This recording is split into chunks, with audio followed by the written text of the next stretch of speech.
Hello, my name is Momo and welcome to my channel, Momo's Reading Again. Today we are going to do a review of Yesteryear. Yes, we are taking a break from the Frida McFaddens and the Colleen Hoovers of the world, and we are going to do something completely different today.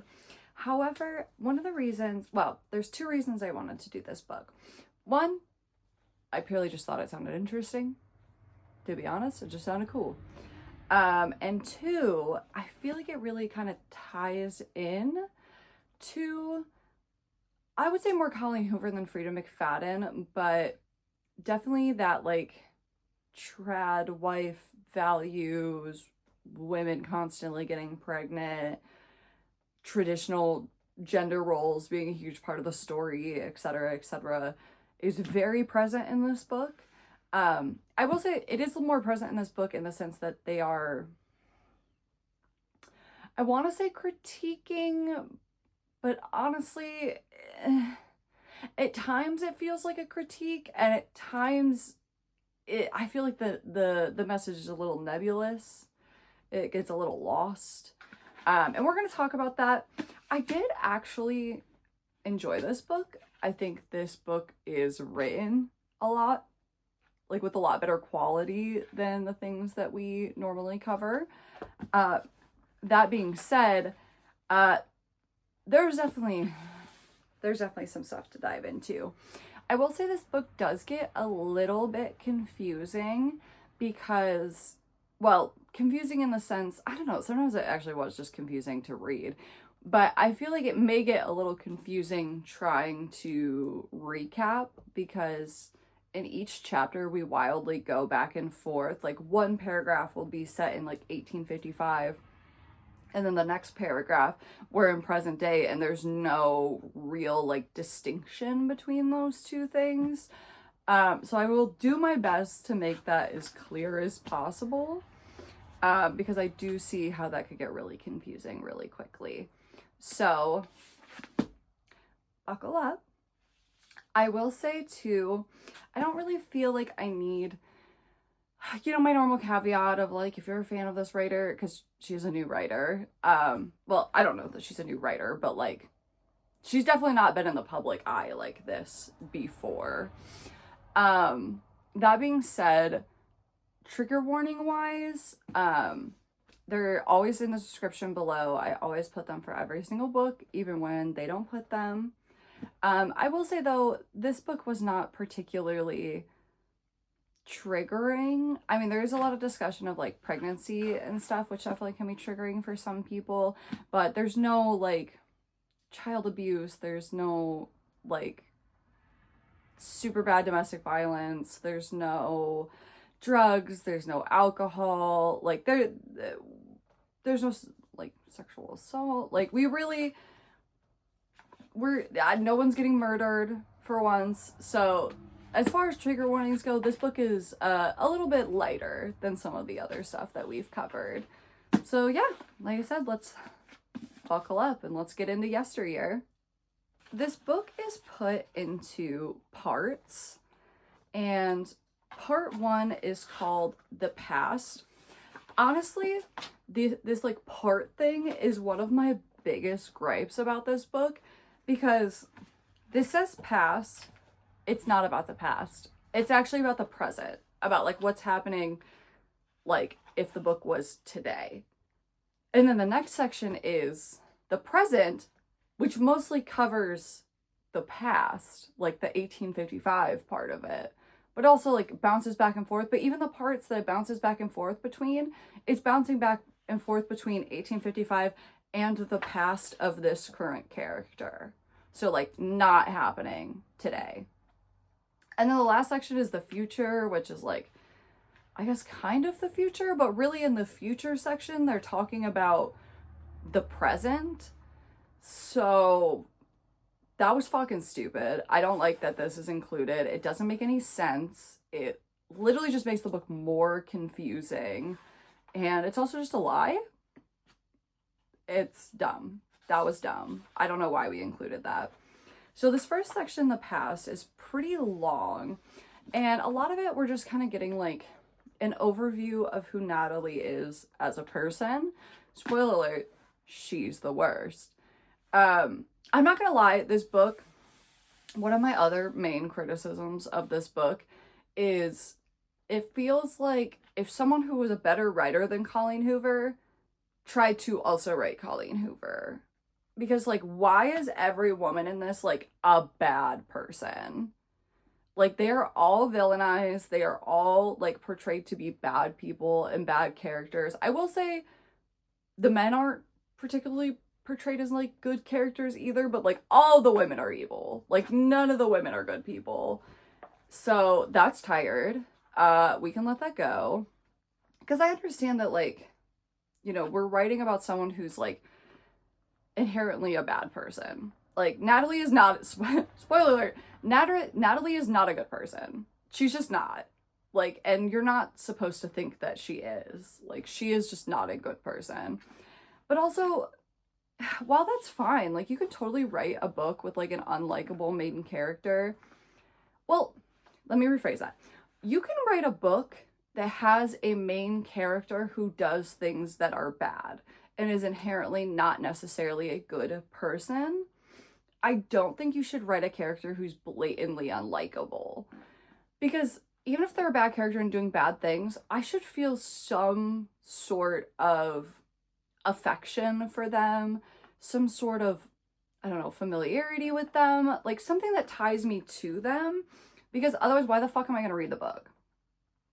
If I hate the main character, they're unlikable, they're just got, like, why would I be invested in anything that happens in your book? Why would I care if bad things happen to them? Why would I want things to get better? Why would I want the plot to be resolved? I don't like them. I don't care. Like, this whole book, I can tell that I'm supposed to, like, sympathize with Natalie. Because if you don't know the basic premise, maybe I should have said that first. The very basic premise of this book is, like, trad wife influencer wakes up in 1855 and, like, has to live their, like, trad life for real. Like, that image that they portrayed online, they have to live that for real. Which is an inherently very interesting premise, which is why I wanted to read the book. But when you make Natalie so unlikable, I don't care. Like, I should care that she got sent back to 1855. I should care that she's, like, trying to get out of that. I should be concerned about the things that are happening to her. I should want to solve that. And I don't. Like, I actively wish worse things happen to her because she's, like, a terrible fucking person. So it's like, you have, like, I didn't care about her being in 1855. I didn't care about her getting out of 1855. I didn't, like, I just, it was so hard for me to finish this book, and not because it's poorly written. I feel like it's actually written pretty well. Like, I have a few gripes here and there, but, like, overall, like, it's really well written. But you just made her so unlikable that I hate her. Like, I don't care. I don't care what happens to her. And it took me forever to finish the book because I got, like, a third of the way through and I didn't care what happened to her next. There was no reason to pick up the book again because I was not invested in her. And that is not good storytelling. Like, so, recap. You can have a bad character, but you have to at least give them some traits that are likable, because otherwise, why would I care about what happens to them? So we get an overview of Nat, and like I said, she is a trad wife influencer. I did kind of like this, like, this first section they did. The beginning's kind of like an intro of her, and then after it gets a little bit in, they start doing this thing where they're like almost like she's in an interview where they're, like, asking questions and she's giving, like, the fake answer, and then we kind of get, like, a paragraph about, like, what's really happening or how she really feels. And I did like that. I think that's an interesting way to tell the story, and an interesting way to show that, like, your character is really two-faced, or your character is, like, not portraying themselves accurately. That being said, goes on way too long. Way too long, and it's something that happens through, like, the entire book. Because also, plot twist, there is no interview. Like, it's said many, many times in the book that Natalie knows that she is not good at, like, maintaining this fake image of herself in front of other people. Like, she can do it on the internet, but, like, in real life, she's not very good at it. So she specifically does not do interviews because of that. And so it's like, why would we be telling this in an interview format? Because one, we've established she doesn't do interviews. So who would be asking this question, and like why? And then, spoiler alert, I won't tell you like what happens. There is one interview that she is setting up to do. They never talk about the interview. We don't actually get any snippets of the interview. But at the very end of the book, like literally last chapter, well, I guess we get a teeny little snippet of the interview. But at the very, very end of the book, she finally does do an interview, right? That interview is not about her trad wife influencer stuff, really. Like, it is, but only very loosely. And we see from like the very few questions of that interview we do get to see that like that's not what they're asking about. They're not asking about that at all. They're asking about things that are happening in like that future setting. So it's like none of these interview questions make sense because who would be asking them? They're not questions that would have been asked in the interview that's at the end. It, like, the format of it just doesn't really make sense. So it's like, I like the concept of doing that. I don't think this was necessarily like the application for it. And so basically our introduction to Natalie is she's the best person ever and everybody else sucks. She doesn't drink, she doesn't do drugs, she, you know, gets up early and takes care of her husband, and she's got a million kids. And she talks about how, like, her husband, direct quote, "My husband was not disciplined before he met me."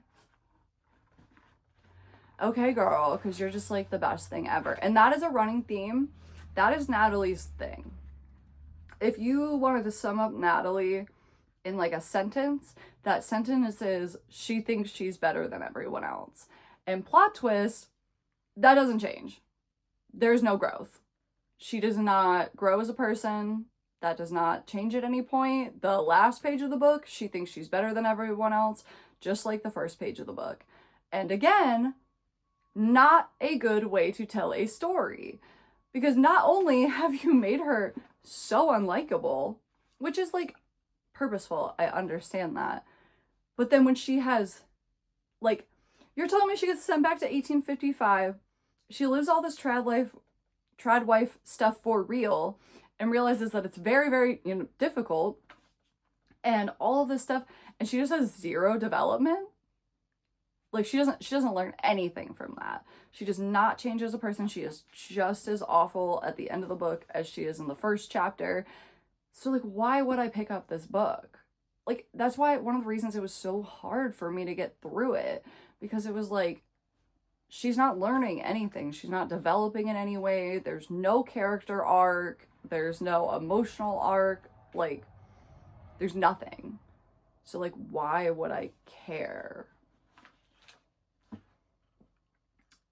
Literally, she goes, "And who was I? A flawless Christian woman. The manic pixie American dream girl of this nation's deepest, darkest fantasies. The mother every woman wanted to be, and the wife every man wanted to come home to. My name is Natalie Heller Mills, and I am perfect at being alive."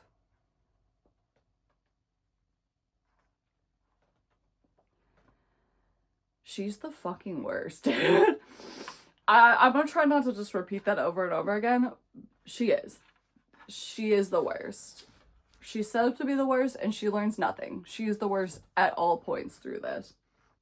Also, I thought this was a really weird inclusion. This is kind of an aside. But why did she just drop? And I'm not talking about Natalie. I'm talking about, like, Cari Claire Burke. Why the fuck did she drop a casual line about bestiality in this? It was really weird. Because right after it says, you know, "My name is Natalie Heller Mills, and I am perfect at being alive." She says, In the silences between sassafras's near-human groans of pleasure, that's their cow, sometimes I joked online that my husband had a bovine mistress. Ha ha. What? Why are we comparing a cow being milked to your husband sleeping with the cow and or like sexually pleasuring her? That's fucking weird. And it like doesn't get brought up again. So it feels like less of a Natalie thing and more of a Caro, more of a Burke thing. And that's weird. I don't know why we put that line in there. Don't say that ever again. Don't ever say that again. And so she, oh my god, I also hated this like mechanism. So she does this thing for a little while. It's really just in this chapter. I feel like it doesn't really come up again. But she'll like say something and then put like an explanation of it in like italics right afterwards. And like it's fine if you do that like once or twice, but it's done so much that it like none of those sentences flow. It's just very choppy and weird, and I don't love the way it comes across. They say, Nanny Louise, a godsend for our family, was at the stove making pancakes. Producer Shannon, my right arm, was by the kitchen sink. Stetson and Samuel, my darling young men, were sitting at the table. Clementine, my eldest, the girl who made me a mother, was at the head of the table. Nanny Amy, our second in command. Like, we didn't have any better way to introduce them. Like, I get doing that for one, maybe two of them. We had to do that for every single fucking person in this household, which is so many. Lazy, not good storytelling. Don't like it. You know, she's 32. She's 6 months pregnant with her 6th child.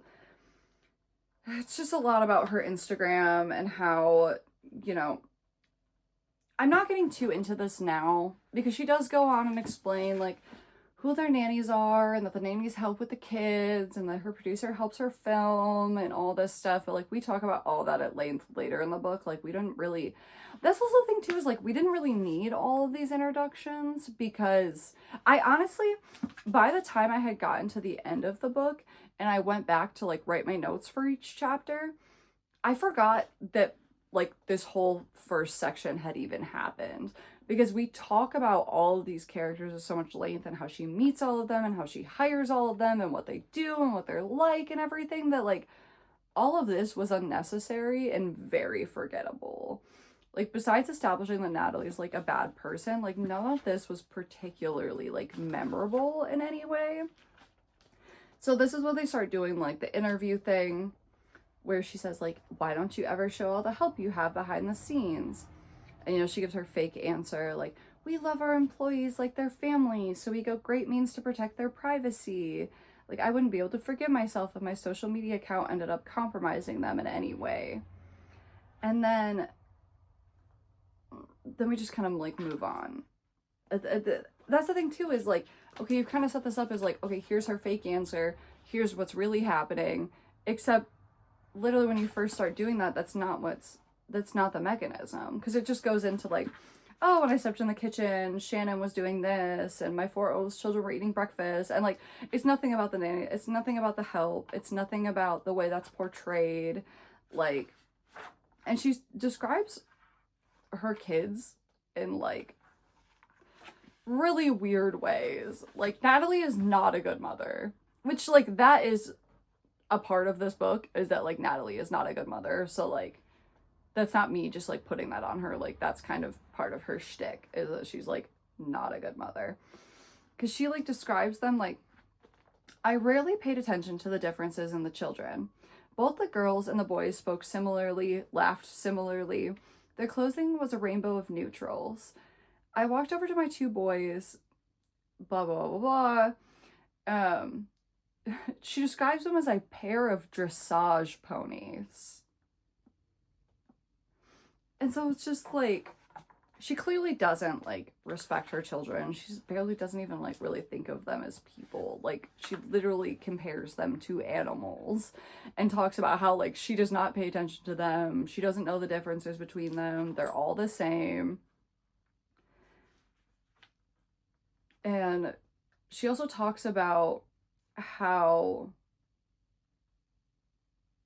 like, the way her children actually are is not something that needs to, like, come across on her social media. Like, she says, there's no need for some hateful witch in Manhattan to see how physical Samuel got with his brothers. No need for them to witness Stetson's daily tantrum over arithmetic. Like,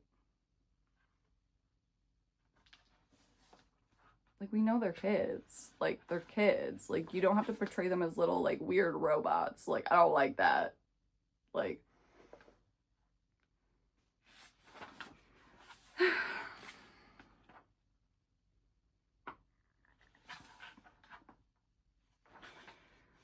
it's just a bunch of talk about how her kids are jewelry, basically.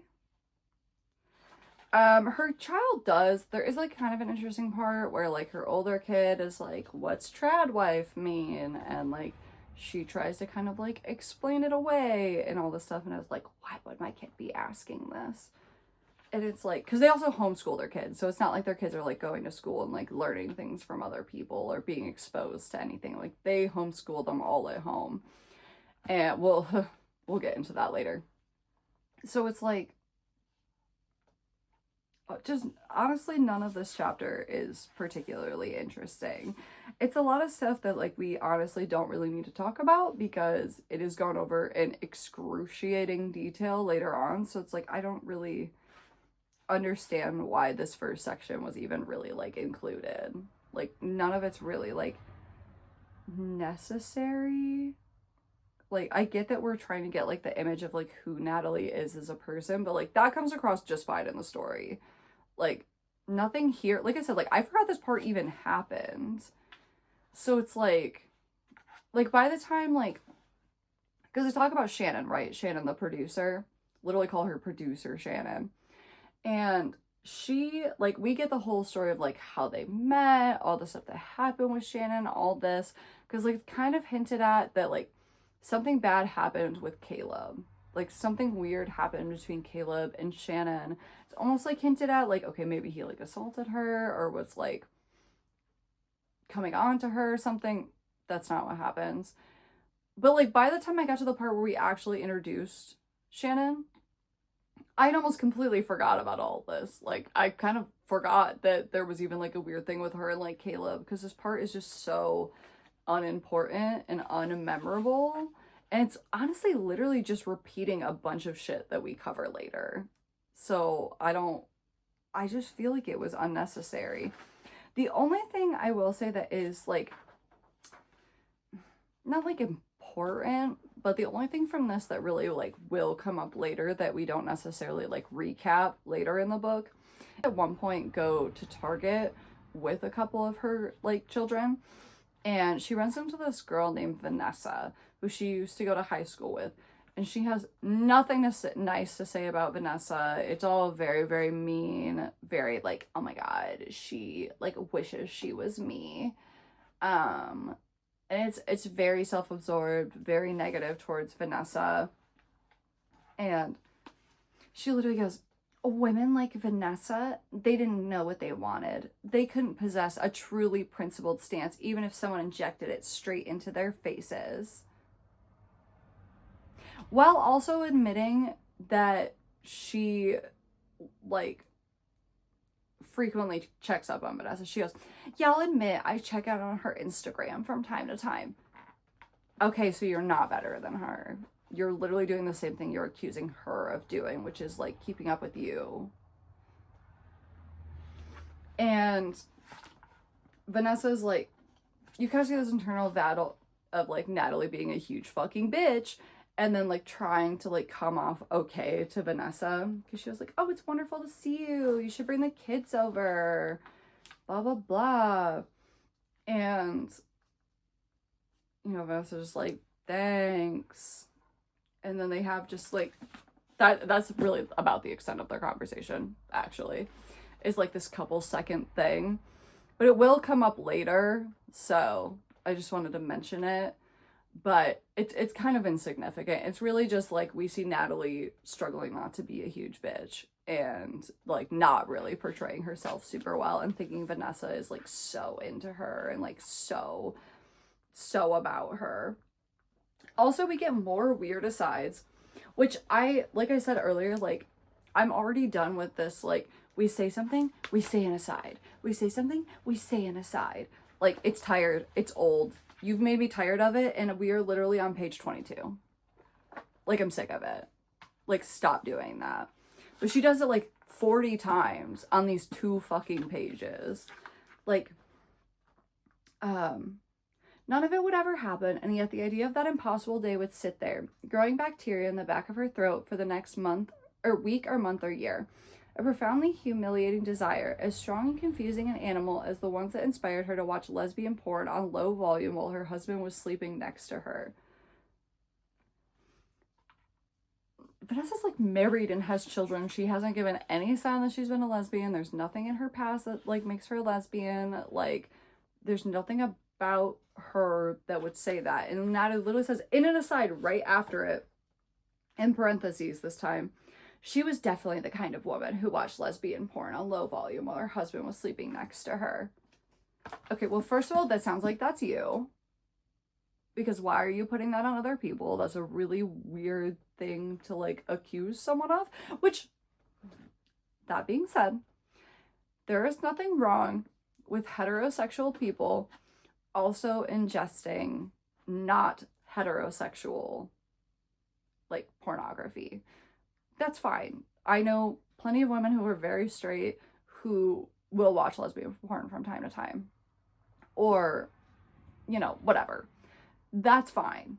There's nothing wrong with that. I'm not saying that there's anything wrong with Vanessa doing that. I'm just saying there's no signs that Vanessa has ever done that, would ever do that. Like, Natalie's just putting that on her. And then also, this is why I hate the aside thing. Because you just said that whole sentence. And then in the aside, you just repeated the exact same sentence that you just said. Like, you're not adding anything here. You just made me read the same stupid fucking sentence twice. It wasn't even a good sentence. It didn't even make sense. We didn't need to say it twice. And they continue with that, like, over and over again. Like, we said a few more pointless things, long enough for Vanessa to take a few more obvious glances at my body, noticing, no doubt, that the skirt hanging loose around my hips was the very same one I wore in school a decade earlier. I'm sure she didn't notice that. I guarantee you she did not memorize every outfit you had from 10 years ago. Get over yourself. And long enough for me to pointedly ignore her body altogether. Do I even have to say it? Like, let the asides go. We get it. Natalie's a cunt. We get it. Move on. I literally wrote, stop using this. Oh my God. It's tired.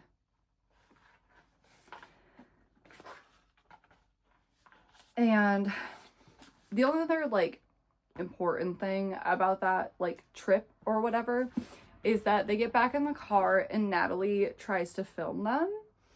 And her oldest daughter, Clementine, is like, don't film me. I don't want to be filmed. And she's never said that before. They've never, like, you know, said anything about not wanting to be filmed or not wanting to be a part of her Instagram or anything like that. So that's kind of like a significant moment, and we're not going to talk about it for a very long time, but we will come full circle back to that at some point. I'll remind you though. I don't expect you to remember any of this because none of it's interesting. We do get the resignation from Shannon, and she says, I'll just read the whole thing, it's not very long. Natalie, I'm writing to let you know that I won't be working for you any longer. Between what happened over the summer and all the nightmares, it's clear that this job isn't good for my mental health any longer. I've got a bus ticket for later tonight. I don't need a ride. Nanny Amy is going to drive me to the station. For what it's worth, I don't think you're a bad person. I think you're just confused. Please tell the kids I love them, Shannon. And it's like, throughout this whole book, you will see that Shannon is painted to be, like, such a bad person. And I kind of feel like she's, like, one of the only women who isn't a bad person. Like, when you find out all the stuff that happened, like, this was a much nicer resignation than probably should have happened.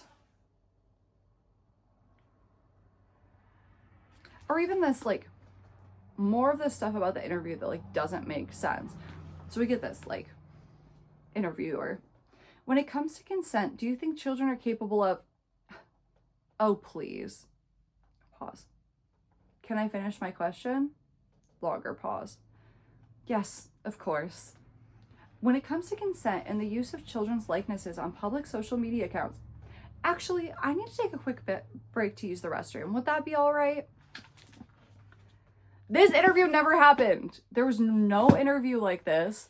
There was no, like, I got the rhetoric of, like, asking an interview question, getting her answer, and then, like, kind of seeing how that's, like, subverted in, like, the real world.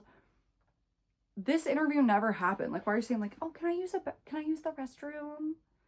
Like, when we get to the actual part where we talk about the interview at the very end of the book, you will see that this would not make sense. They would not. This would not be how this went.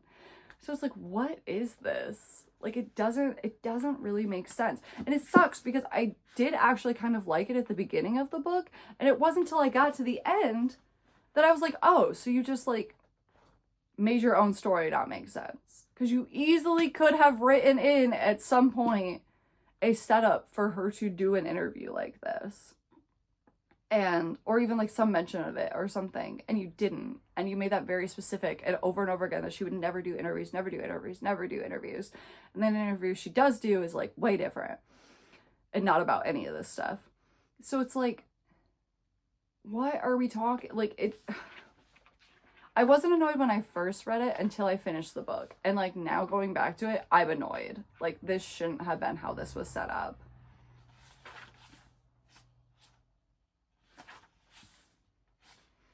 And then the only other thing that happens at the end of this, and then we're into part 2, is just that Caleb, which is her husband, is, like, he talked to his dad, and they're thinking about running for, well, not they, he is going to be running for, I don't think they actually ever even say what he's running for. I don't know if he's running for senator, representative, mayor, like, they don't ever say what he's, like, running for.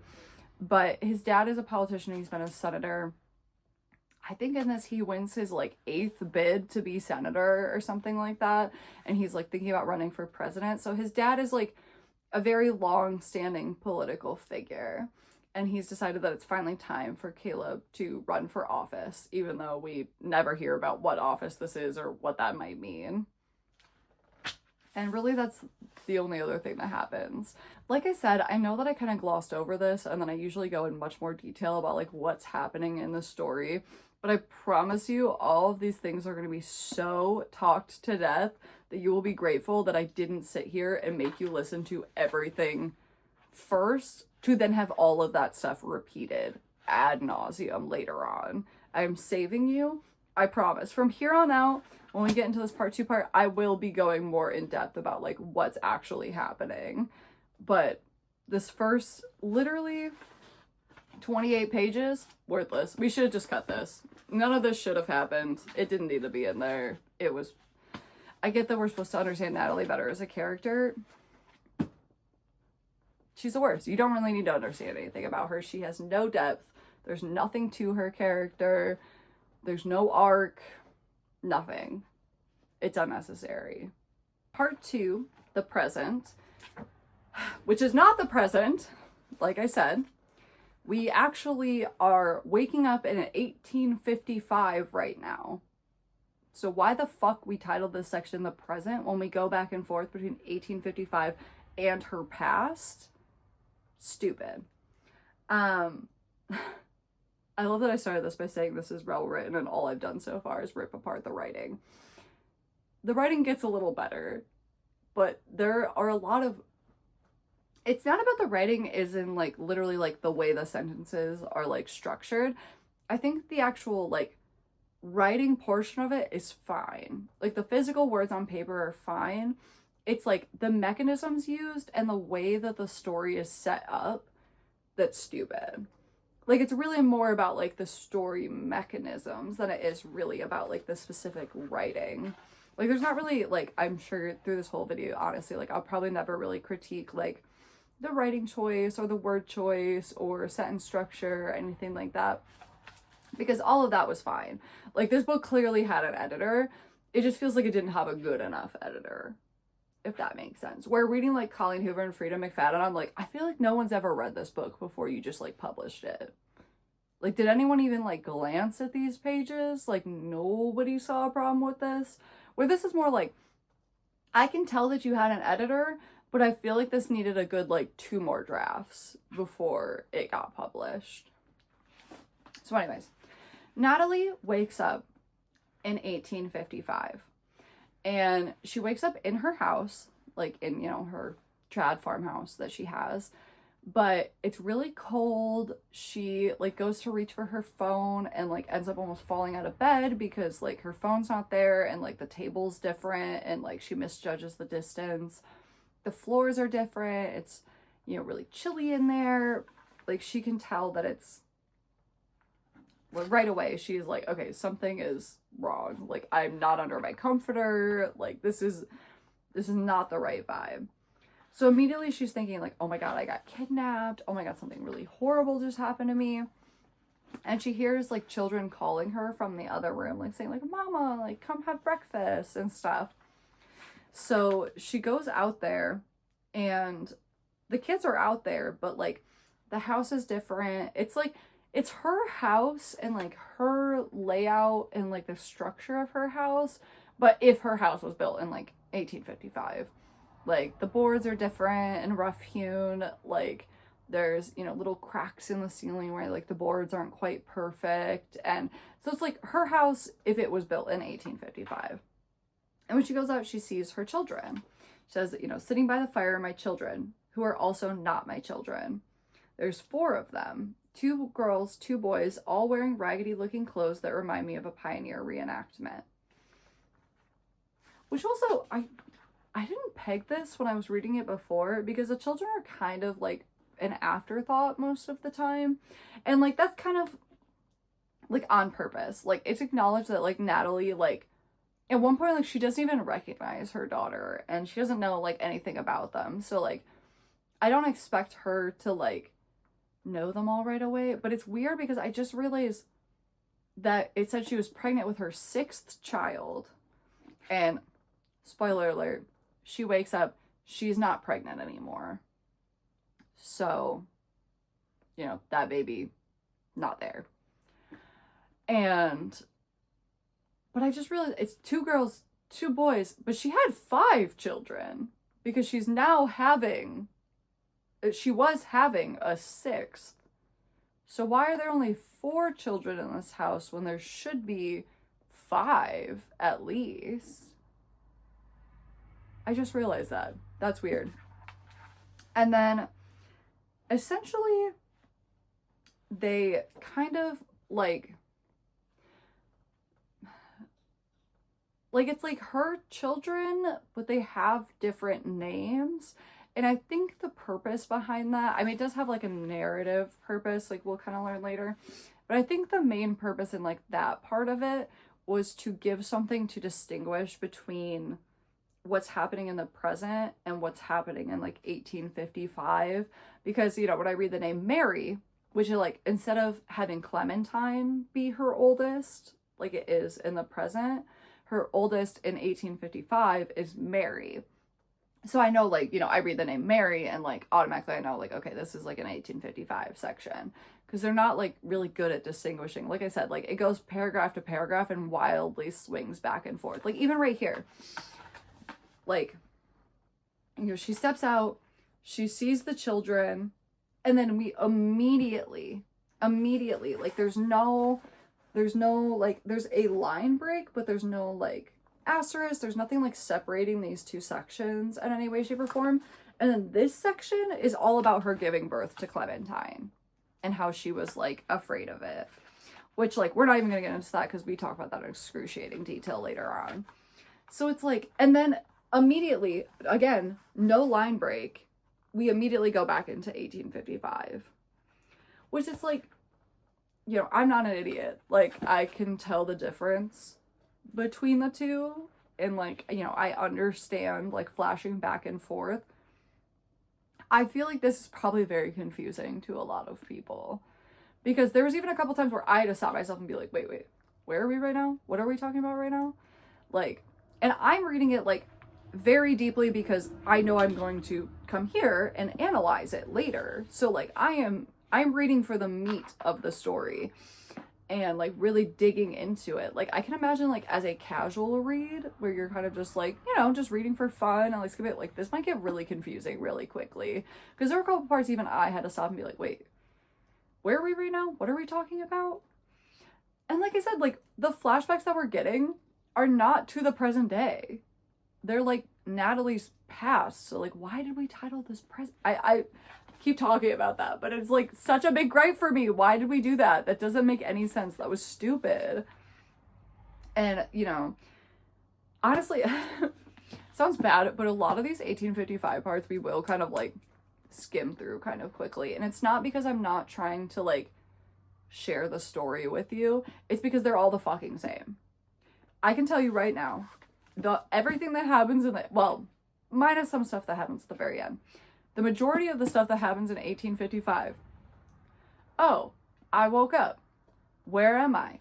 Who are these people? Oh, we're your children. You're not my children. That's not my husband. I shouldn't be here. No, you definitely should be here. Are you feeling all right? Like, can I help you? No, you guys must have kidnapped me. I don't belong here. Who are you? Then she tries to run away. We do that like 8 times. Like, that is every chapter pretty much until we get, like, a good way into the book of, like, the 1855 stuff. Like, literally this. She wakes up, doesn't know where she is. I must be kidnapped. Goes out, sees the kids. Those aren't my kids. Yes, we are your kids. No, you're not. And she's mean as fuck to these kids. That was actually one of my main gripes about Natalie. Is, like, I understand. Natalie is a bad person. I get it. We've beat that fact to death. I understand. But even, like, the most diabolical person, like, most of them are not, like, outwardly cruel to children. Like, these kids are like, Mom, we love you. Like, won't you care for us? And she goes, who the fuck are you? I don't know who you are. You are my kids. I'm not responsible for you. Okay, I get it. You wake up in 1850. Okay. Me. I wake up in 1855. I don't know where I am. I don't know what the fuck Outlander shit just happened to me. But a small child is like, Mama, like, it's breakfast. Like, we missed you. How are you feeling? Never in my life would I be like, I'm not your mother. Who the fuck are you? Literally over and over again to these kids' faces, she's like, I don't know you. Who are you? You're not my kid. Chill. Chill. That's like a 7-year-old, dog. Just because you don't know what's going on doesn't mean you need to be cruel to, like, a 7-year-old who's just looking for comfort. Like, and I'm not saying Outlander is, like, a particularly, like, amazingly written series or anything, but, like, I read most of the Outlander books, and, like, Claire, like, when she gets transported, I think her name's Claire. No, I'm kind of doubting myself. The main character, when she gets transported back in time, obviously, it's very traumatic. It's very scary. She's, like, right through the woods. She's, like, not wearing the clothes that of the time. Like, it's a lot. That being said, and to be fair, like, she didn't get transported into a place where she's, like, a mom. But, like, whenever she does interact with children, which isn't super frequently, but whenever she does, she's not mean to them. Because they're a child. It doesn't matter if you're in 1855 or today. Like, they don't know what's going on. Leave that 7-year-old alone. It pisses me off, like, how mean she is to them. And so, yeah, this is where she finds out. 1855 now. And so, I'll remind you as we go along, but let me just, like, specify a little bit about the children, because it does get a little confusing. You know, obviously we're going back and forth. We're switching names constantly. So Clementine, the oldest, I think she's, like, around like 12 or so, even in like present day. And also in 1855, she's around the same age. Clementine is now Mary. We also have Maeve, who doesn't really have a direct like tie-in. Like she, I think, is kind of taking the place of like two of the girls. Like we don't get a direct tie-in for Maeve. But then Samuel is now Abel and Stetson is now Noah. So, and Noah and Abel are twins, if I believe correctly. Or they're really close in age. One of the two. But they're very similar. And they're not quite as important, but the Clementine being Mary is important. And then now we have a Maeve, who's not really a direct correlation to any of her other children, but Maeve comes up a lot, so we also have a Maeve now. And so Caleb comes in, and also confusing mechanism. I get, you change the name of the children, so like when we're looking at it, we can tell like at a glance, like, okay, these are not, like, we're in 1855 now, we're talking about different kids. Why does Caleb not get a new name? In the 1855 parts, she calls Caleb Old Caleb. But he's not old. He's exactly the same age as he was. They're like the same age brackets they were before. But now he's Old Caleb. But if anything, it would make more sense for the present day version of Caleb to be the Old Caleb. Because, okay, I'm just gonna pretend this book is set in 2026 because I feel like it's gonna get so... See what I mean about how it's confusing to talk about? I'm just gonna pretend this book is set in 2026. It doesn't say what day present day is. It's like nebulous. I'm just gonna say it's 2026 for like ease of explaining. So 2026 Caleb would make more sense to me to be Old Caleb because this 1855 life is the life that you are in right now. Like, you have traveled from 2026, we are in 1855, 1855 is your now. So, like, wouldn't 2026 Caleb be Old Caleb? Like, why would 1855 be Old Caleb when that's what you're doing right now? Like, Old Caleb is implying it's the Caleb of the past, which, I mean, it's of the past in the sense that it's 1855, but, like, you just met him now. Like, you didn't know him before. He's not your past. He's your current and, like, your future. So why would he be Old Caleb? And also, he's not old. He's exactly the same age. They haven't changed. They're, like, the same age. They're in the same classes and stuff. They're, like, the same age. He's, like, also, like, 32. So why is he Old Caleb? Dumb. And obviously, she is like, who are you? And he's like, I'm your husband. I'm Caleb. And then she tries to run away. And Caleb chases her down. And he does hit her. He, like... It's, like, kind of set up when they first talk about it. Like, he chased her down and he, like, beat her mercilessly or something. No, that's not what happened. He chases her down and grabs her, and obviously she's just like blathering, and it was like, oh, I just woke up here, you guys kidnapped me, blah, blah, blah, blah, blah. And he slaps her. And I really feel like I'm not defending domestic violence in any way, shape, or form. To me, from Caleb's point of view, I feel like the slap was like, you know, when you see in movies when someone's having like a hysterical breakdown, someone will slap them to try to bring them back to reality of like, hey, that pain will kind of wake you up and kind of like interrupt those like cycling thoughts and that freak out. I feel like he was more trying to do that. He was like, this lady's fucking crazy. She's blathering on about nothing. Like, let me just bring her back to reality. But she frames this for the rest of the book like Caleb is the worst. Old Caleb is like the worst domestic abuser, and he's a terrible person. He's violent and this and that. It's like he slapped you one time when you were hysterical, like absolutely hysterical. And then he repeats several times after that that like, I do not like to hit you. I did not want to hit you. I did not like, I don't want to do anything bad to you.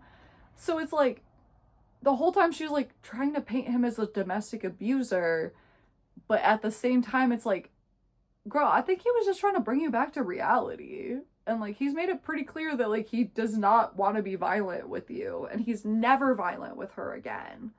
So it's like, and she tries to run away several more times, and he is not violent with her. So it's like, girl, why are we trying to paint him like he's the worst person ever? Because nobody's as good as Natalie. That's why.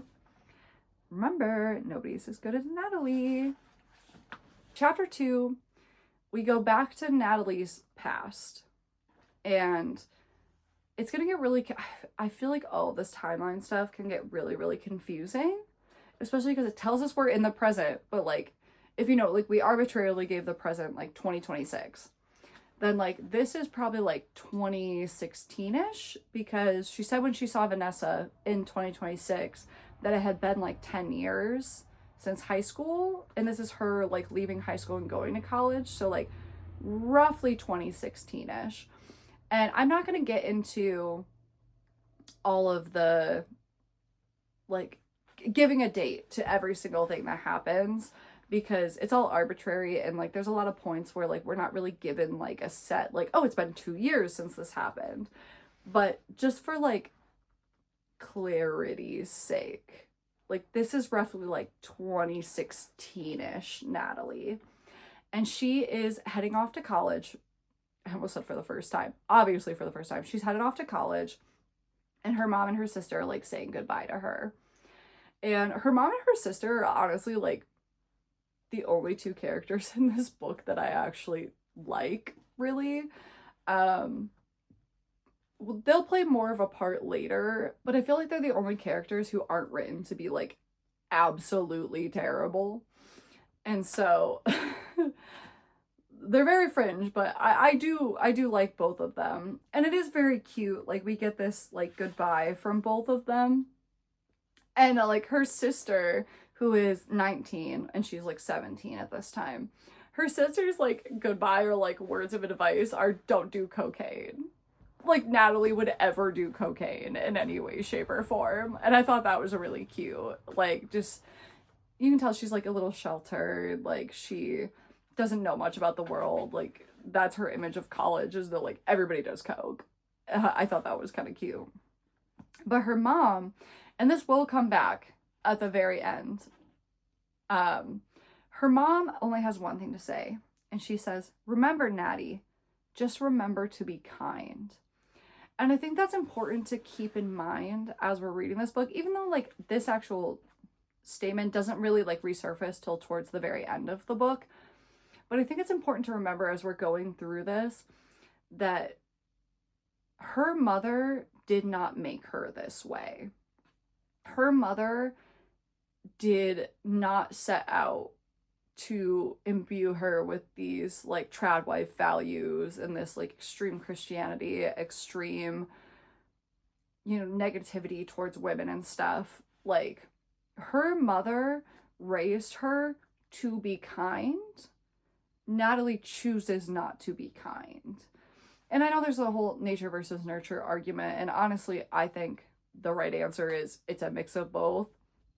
But I think it's important to remember that like being a bad person and like all of this like all of that stuff, all those bad values about Natalie, like those are her nature.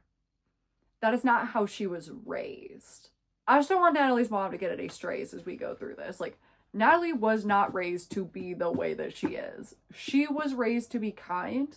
And we see in her sister, not that her sister is perfect or doesn't make any mistakes or anything. Her sister is kind though. Like her sister is a good person. And so like clearly like that's, and her mom is a good person. So like this is not how she was raised. Like this is something Natalie is doing all on her own.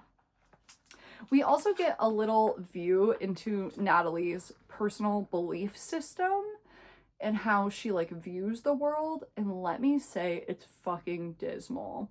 Like, this lady would have absolutely been MAGA. She would have been sucking Trump's dick up and down the alleyway. It would have bad.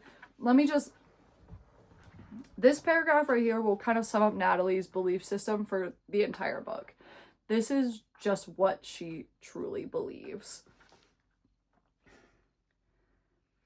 It was surprising to my mother that I wouldn't want to go to the honors program at our state university.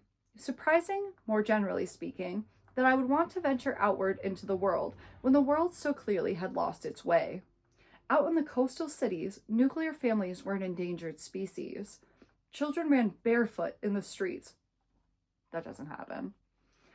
While their fathers philandered in third-floor walk-ups and their mothers smoked crack on the stoops. Some women didn't know they were women anymore. Some men didn't know they were men. The birth rate was plummeting. Humanity was self-immolating. The white race was going extinct. That's all you need to know about Natalie, honestly. She's racist, she's homophobic, she's transphobic, she's classist, she's sexist. If there's an ist or an ism, she's got it. She's got it. Natalie is a bad person through and through. And I will make this little aside. I'm not going to get super... We just talk on politics a little bit here, but like, we're not going to get super into politics or anything like that. Like, that's not why I have this channel. I will say, though, that if you believe anything that Natalie believes, if you think any of that stuff is true or valid or right, stop watching this video. Stop watching this video. Stop watching any of my content, and then actually just block me on everything.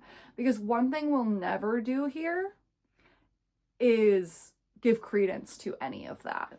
This is a pro-trans, pro-LGBT, pro-women account through and through, anti-MAGA, anti-Trump. It always will be. Am I going to talk about politics extensively here? No, but those are the core values of my channel, and any of the isms or the ists will not be tolerated here. Any of those comments will be deleted, you will be blocked, you will not be engaging. And frankly, I would rather have 0 views on this video than have views from people who think that Natalie is in the correct belief system. I'm sorry. I just don't support it. You're not supported here. You're not welcome here. And you should probably move along. Anyways, that being said, back to the story. And her mom, like, follows us up, like, just remember to be kind with everybody believes in something. You can reach them if you just show them kindness. And she goes, I know, Mother. She goes, I'm serious, Natty. Be nice. So don't let me catch any strays for her. Okay? And then we have this very kind of problematic ending to this chapter. So Natalie is like, you know, she's walking away from her mom and her sister, and she has these thoughts about like religion. Like, she's kind of looking at this through like a religious lens, which is fine. Like, that part of it's not the problematic part. It's like, let me just read it to you. I felt an urge to turn around and wave to my family one more time. But then I thought of Gomorrah, of what happens to women who look over their shoulders at the world they leave behind. There's like a little insert. The Lord rained down burning sulfur on Sodom and Gomorrah. Thus he overthrew those cities and the entire plain, destroying all the living in the cities and also the vegetation in the land. But Lot's wife looked back, and she became a pillar of salt. Don't look back. What happened to the women in the Bible who looked forward, though? What about them? I couldn't remember, but there was something about the notion that felt instinctively wrong to me. It sniffed of greed and felt worryingly close to witchcraft. Don't turn to mediums or necromancers. Do not seek them out, and so make yourselves unclean by them. Best not to take the risk.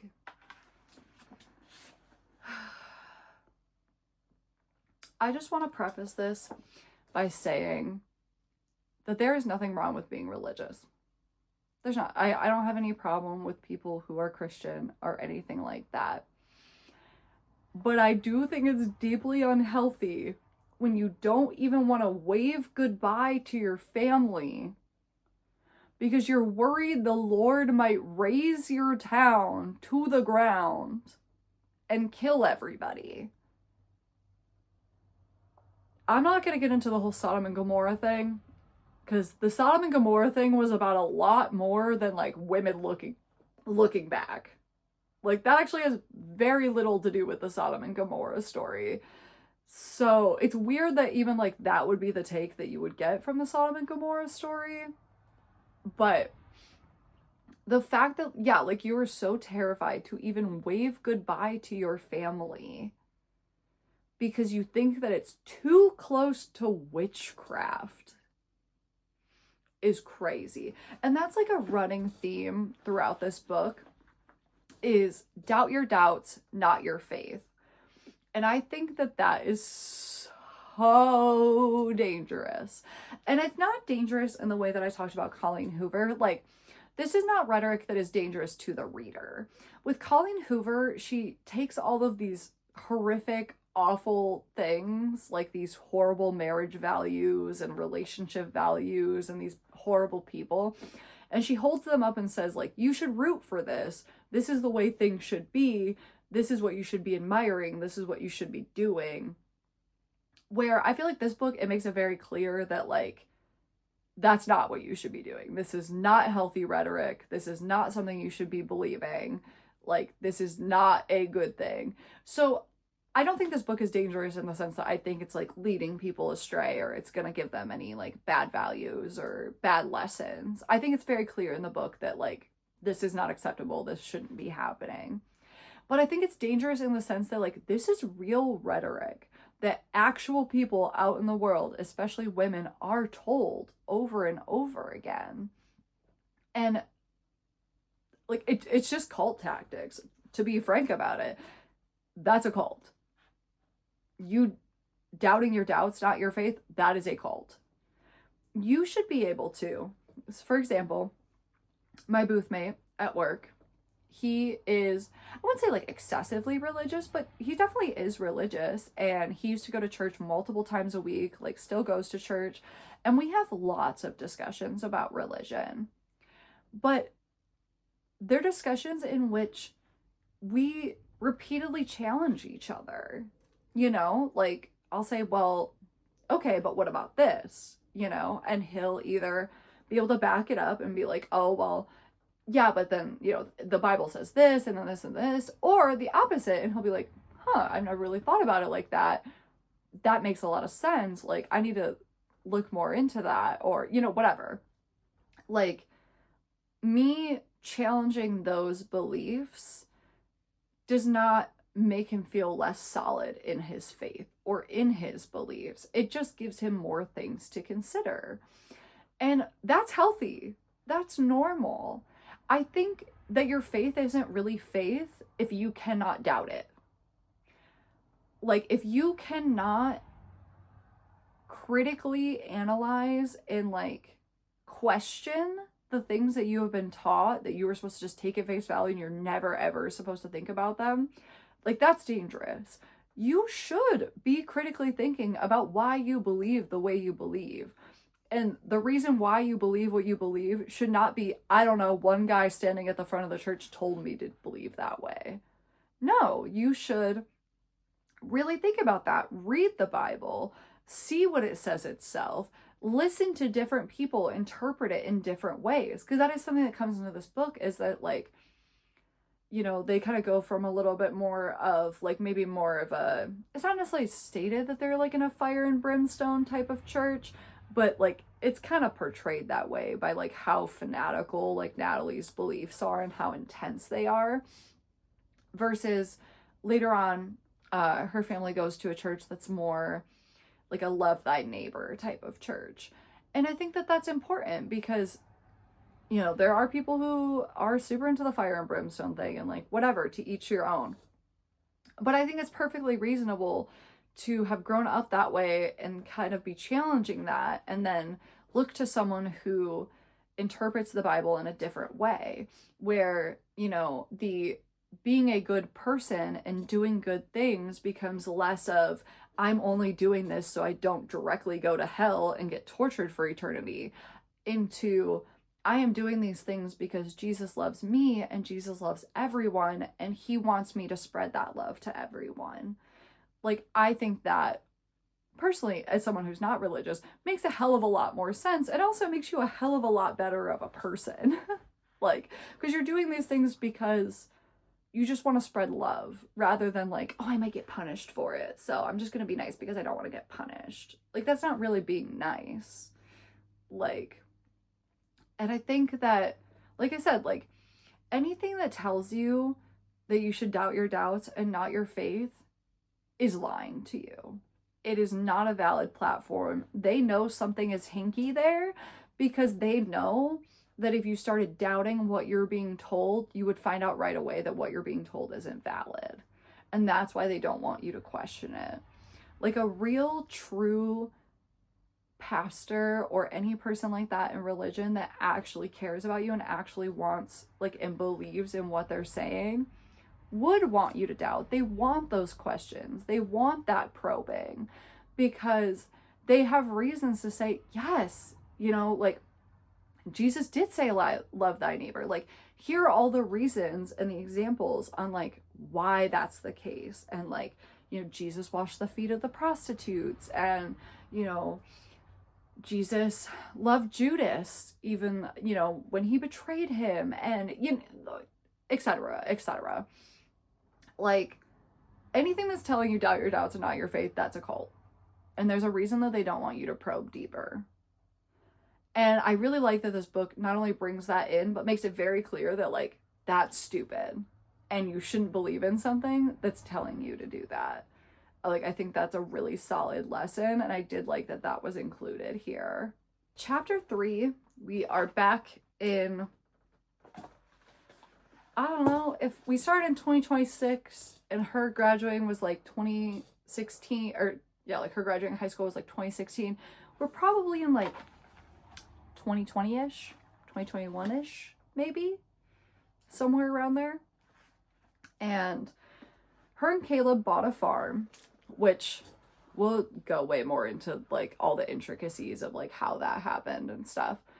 But they bought a farm, they're renovating it, it's super expensive. They want it to be, you know, very traditional, very like she even hides all of the appliances. Like, they hide the fact that they have a microwave and this and that to like pretend like they're more traditional than they are.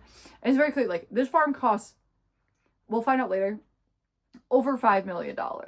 They are given $5 million to buy this farm. They blow through all of it and are like hurting for money afterwards. Like, this is a very expensive traditional place. And they're kind of getting like roasted a little bit about it. And then we go right back to 1855.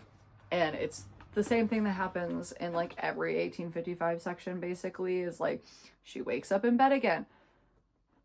Side note, I did have a gripe about that. I will say it doesn't start many chapters necessarily. There's at least 3 or 4 that I can think of. But I know I complained. I want to say it was in Frida McFadden, but I also kind of feel like maybe Colleen Hoover did this, but I know that Frida did. We should not be starting every chapter with someone waking up.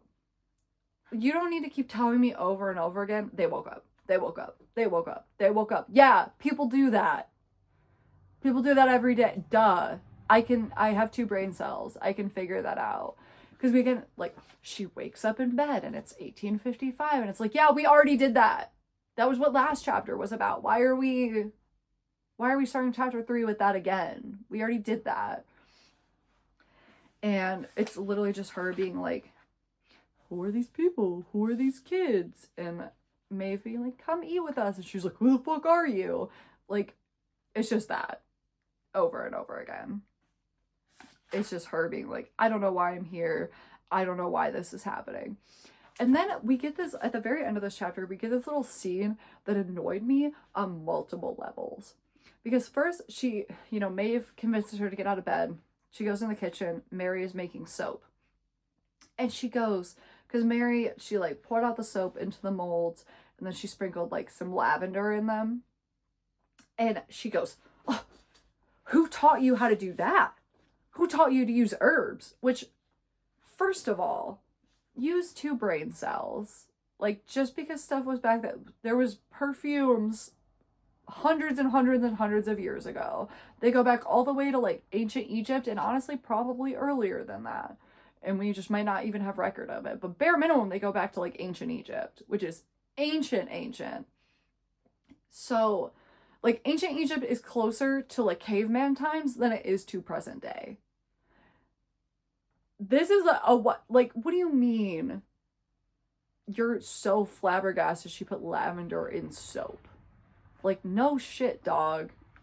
You gotta do something to make living out here kind of pleasant. Like, what? It's a stupid question. Like, what do you mean? It's lavender. Like, and she like questions it like, oh my god, who taught you how to do that? And her older, the Mary is like, you? And that's what we end the chapter on. That's like these whole 2 pages. It's just that. Like, yeah, people have been doing that for thousands of years. It's not that revolutionary. And also, wouldn't even be, which like, obviously, you're her mom. Who told you that? Obviously you, dumbass. Like, what do you mean? But even that aside, like, Mary's 12. She easily could have figured that out on her own, too, and it wouldn't have been surprising. Like, it wouldn't have been something to question either way. So, like, what? Why? Why are we doing it? It's stupid. Natalie is stupid. Oh, boy. Okay. So, chapter 4 is where we get into the gay of it all, for lack of a better way to say that. There's not direct conversations about like LGBT in this book necessarily. There's not like, you know, she doesn't go on a bunch of rants about how gay people are bad, and like she isn't necessarily like internally battling with those feelings or anything like that. But I will say, if any woman in any book I've ever read was compet, it's Natalie. It's Natalie.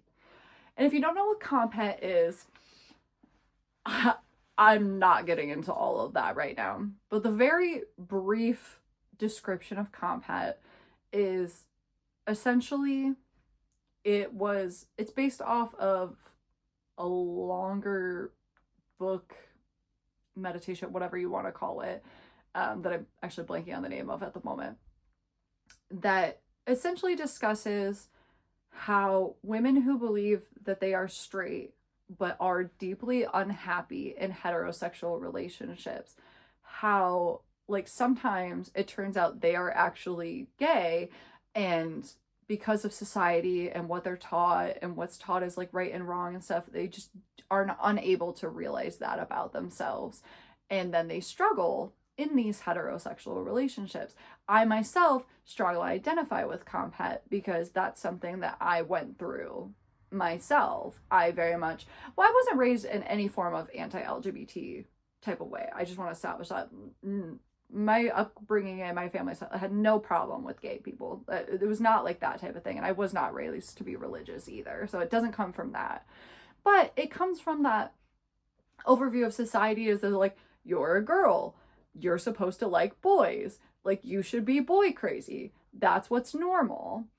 And like, I won't say that there weren't boys that I had genuine feelings for, because there very much was, but I would find myself like, I liked the chase of it, but then I would find myself deeply uncomfortable once like the relationship had actually started in some way, shape, or form, and would quickly, like, it wouldn't work out. There were many points in my life where I should have thought that I was asexual because I was just so disinterested and frankly, like, actually grossed out by the idea of my partners touching me. Even though I may like them as a person and like enjoy their personality and being around them, I was deeply, deeply uncomfortable with any sort of further physical relationship. And it's because, plot twist, I like girls and only girls. I do not like men like that, especially romantically and like sexually. Like, it just doesn't work out. But And like reading Compact was actually something that really helped me because I was like, wow, I really relate to all of these things like way more than I should. Not way more than I should, but like I really relate to all of these things. And if you like you want to know how to spell it, it's like C-O-M-P, comp, het, H-E-T, like heterosexual. Just Google that. I promise you it'll give you the whole overview because like I said, it's like a whole book. It's very extensive, but that's basically the gist. Women who are in heterosexual relationships who are actually not heterosexual but just do not realize it because that has been what is put on them. And the reason that I feel like this resonates with Natalie specifically is, and we'll get into this more as like we get obviously farther in the book, she is obsessed with her first college roommate, whose name is Rena. She is obsessed with Rena. She constantly, even in the end of this book, so like if the present day stuff is like 2026, the very end of this book where it's talking about the future is probably like 2040 or so. Like we're way in the future, right? Even then, she is still obsessed with Rita. Like, it's been like 30 years, and she's still deeply obsessed with Rena and what's going on in Rena's life. And that's something that Compact discusses, that is something that crops up very frequently in situations like this.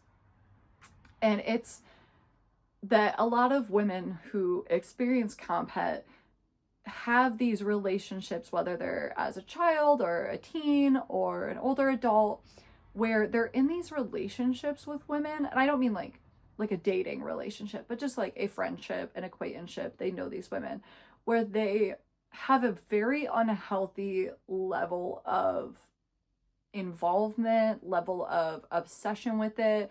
You may be way too emotionally involved with this person. They usually have really messy ends or really messy like bickering and fighting, like because you're denying the fact that you have feelings for this person, and the feelings that you're feeling for this person are not platonic. But that's something that's so deeply ingrained that you cannot embrace about yourself or consider about yourself, or that it might be playing a role, that it becomes this weird like rage, uncomfortability, conflict, because you're really conflicted in yourself, but it's manifesting as conflict with this person, or you know, like some sort of negativity and related to this person. And that is very obvious here. And there is even a point towards the end where she's talking about Rena, and Rena or Shannon, one of the two. She's talking about one of the two, and she's literally like, I'm not gay. Like, do you guys think I'm gay? Like, I'm not gay. Like, what do you mean? Like, I'm not gay. And it's like, girl, thou doth protest too much, methinks. Like, I like that. I really like the way that it was included. I like the way that it's not overtly drawn attention to. Like, that's not a main tenet of the story. It's not a main plot point or anything like that. It's kind of like this little side point where we kind of get these little glimpses of like, this is not really like a healthy way to think. And like, there's something more going on here. And I really, really like the concept that Natalie is actually just a lesbian this whole fucking time. And she just like cannot accept that about herself. And like how all of these things could have changed if she like was a little more open to like how she's feeling and like analyzing that. Because okay, so we're introduced to Rena, right? Rena Magliotti, though I don't think her last name is ever mentioned again, so we'll just call her Rena. And so, you know, she goes in her room. Rena's already kind of like having a party. She's drinking with some other girls. And this is like a big thing about Rena in like the college years. She's like, oh, she drinks. She's a liberal. Like, she thinks women should have rights. Like, Rena's the worst. Like, Rena's never gonna like amount to anything. And so it's like, let me just read you this little snippet where she's talking about being in the room with all of these girls and Rena. She says, across the room, Rena stood in a semicircle of women who all looked like misshapen clay versions of her and were equally covered in the cursive scrawl of corporations. Standing together like that, they looked like a huddle of branded cows, freshly escaped from the hot iron poke. They were laughing, or screaming. The music, it was really so loud. And the floor, I couldn't see it, could only see dozens of sneakered feet, moving and shifting like snakes. The floor was filled with snakes. These people were snakes. So we have a healthy relationship to women. She goes, it felt less like we were in a college dorm room and more like we were standing inside some horrible monster's mouths. The wicked are estranged from the womb. They go astray as soon as they are born, speaking lies. Their poison is like the poison of a serpent. There it was, the lurch of panic. A tear rolled down my cheek. And the girls are not being mean to her. The girls, I will say there's some contention later because of Natalie. The girls are not being mean to her. Like, literally the next thing a girl says to her is like, oh my God, I love your hair. It's so long. Like, they're not, like, being mean to her. They're like, oh my God, your hair's so healthy. Like, have you ever cut it? Like, you know, because it's long. Like, that's a reasonable question. And she goes, oh, that's what's happening here. These girls thought I was dumb. No, I think they're just trying to make conversation and just, like, invite you in the thing. Like, don't get me wrong, there are mean girl circumstances where mean girls are saying nice things, but they're doing it in a mean way. Like if a girl says, oh, I love that you just, like, don't care what you look like. Like, I could never be like that. Like, it's so admirable. That's a mean girl. She is, like, giving you a backhanded compliment. Like, she is saying something mean under the guise that it's something nice. But someone just actually saying, like, oh my God, I love your hair. Like, it's so long. It's so healthy. Like, do you ever cut it or do you just let it, like, grow? Like, that's not a mean girl. Like, that's just people who are genuinely like, oh my God. Like, and I grew up in a family where, like, I mean, my hair right now is not, like, particularly long, but my mom's hair down to her waist easily. And my dad's hair growing up also, like, down to his waist. Like, I grew up in a long hair family. We would get those questions all the time. People are always asking my mom, like, oh my God, I love your hair. Like, it's so pretty. Like, do you cut it a lot? Like, how long have you been growing it? Like, a lot of women want long hair. So, like, they're inherently, like, when they see a woman who has really long, beautiful hair, they're going to ask them about it. Like, how do you take care of it? What products do you use? Do you cut it regularly? Do you not cut it? Like, how do you get that? Like, I like that. How did we get there? You know? So it's like, these girls are just asking genuine questions. Like, they're not being mean to her. And she is so negative about it. And then she's a bitch. And then, like, wonders why these girls are not that nice to her later on. And it's like, because you're not nice, girl. Because they try to compliment you and include you in the conversation. Your first thought was, oh, they think I'm dumb. And it's like, she literally goes, I'd like to leave now. And literally, let me just read this part. It's right after they ask her about her hair. I'd like to leave now, I announced, even though this was my bedroom. Sure, one girl said comfortably. You can totally do that. Like, they're not being mean to you. They're not. And when she does, like, walk away, they do have, like, a conversation where they're like, she's Amish, right? No, I think Orthodox Jewish. No, maybe she's Mormon. But even that, like, they're not saying that, like, oh my God, look at the weird girl. She must be a Mormon or whatever. Like, she's literally dressed in, like, a prairie dress. Like, her hair is very long and, like, untied. Like, it's very clear that she comes from some sort of, like, Orthodox, evangelical, puritanical type of household in some way, shape, or form. like, it seems more like genuine, just like speculation of like, oh, I get why she would be uncomfortable. I think that she might be Amish, or like, I think that she is a Mormon or so, you know what I mean? Like, it's not like they're like saying mean things about her or speculating about her in a mean way, which is the way she takes it. Like, to me, it very much comes off like genuine of like, okay, like, she clearly didn't like that. Like, it's okay. Like, I think it's just because, you know, she comes from this type of household, or like maybe it's this type of household. Like, you know, like she's really putting a lot on these girls that isn't there. And so this also a part I didn't like that this was included, because I feel like this plot point was not really needed. It's like such a small like third party plot line that like we could have just totally left that out, because they talk about later, like she, you know, the girls are gone, she finally goes back to her bedroom, it's like late at night, and Rena brings a boy home, which, like, is that cool to do in your dorm room? No, like, I don't love that, didn't like that, like, people don't like that when I went to college, like, it's weird, a lot of people do it, but it's fucking weird. But like, you know, they end up sleeping together, and we'll get to it, but like later on, like, it's implied that, or well, it's not implied, it's said that Rena tells everybody that that boy like forced her into doing things, when like that wasn't really the situation. Like, they slept together pretty willingly. Like, and I wouldn't even say it's like, well, not even that. Like, Natalie portrays it as Rena lies about this thing. She says that this boy assaulted her, and that's not really what happened.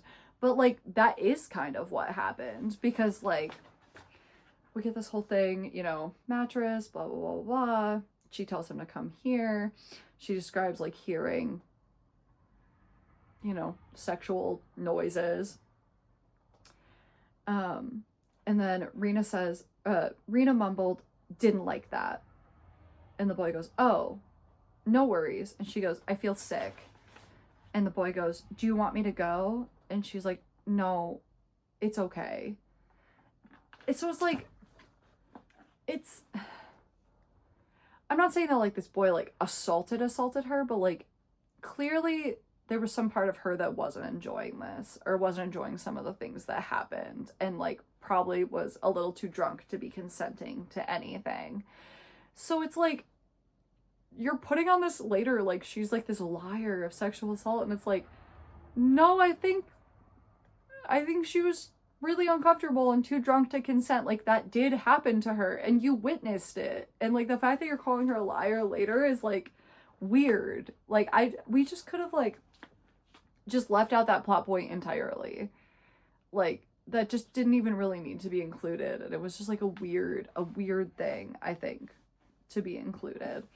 And then Natalie has this, of course, religious little thing she has to say before it ends. She goes, and the 10 horns which thou sawest upon the beast, these shall hate the whore, and make her desolate and naked, and shall eat her flesh, and burn her with fire.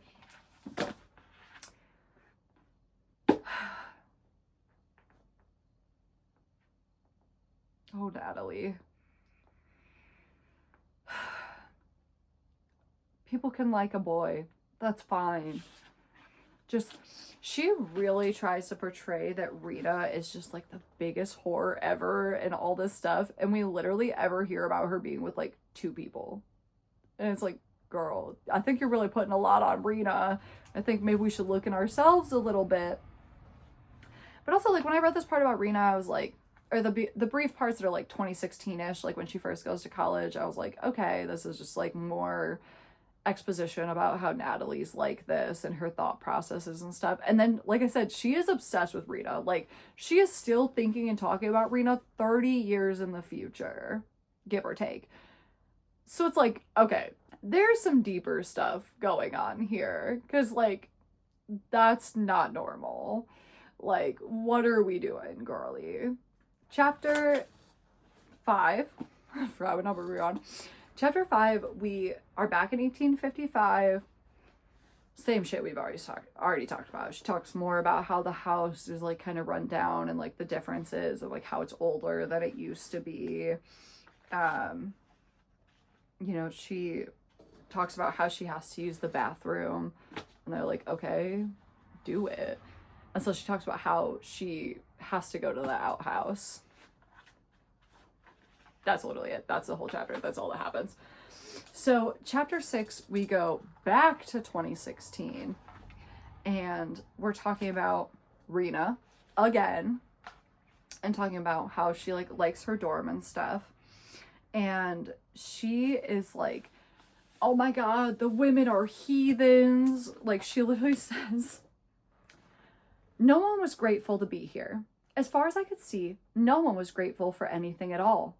They all planned to be wives and mothers, and yet they absolutely hated men and kids. They talked about nuclear families the way they talked about the nuclear bomb. It was a destructive, sexist, militaristic, heteronormative force designed to ruin the world. Literally, they would add for emphasis at the end of every statement. And then there's some more stuff, and they said, instead, they bravely argued that old school femininity was a scourge. Any woman who chose to stay in the home instead of working in the world was complicit. Any woman who identified as a homemaker was both a victim and a perpetrator. And I'm not saying that everything these girls are saying is right, because I don't think, as someone who considers themselves pretty feminist and pretty liberal, I don't think that there's anything wrong with having a nuclear family. I don't think there's anything wrong with being a stay-at-home mom. I don't think there's anything wrong with being a homemaker. I think that those people have a very valid place in society, and we would not be to where we are now in 2026 in society if it was not for these women. Because that was women's primary role for much of history. But I think what Natalie like misses over and over again is that that's not always the right path for everybody. And there's nothing wrong with women saying, hey, we've spent tens of thousands of years being homemakers. We really want to try something different, and we really want to be involved more in society, and we really want to like leave the home. Like, there's valid to both sides. And like, I'm sure, knowing like the atmosphere and everything and how these girls are portrayed, maybe that's a little intense, or they're a little more extreme about it than, you know, like the average person would be. But it's like, she just instantly labels them all as like terrible, horrible people.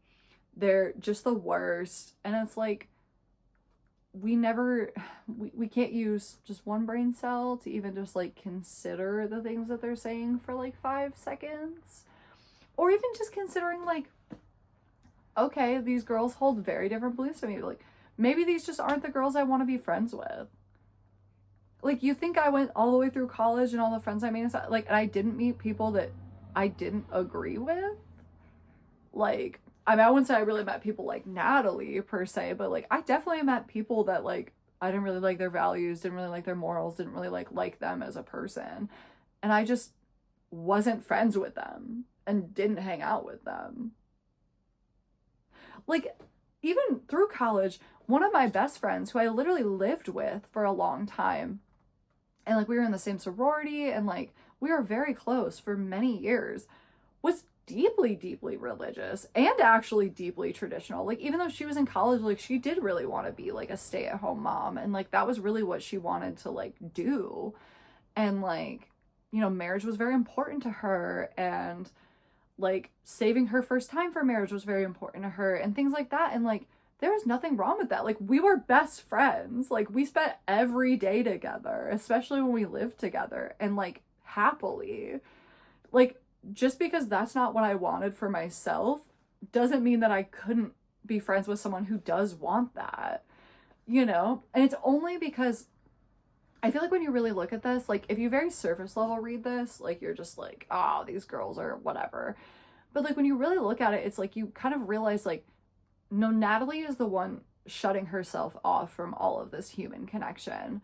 Like, it's the same thing of like, don't doubt your doubts, don't doubt your faith, where it's like, no, like, doubt like, doubt your faith. Like, ask it, okay, why do you believe that? Why do you think being a stay-at-home mom is so bad? Like, why do you believe these things? Because even though you may not end up believing them as well at the end of the conversation, you could at least understand where these people are coming from.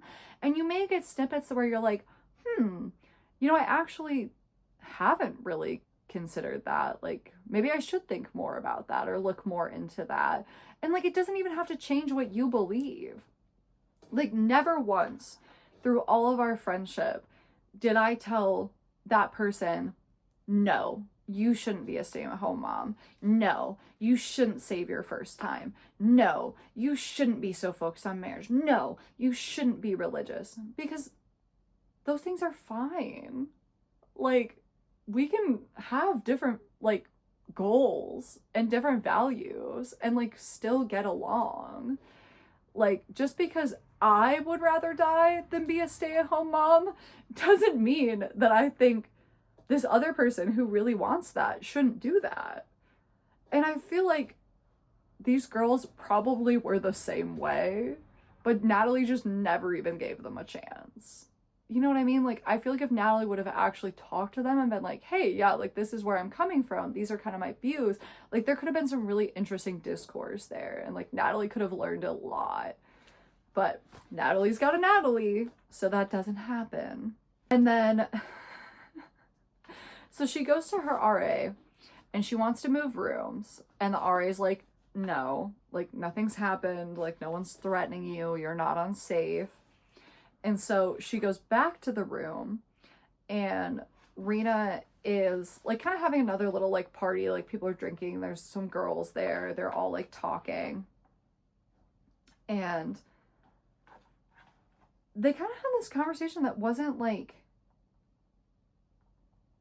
bad at first, and then it turns really sour really fast, because she comes in, and Rena's like, oh my god, hi, like, come in, like, I was just pouring drinks.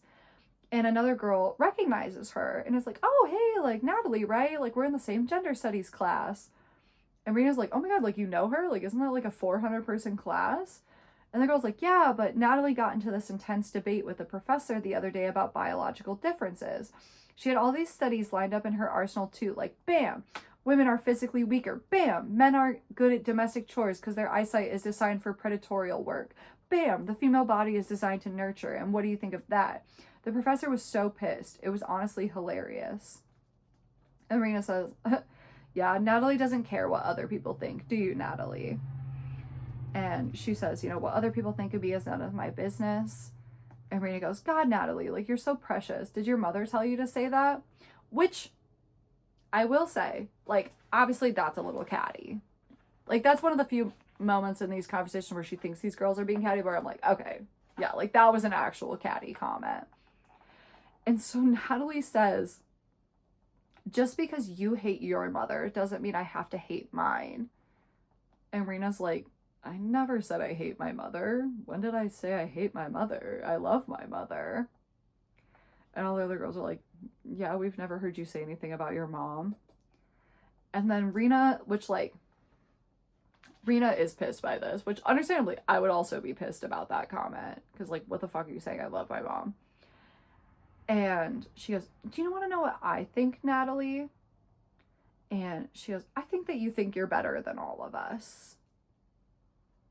And she's like, Natalie's like not even receptive to this. She goes, oh, is that a rhetorical question? Or are you actually interested in hearing a different perspective? And Rena goes, you're mean, Natalie.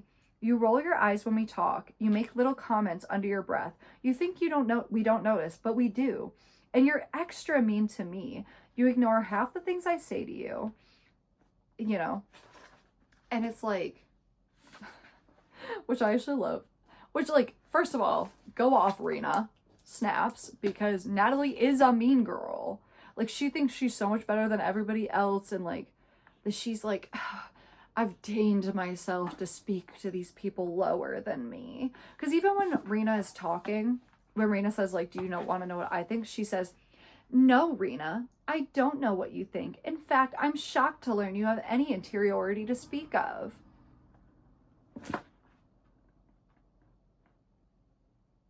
God, I hate Natalie. And Rena says, I think it's because you're jealous of me, because I have friends and a boyfriend, and you, on the other hand, are all alone with your imaginary friends, Jesus and Mary and the Holy fucking Spirit. Which I was like, go off, Rena, go off. And Natalie says, in true mean girl fashion, because Natalie is the mean girl here, I'm not jealous of you, Rena. If anything, I feel sorry for you because you're unintelligent and you lack creativity, which we're never shown either of these things. Actually, Rena becomes very, very successful later. And in a career, you also do kind of need creativity for. So I think she's plenty intelligent and creative, actually. And Nellie says, but most of all, I feel sorry for a person like you will never know true wonder, not once in your life. And Rena's like, God, you are such a bitch. And she goes, well, I don't concern myself with the opinions of whores. And then she tries to say that Rena begged for that boy to sleep with her and that he didn't actually assault her, she begged for it. None of that happened. Literally, the only thing Rena said to him before they started actually having intercourse was, come here. That was it. That was all she said. In no world is that begging for it. Is that being a whole, like, she literally said, come here. And then the next words out of her mouth were, I don't like that and I feel sick. Well, what part of that is begging for it? You sound like a fucking rapist ass man. That's what you sound like. You're disgusting, Natalie. And this is Natalie at 17 and she gets so much worse. And then Rena, love her, punches her in the face. As she should. And she even does it extra good because she takes one hand and like gets Natalie's hair, holds her up, and then punches her in the face just to really make sure it connects very solidly and she can't dodge it. So like, go Rena. You love Rena.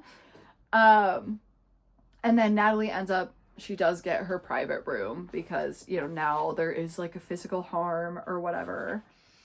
And then she talks about how, like, after that, she just, like, stopped talking to the girls completely. She joins a church group. And even when she joins the church group, it's not like she's like, oh my God, these women are so much better. Literally, she says, the next week I started going to the church group. It was held in the basement rooms of the main library. I sat with the dumb girls. I suffered their little sniffling moans and sighs of glory be to God, and it was fine. So even when you're with the girls who believe the same thing as you, you still think you're better than them. And you still think that they are like ants under your feet. Like, maybe the problem's with you, girl. You're kind of the problem. So chapter 7, we are back in 1855 again. She, again, kind of like wakes up like that. And she's having this whole like, I don't know these people, I don't know these people, I don't know these people, who are these people? And the only thing really honestly to note of this like beginning part of the chapter is that she does notice that like, so obviously the oldest girl, no longer Clementine, it's now Mary. And she does note that Mary is the name that her and Caleb had picked out for the baby that she's pregnant with in 2026, that like 6-month-old baby. Like, Mary was the name that they picked out, but they haven't told anybody. Like, they didn't tell anybody that's what they were thinking of naming her. Like, that was just like a thing between the two of them. So she's kind of like, why is this kid named Mary? Where did this kid come from? I'm not pregnant anymore. And then she decides to run away again, which every time she does this too, it's so stupid and shows how Natalie has like 0 brain cells, because it's not like I'm not saying like, oh, I'm such a genius over Natalie or anything like that. I'm not trying to say it like that. But like, okay, this happens to me, right? I wake up in 1855. There is a strange man here. There is strange children. I don't know them. They clearly know me. I don't know where I am. I am not portraying that I don't know where I am and what's going on. Like, obviously, yeah, in the first moments where you're like, where am I? What's happening? But, like, the second that the kids are like, oh, Mom, or like, are you okay? Like, what's going on? Like, we're your kids. Don't you know it? Stuff like that. I'm shutting the fuck up. Everything after that, it's an internal plan now. Because, one, not being mean to children. Not gonna mistreat children. And this is coming from someone who's literally sterilized and has zero interest in children. Still not gonna be mean to children. So, not gonna bring it up to them. Also, strange man. Could be dangerous. He looks just like Caleb, but like, you don't know him, you know? So like, why would I bring it up to him? He could hurt me. He could do something. He might be the reason I'm here. Why would I let him know that I'm unsettled and I feel unsafe and all these things? And then every time she runs away, it's literally just her, like, she doesn't have any shoes on. She's not even wearing a dress. All this beginning stuff, she's just wearing a nightgown. Because she's just, like, in and out of bed the first, like, several weeks she's there. Like, she's not participating in any way. She doesn't even have shoes on. And she just, like, runs into the field. Or, like, tries to run into the woods. And it's like, you don't want shoes? A proper outfit? A cloak? Food to bring with you? Water? Or at least something to, like, hold water in? Like, it's where were you running to? What were you gonna do when you got there? Like, you don't have any supplies. You don't even have clothes on. Like, that's not safe. Like, what if you run into another random man and like you're out here with no fucking clothes on? Like, it's stupid. It's really stupid. Like, what did you think you were gonna do with this? Like, if it's me, I'm like concocting a plan. Like, I'm like, okay, cool. Like, so my shoes are here. There's dresses over there for me. Okay, I can get the cloak out of this closet. Okay, I can bundle up this amount of food without them like noticing it's missing. Okay, the water skin's over there. Like, if you're in a way, like, think about it. Like, plan it. Like, she just, again, bolts off and tries to run into the woods with no clothes on and no shoes. And what does this dumb bitch do? She runs into a fucking, like, I think it's like it's a bear trap, essentially. But I think they say later it's actually meant for, like, coyotes or something like that. Because they do note that the only reason she still, like, has a foot is because it's one that was created for smaller animals, so it doesn't have quite as much force. Like, obviously, like, a bear trap is going to have a ton of force. Bears are huge, so, like, they need a lot of force to even, like, wound them. So, like, if you got your foot caught in, like, a bear trap, you very well could just lose the entire foot. Or, like, pretty close to it. And they note that, like, she didn't, like, break her ankle or anything because the trap wasn't, like, quite strong enough. It just, like, lacerates her really badly in a couple of places. And they have to, like, Caleb has to come get her and, like, bring her inside. And they end up having to, like, stitch her wounds and, you know, like, put ointment on them and stuff. She's, like, healing them for a good chunk of the book. And it's just, like, yeah, girl, what the fuck did you think was gonna happen? Because also it's, like, if it's me, like, I would have planned all that stuff, gotten all the supplies I needed, and then probably stolen a lantern and left in the middle of the night while everybody was asleep. And I also would be looking at the ground where I'm walking.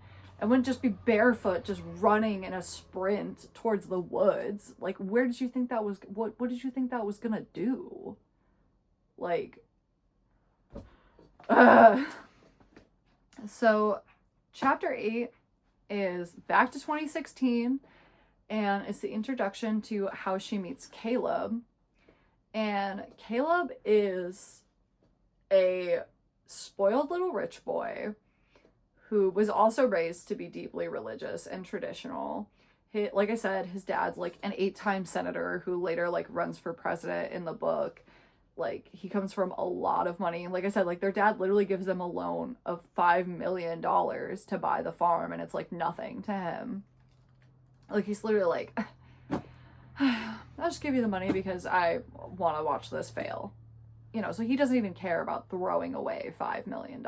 So like clearly they have a lot of money. And, you know, he's got a bunch of brothers. He's like one of like 5, and they're all nuclear families, all make money. I think one's in tech, one's in like finance, and you know, they go on a first date. And on the first date, he asks her like what she wants out of the future, and she says that, you know, she wants a farm and she wants to be like a stay-at-home mom. And Caleb like really latches onto this. He's like, ooh, like that could be cool. Like, yeah, like now that you mention it, like I kind of want a farm. Like that could be cool. And like Natalie isn't really like thinking about this. Like she's just kind of giving him a bullshit answer. Like that's not actually what really she wants. She's just kind of like knows that he's traditional, and like he's clearly like losing interest in her, so she just like throws out something. And he's like, he gets really like attached to it. And she even says like it clearly like she very much feels like the first boy who had to give her attention is like the one that she has to be with, because she even says like, and here suddenly was a fundamentally likable person somehow liking me. Is it a choice if there's only one option? Like, girl, you're like 17, maybe 18 at this point. Like, you haven't met anybody yet. Go out, meet people, stop thinking you're better than everybody else, and say fucking hello to somebody, and maybe you'd meet somebody who's better. I mean, I get, like, on paper he's good, like, he has similar values, and he's really rich, but, like, we will find out they are fundamentally not compatible people. Like, they should not be together. And literally talks about how on the 3rd date, they discussed marriage. Haven't even kissed yet. All they've done is hold hands. And on the 3rd date, they discuss marriage. And it's not until the 4th date that he gives her, like, a singular peck. And then they get engaged, like, right after. She gets, like, a big, fancy, like, 4-carat ring. And it's really just that. Like, her mom even says, like, at this, like, engagement party that's very rushed and everything, her mom seems, like, genuinely surprised. Like, it says, when she had talked about my future, it had always been Natalie the professor, Natalie the academic. Of course, the assumption of children homemaking was always there too, hovering in the white space between those hypothetical careers. My mother, a breadwinner herself, was lopsidedly progressive in that way. She didn't believe in divorce, but she did genuinely believe her smartest daughter would have it all. A good job and a good family. In Jesus' name, amen. And so her mom kind of says, you know, like, if you marry this man, you will become his smiling shadow. And she's basically like, I thought I wanted the world, Mama, but I've seen the world now, and I want no part in it. And now she's with Caleb. Yay! Chapter 9. She is complaining about her foot, of course, and how she can't walk and she can't really do anything. Which, yeah, it's all lacerated to all hell right now. Of course, you can't really do anything. And she is like arguing with the children the entire time. Literally, one of the reasons I dislike Natalie the most is, like I said, like, she is consistently taking this out on the children. How would it be like, even if something happened, you got like transported to 1855, how the fuck would that ever be the kid's fault? Especially when this is all that they know. Like, what are you actually talking about? Like, she literally says, like, I want to go home. Please take me home. And they're like, bro, what are you talking about? Ava Mary is like, this is your home. This is your life. You're behaving like a child right now, and you are not a child. You're a grown woman with children of her own to take care of. And do you know what? Your actual children can't stand when you act like this, especially Maeve. It makes her very upset. Yeah, girl, of course it does. You're all she knows, and you're leaving like, I don't know who you are. You kidnapped me. You're a bad person. Why am I here? You're not my child. Like, even if that was the case, and that was truly what happened, like, again, why would it be the child's fault? Why would it be their fault? And literally the kids end up doing all the chores for her. They literally cook for her. They take care of the house for her. They do literally everything. And then she ends up getting a pretty bad fever and ends up like having to be put to bed because she's like very sick. And really the only other thing that happens in this chapter is that she does find out that the farm is called Yesteryear, which, spoiler alert, that's what she named the farm. The farm that's in like 2026-ish. Crazy. It's almost like it's the same fucking place, so we already knew that. So chapter 10, we get kind of a snapshot of her and Caleb's wedding, which is very big, very lush. They have like 400 people there. It's at Caleb's, like, his parents' like really nice house in California. And before we get into more of her and like Caleb, she has this like scene with her sister Abigail, where, so her sister is already with someone. She's with this guy named Bryce. He sucks. We don't like Bryce. And she tries to have this moment where she tries to like confide in Natalie. They've never really been particularly close, but I think just, you know, with everything that she's going through, she's really just desperate. Like, she's reaching out for somebody, anybody who could help her in her situation or make her feel like she's not so alone. Like, her sister tells her that she thinks she's pregnant, and she took 2 tests and they were both positive, so like she doesn't think she is pregnant. And Natalie's just like, okay, happy for you. And Bryce is like super drunk. He's a really bad alcoholic. He's abusive. We also find out later that he is very, very traditional. He doesn't want her to even think about being on birth control. As soon as she's done getting pregnant, he like immediately gets her pregnant. Like, he just treats her like an incubator, essentially, and someone to like take care of the house. And, you know, she says like, I just wish Bryce wasn't so drunk right now. And Natalie's response, what do you think Natalie's response is? If you guess, isn't Bryce always drunk? You'd be right. And, you know, Abigail says, you know, he's been so temperamental lately. And Natalie's solution, her advice, her, like, what you should do right now to this situation, you just got pregnant, you're with this man who treats you really horribly, who is always drunk and is just kind of a piece of shit. Her advice to her sister is, go tell him you're pregnant right now. Because also too, like, I feel like most people consider it pretty rude to do things like another engagement, a wedding announcement, a pregnancy announcement, like any of those really big like life announcements when you're already at somebody else's life event. Like, you are at somebody else's wedding, like, it's very rude to make that all about you and how you're pregnant. But Natalie's like, yeah, go tell him right now. And she's like, oh, like, maybe you're right. Like, that'd probably make him happy, right? And I was like, of course. And then it's kind of cut off because Caleb comes over to, like, grab her. And she is, like, gone. She is up and gone. She does not want to be talking to her sister. So then we get this very uncomfortable scene where, so, wedding's over. Caleb and Natalie are together.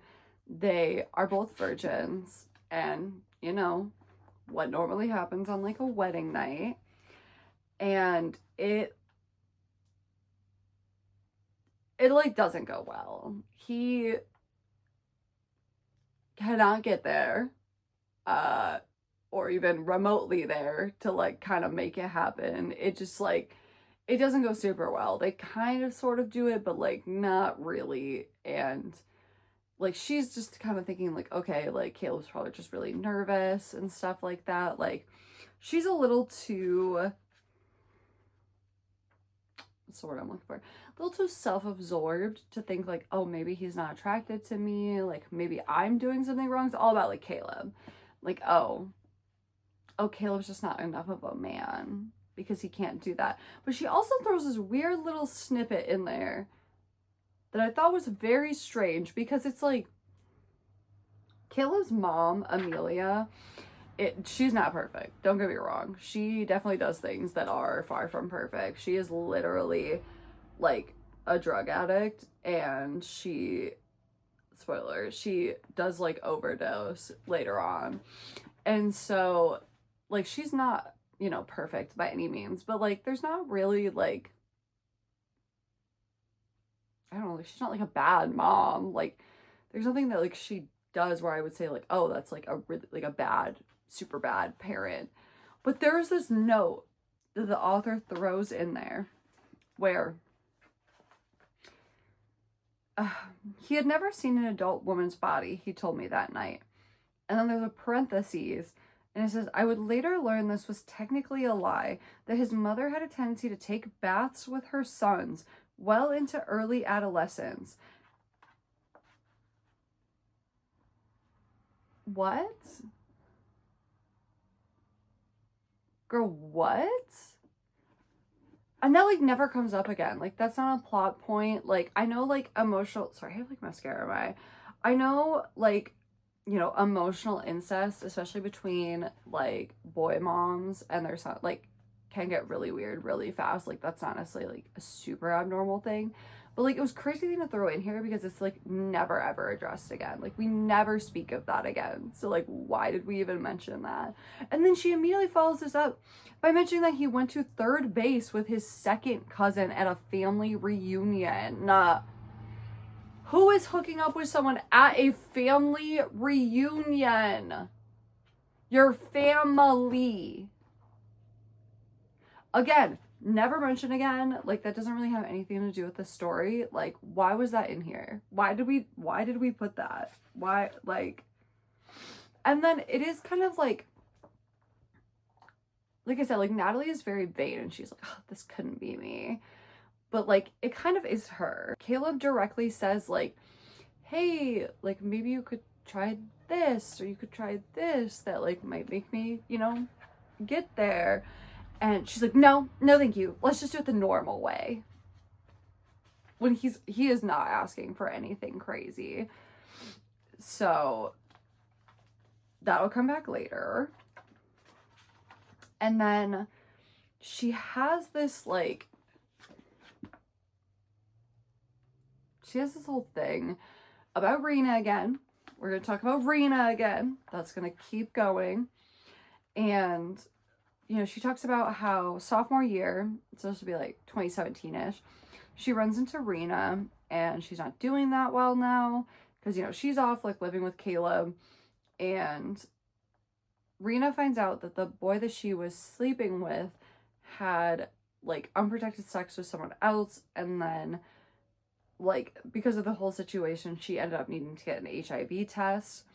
And then she was really upset about this, understandably so, and ends up like kind of hooking up with that guy's brother, who is a high school student. Weird, bad choice, don't like any of that.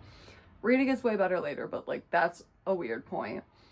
But now, like, which also like, I don't even believe that happened. I kind of feel like Natalie just made all that up. I really don't feel, because also it's like, how would you know all of that? Like, you don't associate with Rena anymore. You don't associate with any of her friends or any of the girls you like. And it's a college. Like, it's not like a teensy tiny space. Like, I'm not even sure any of that's real, or Natalie just maybe made all of that up in her head. And then obviously like Rena sees her, and she's now like 6 months pregnant. And, you know, they kind of have a little conversation. She's like, yeah, you know, I got married to Caleb, and we just like, good for you, congratulations, like, I'm going to an internship at McKinsey.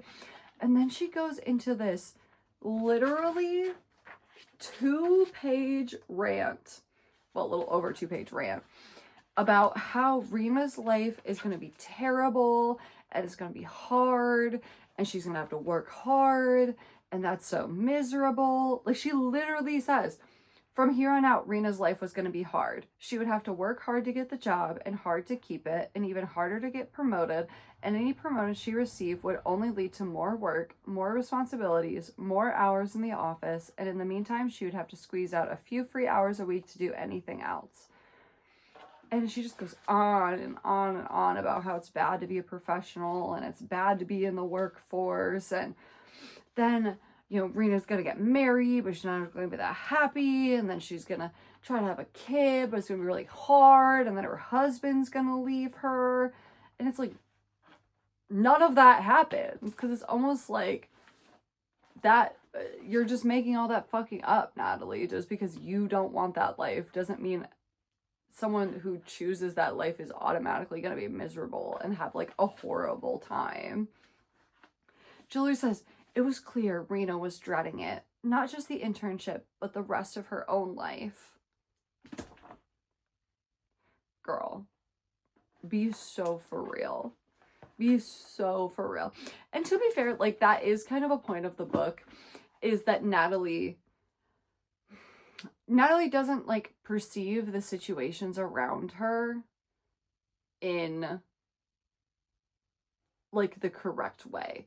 Like, what Natalie is experiencing is very rarely what's close to reality. Because like I said, like, she was like, oh my God, I'm so much holier than thou, better than you, like when she lived in the dorms. But in reality, like, she was just being the mean girl. She was making comments about people under her breath. She was ignoring them when they talked to her. Like, she was the one being rude and awful. And she's very convinced, like, they're the rude and awful ones. So I do understand that, like, we are very much seeing Rena through the guise of Natalie. And Natalie thinks Rena is below her and thinks Rena's life has to be terrible and hers has to be perfect. So, like, it's purposeful, but it's just so random and off the mark. And it's just, like, again, it's giving Compet. It's giving Compet really hard. You know, Natalie congratulates her, and Rena's like, okay, see you around, kind of a thing. And Natalie tells her that she is leaving school. So, Natalie, when we found out later, like, Natalie never ends up finishing her education. Like, she never ends up going to school. Well, going back to school. So, chapter 11, okay, I have, like, pondered on chapter 11 for a while, because I know that it is saying something. I get that it's supposed to be symbolism of some sort, but I can't quite peg what that symbolism is supposed to be. So if you have any takes on like what you think this actually might represent, like, please give them to me, because I don't know. I'm having trouble like connecting the dots here. So I'm actually just going to read this whole chapter to you because it's literally half a page. It's not long. I dreamed that I was giving birth on a farm in the middle of nowhere. No, not right. I dreamed I was giving many births, all the labor of my life at once. A doctor and a husband and a midwife stood over me. They shouted, "Push." I was terrified and calm and euphoric and regretful. The baby wouldn't budge. The baby slipped right out.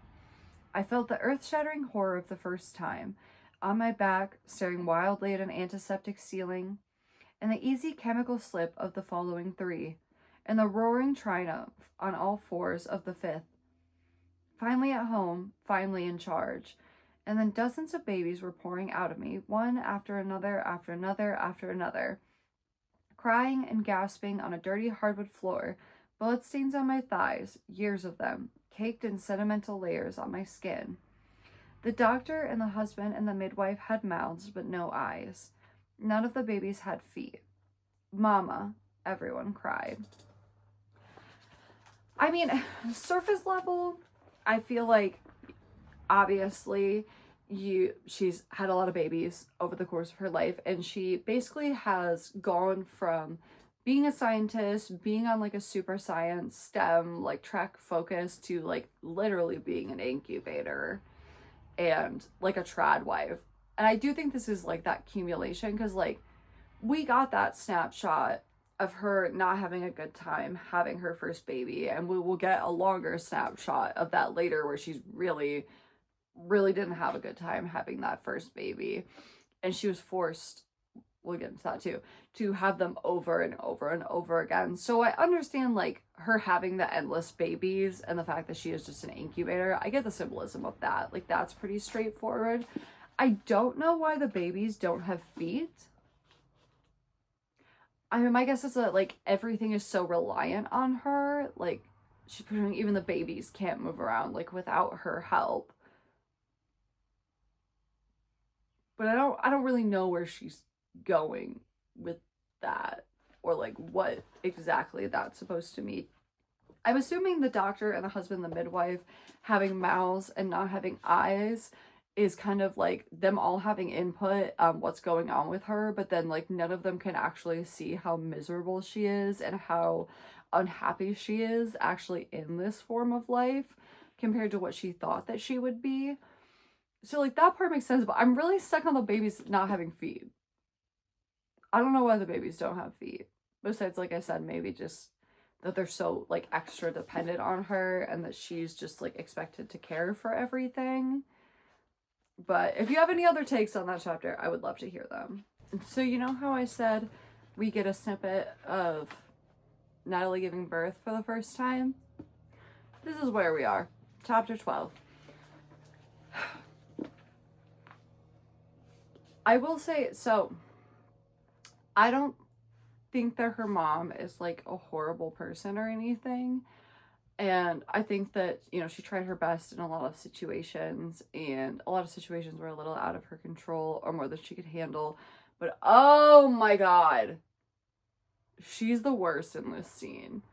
I feel like I said, like this book really gives the vibes of like the Colleen Hoover, like every woman is terrible. Like, it's not till like the very, very end of the book that we see like snippets of her mom and her sister where I'm like, oh, okay, like maybe they are good people. And I think that might be a little bit of the point, is like they weren't the best people, but they've kind of transitioned and become better people. You know, obviously some snippets of that were there, like her mom always reminding her to be kind and like take care of them and stuff like that. But like her mom in this scene, oh my God. Okay. So she had the baby and she, you know, expected to feel that like rush of like maternal instinct and to like care about the baby and like love the baby. And she doesn't. She doesn't really feel anything for the baby. It's not that she doesn't love the baby, but she doesn't like feel anything for the baby. She doesn't feel any connection with the baby. She literally said, but when I was alone with the baby, I held her at arm's length. I whispered, "Who are you?" She does describe how she originally wanted a home birth, but then when it got really close to her actually having that, she got really, really freaked out and demanded that they rush to the hospital, even though like literally it was all set up. Like she was like ready to go in the pool with the midwife and everything. Though I personally, I think I'm not gonna diss on home births because everybody's got their thing or whatever. I do think with pregnancy being one of the leading killers of women, that being as close to medical professionals as possible is helpful, because the amount of times that they cannot save mothers is already high, and then the risk of like transporting or them getting there before something really bad happens to you is like kind of low. And I don't know, I'm all about women not dying, so that's all. But they rush to the hospital and she tries to have this conversation with her mom where she was like, yeah, like I didn't really think it was gonna be like this. Like I kind of feel like a science experiment. So everybody's just like poking and prodding me. Like I just really thought it was gonna be different than this. And her mom literally says, "You'll feel better when you get home. Childbirth takes the wind right out of you." And then she follows this up with, "No one said childbirth was easy, honey. They just said it would be worth it." Which, to be fair, her mom gets worse in this scene. Don't worry. I like, I do think that's a really callous thing to say to your daughter who just had a baby, who's very scared, who doesn't know how to feel, and is trying to confide in you. But that being said, like, I mean, she's not wrong. I don't think any woman I've ever met in my life was like, oh yeah, having a baby was so easy. No. Is it worth it? Yeah. Almost all of them will say it's worth it. But will they say that it's easy? No, not really. And I kind of feel like this is just like, this is on the side, but I feel like it's kind of a good takeaway for life, you know? Like a lot of the things we want to achieve, people are like, ah, oh, but you said it was easy. Like you know what I mean? Like it should just be so easy for me to get there. And it's like, no. Like nobody said it was easy. They just said it was worth doing. Like when people ask me about like say my schooling or something, none of that shit was easy. It was not easy.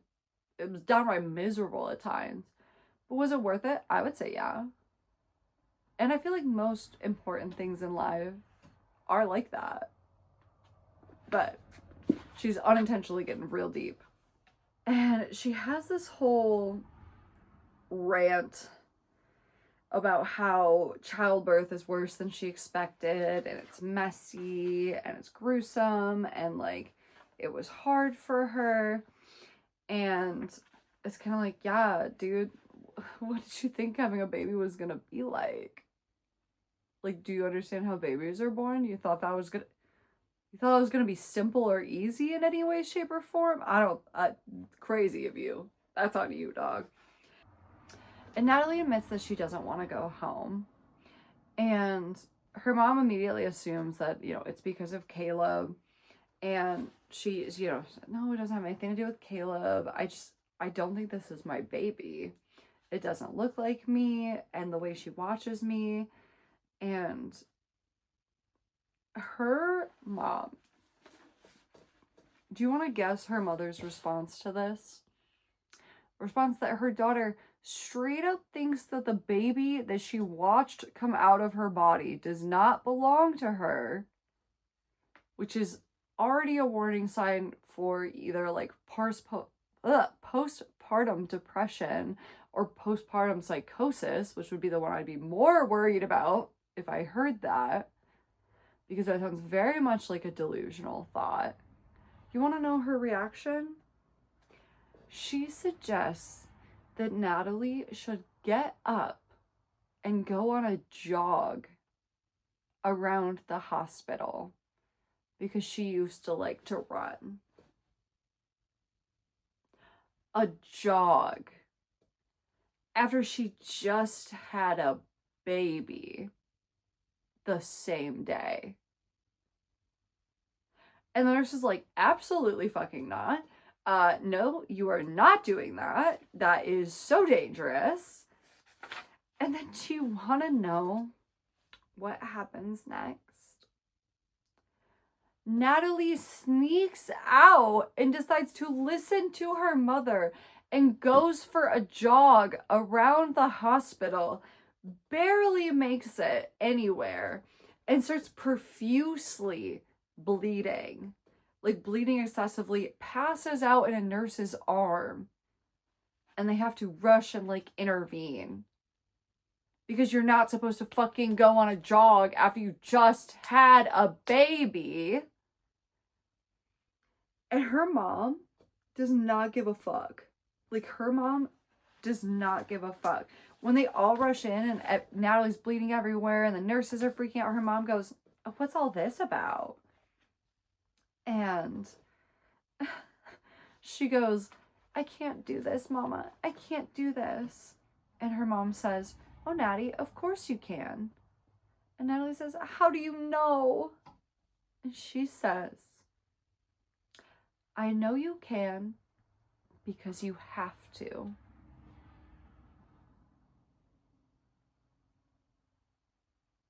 That's crazy. That's an absolutely crazy fucking thing to say to your daughter, who literally seems like she might be experiencing postpartum psychosis. Yeah. What the fuck is wrong with you? And then, so Natalie finally like calms down a little bit. And well, she cries for an entire album worth of songs first. And then she finally starts to fall asleep and Clementine starts crying. And her mom literally says, "Get up." And that's how the chapter ends.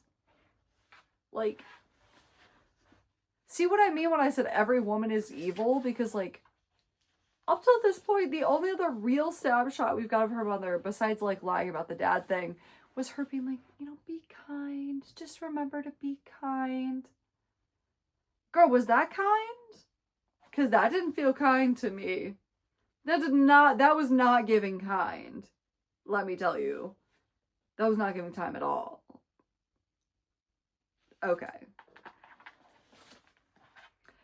And so, chapter 13, we're back in 1855. She is laying around, lazing about, as literally she does for weeks and weeks and weeks and weeks in this book when she first goes there. Mary makes her get up, makes her start to help. She also finally gets dressed for the first time. She's been there for a while, and she's just now getting dressed for the first time. So they get dressed and, you know, with uncomfortable, kind of ugly, you know, rough-hewn clothing. She goes with Maeve out to see the chickens, and that's really it. The only other significant thing that happens in this chapter is when she goes out to see the chickens, she finds on the way there, she has to like steps on it, there's like a little piece of plastic, like kind of looks like maybe it came off like a microphone or like some sort of modern device though, because there wasn't plastic in 1855. And so like now Natalie's mind is just, her gears are turning. She's trying to figure out, why would there be plastic here? Why would there be something modern here? Like, maybe I'm not a crazy person in 1855. Like, maybe something's going on here. And so, Natalie's brain is cooking right now. We'll find out why later. Chapter 14, we're back to... there's not really an exact time for this. Because they haven't specified, like, exactly how long, like, into their marriage and stuff that like she got pregnant, but I would say this was probably roughly like maybe like 2018 and 2019-ish in the timeline here. I feel like I should have a whiteboard with a timeline. Maybe I'll make one of those at the end of it. Just really sum it all up for everybody. But she is very nervous to go home. She ends up actually going home with her mother and stays with her mother for a little while. And this is where we get that first line that I ranted about, where her mother says, "My mother must have sensed the general direction of my hopelessness, because she kept saying an old Sunday school line to me every time she came upstairs to change a diaper or bring me a meal or help with the feeding. Doubt your doubts before you doubt your faith, sweetheart." Which, I'm not going to rant about that again. I already got my rant out, but this is where that officially comes into play. And now she is just like actually blatantly suicidal. We get this little like snippet of how like repetitive her days are. It's sleep, breastfeed, breastfeed, sleep, sleep, sleep, sleep, breastfeed, cry, breastfeed, sleep, kill yourself. No, sorry, sleep. And it's like, I thought you had it all, girly. I thought you were better than so much, like everybody else. And you were like so high above them, and your life is so perfect. Like, this is what I was saying about like the negatives of writing your character to be such an unlikable person, because I feel like I'm supposed to feel this like connection with Natalie, that she's, you know, having these struggles, that, you know, childbirth isn't the easy road she thought it was going to be, and she doesn't instantly feel connected to her kid, and that is making her very, you know, depressed and suicidal, and, you know, she's experienced all these postpartum feelings, and you know, she's kind of becoming a human being for the first time. I should not feel so apathetic that I just don't even care if your character dies. Like, I knew she didn't die, obviously, because there's a whole fucking book about her. So, like, there also was no stakes in it either. So it's like, you don't put any stakes in it, so I extra don't care. You made her so unlikable that I'm like, yeah, okay. Like, she can die. Every other character in this book is more interesting and better than her, so yeah, okay. I don't really need her as a character. You can kill her off if you want. Like, I shouldn't feel that way about your literal main character that I'm supposed to, like, connect and relate to. Like, oh my god, this book was so hard to get through for me. And then her sister comes over, and her sister tries to relate with her again and confide in her. And I think that after she saw how much Natalie struggled during the birth, that she thought maybe like this is the first time I can actually connect with my sister. And Natalie is awful. Like, you're supposed to make me care if she like kills herself, and literally the next page she is the most cartoonishly evil fucking person. Like, why would I be sad? Why would I want her not to do that? She's a horrible person. Literally, this is not even half a page after she said that. Her sister goes, isn't it awful? Referring to the pregnancy, of course. She goes, not the babies. The babies are perfect. I'm just so tired. And Bryce, he always wants to have sex. And the boys are so, I think I might be pregnant again. Can you imagine 3 babies in 3 years? I can't believe it. I never thought it would happen this fast. You want to know Natalie's first reaction to this? Her first reaction? There was a stirring in my heart, a deep agitation. My sister and I didn't talk like this. You're mad at your sister because she's trying to relate to you and she's telling you she's having a really hard time? And also that her husband is assaulting her and abusing her. Because I think it's very, very, very obvious that she does not want to have intercourse with this man. At least not nearly to the extent that they are. And he's clearly not taking no for an answer. So I think you can do the math there. She is getting abused. And her sister says, I've been thinking about it, getting birth control. Bryce doesn't believe in it, but I heard you can just go to the doctor and get it without him knowing, I mean. Do you want to know what Natalie says to this? Do you want to hate her with me? Okay. Birth control? Lying to your husband? Those are sins, Abigail. Girl, what? Your sister just told you she's being abused and this man is like taking advantage of her, and your thought is, oh, that's a sin. You can't, oh my god, you cannot say something in your, what? And then Natalie follows it. So Abigail goes, and Natalie goes, I'm sorry you're having a hard time, but it's not fair for you to project your issues into my life. And Abigail goes, of course not. I just wanted to know if you're having a hard time. And Natalie says, I'm not having a hard time. I'm just tired and I like to sleep when the baby sleeps, which is why I was trying to take a nap before she woke up. And then Abigail just leaves. She literally just like leaves the entire house, like her mom's house completely. And it's like, how heartless can you be, actually? Like, genuinely. Like, that's the most heartless thing I've ever heard in my life. I like actually teared up a little bit when I was reading this chapter. Because it's like, what do you mean?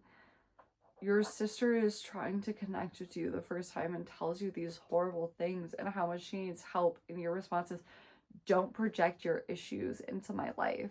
When you're straight up having some of the same issue.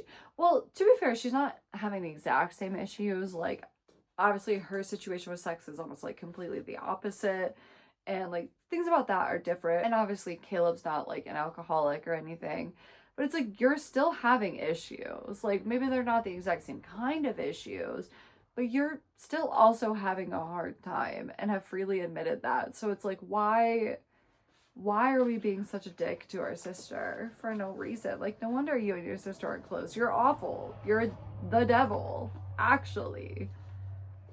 And then Caleb comes over, and Caleb gives her some gifts, and they are the stupidest gifts on planet Earth. They're not the stupidest gifts in like a general sense, but they're the stupidest gifts to someone who is postpartum, who literally just had a baby and like should basically be on bed rest. The first one is a cell phone. And he's like, that way I can call you wherever you are. And she's literally like, I don't go anywhere. Because, like, remember, house phones. You know, she's got a house phone. She doesn't go anywhere. Why would she need anything else? And so she doesn't really care about the cell phone. And then he gives her running shoes, because we saw how well it went the last time she tried to jog. Yeah, that went so well. Yeah, she should totally do that again. And then he gives her like one of those harness things that she could like put a baby in, so she can take the baby with her as she runs. Why are we making this woman rock with a baby? I don't think the baby wants to be all jiggled around. Like, she even, okay, it was like the one part that I did like Natalie for a second, because she says, though how it took this long for her to come to this realization, crazy. Should have came to this realization a long time ago, but this was the moment the crisis became clear to me. This was the moment I realized my husband was an actual, honest-to-God idiot. When he suggested with all the sincerity in the world that I might like to bring our 2-week-old newborn on a jog. I imagined Clementine's tiny brain bouncing around like a bruised fruit in her Play-Doh skull while I stumbled through an asthma attack on some nearby sidewalk, phone to my ear, waiting for someone at home to pick up. Like, oh my god, Caleb's so stupid. And he's been stupid. He's been so obviously stupid. The fact that it took her this long to come to this realization, crazy. Like, what do you mean? She even continues and said, on one of our early dates, Caleb said he wasn't book smart. But that wasn't the full truth, was it? The full truth was that he wasn't anything smart. He was a nice, dumb, rich kid. And what did that make me? A fool. An embarrassment of a woman. At the most important moment in my life, I made a critical error of judgment. I'd mistaken a man's wealth for his intellect. Yeah, dude. Yeah. That was really obvious from the beginning. Like, actually kind of crazy you didn't pick that up sooner. But you want to know what her very next thought is? After my husband's an idiot, he just has money, he should have never even been in college, he just got there by his name. Her very first thought, a girl like Rena never would have made a mistake like this. Compet. Immediately. What do you mean your response to finding out that your husband is an idiot is that that girl I literally was in a dorm room with for like 3 months, she never would have done this. Girl, you knew her for like 3 months. Like, what are we why is she still taking up brain space? Why are we talking about this? Why is she getting brought up right now? Yeah, and she kind of realizes they'd never had like a real conversation, or like a conversation that involved intellect in like any way, shape, or form. But she does kind of use his gifts, because she does end up putting the running shoes to use, essentially. She doesn't jog. She's not completely stupid this time, but she would walk, and she started walking a lot. Like, she would very frequently leave her baby with her mom so she could go walk. And I guess some people might frown on that, whatever. I'm gonna give that to her. I don't blame her for needing to get out of the house. She's going through a lot of mental things right now. She's not doing super well with the baby. I do think her getting out and getting some physical activity and feeling better is a good thing. So I'm not mad at that for her. And then after a little bit, you know, she starts to decide, okay, you know, I'm gonna take the baby with me and we're gonna try to bond, and I'm just gonna fake it till I make it, basically. Which I feel like most people would probably think I would like criticize Natalie for this, but honestly, I feel like that's her best choice in this situation, is to try to fake it till she makes it. And as someone who has used that strategy many times, it's actually a pretty effective one. So I actually think that's a good option for her. I do think that was like a good thing for her to try. So I'm actually not mad at that at all. And then she immediately goes to Caleb after, like, gets home, tells her mom, you know, next time I'm gonna take the baby, you know, I'm gonna get closer to the baby. And she immediately goes to Caleb and is like, so when are you gonna get a job? Because also Caleb's never been working this whole time. He has not worked at all. I don't think he's ever even like had a job. Like, he's just purely off of daddy's money this entire time. And I love that her response is like right away, like, so you're gonna get a job. You're gonna get a job right now. Because, like, yes, girl. If that man is gonna provide for you, make him actually provide. Because how are you gonna be a stay-at-home mom and all this stuff, and then he doesn't even go to work? Like, at that point, like, he's also just a stay-at-home dad. You guys are both stay-at-homes. Like, what about that would make you the homemaker? Like, you're both homemakers at that point. So, props on her for that one. So, chapter 15, literally all that happens is that she is considering, so she, you know, found 1855. We're in 1855. Finds a little microphone piece, whatever. She thinks it's for a microphone. And her first thought is that she's in like some kind of weird reality show where they like kidnapped her and they're making her like live out her like trad wife values, and then they're just gonna like pop up at some point and be like, surprise, you've been on like a reality show this whole time. And she's like, I don't really know if that would be possible, but she's also thinking, okay, that's gotta be it. But then she's like, okay, but like my baby disappeared. And she like just doesn't even like question that. She's just like, well, I don't know. It's gotta be a reality show. It's gotta be a reality show. The only line that I actually thought was very funny, I actually think it's one of the funniest lines in the whole book. One of Natalie's few views, interpretations, snippets that I was like, okay, girl, I kind of see you here. She says, oh, and also another Rena mention, because the sentence before this, she said, the stupidest path is Rena's path, accepting a job in an industry designed, filled, and run by men. Girl, get Rena out of your brain. Let's stop talking about Rena. I'm over Rena. But she follows that with saying, the truth is that whoring yourself out can take you pretty far, if you do it with intention. Look at Mary Magdalene. Now there's a woman that understood the assignment. Girl, I think your church would shun you if you said that out loud. I do not think they would like that take, girly pop. I do not think that would be their favorite. But I thought it was very funny. So, chapter 16, we're back to, like, Clementine days, so that, like, 2018, 2019-ish era. And Caleb does not want to give a job. Give a job? Get a job. He's like, no, we have money. I don't need to. And he's, like, making all of these arguments about why he doesn't need to. And he's trying to, like, suggest they do crazy things, like they could travel, or they could, like, start a business. And so it's like, no, dude, we have, like, a newborn baby. That's a terrible fucking idea. And then eventually he's like, we should buy a farm. And she's like, no, why?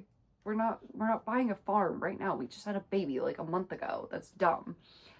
And he's like, well, what about a house then? And she's like, dude, just get a fucking job. Like, literally just get a job. And so they argue. He even says, why can't I stay home and help you with the baby? Because you wanted these traditional gender roles, then fucking take them. You're the man. It's your job to provide. Right now, you're not providing. Your daddy's providing. Like, grow the fuck up, actually. Like, I never liked Caleb, but he started really, really getting to me around this point in the book. And eventually, she ends up calling his mom in tears and telling her about how Caleb won't get a job and he won't grow up and he won't be a man. And so they literally, like, his mom calls him freaking the fuck out, like reaming him out, and literally makes the two of them travel all the way to California to come stay with them so they can get Caleb under control. And they end up living with his parents for like a while. Like, it's a good like year or two they end up living with his parents, which is kind of crazy. And neither of them are happy right now. Like, both of them spend that whole drive thinking that their life is unfair and they shouldn't be here and they shouldn't be with the other person. And Caleb is very pissed that she called his mom, but also I think it's kind of reasonable. He even says, like, you should have to tell me. If you're unhappy, you should be required to tell me. Okay, bro. That's okay. And he even goes, it's really not that unusual to not know what you want to do with your life outside of college.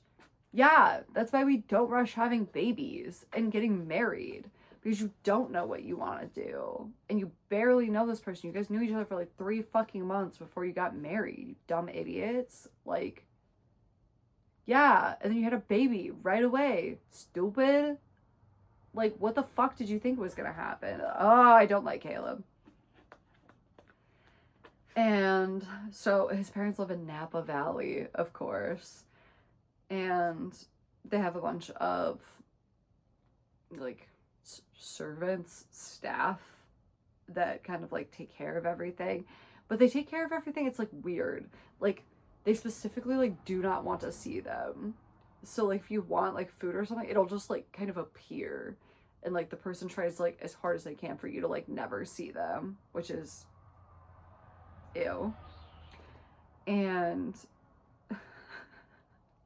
I did love this one part. And so they're literally like first coming in and the parents are like, yeah, you know, this person will take your bags and come in, like, do you want something to drink?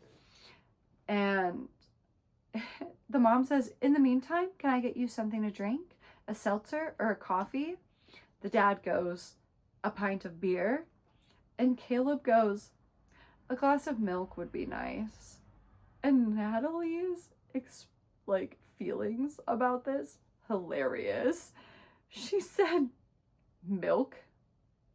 My husband wanted milk. Beneath the artificial delight was a curdling feeling, a distinctly unsettling sense that I had unknowingly married and been impregnated by a toddler. Yeah, he's the worst. Like, how are we just now getting this? How are we just now getting this? Why did this take you so long? Maybe you're not nearly as smart as you thought you were, or good at reading people, or as amazing as you were.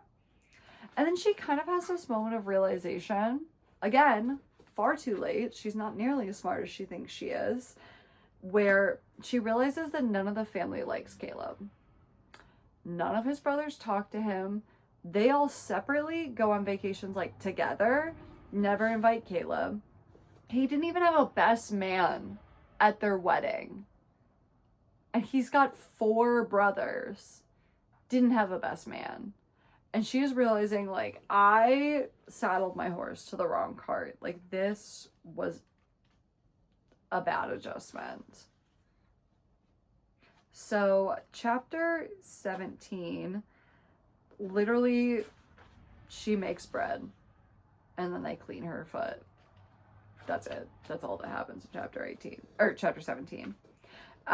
Chapter 18, she is still back in this like 2018, 2019, this space, and she is lamenting her choice of Caleb and how he sucks. Literally the first line is, there comes a point in every marriage when a woman realizes the man she married is a freak.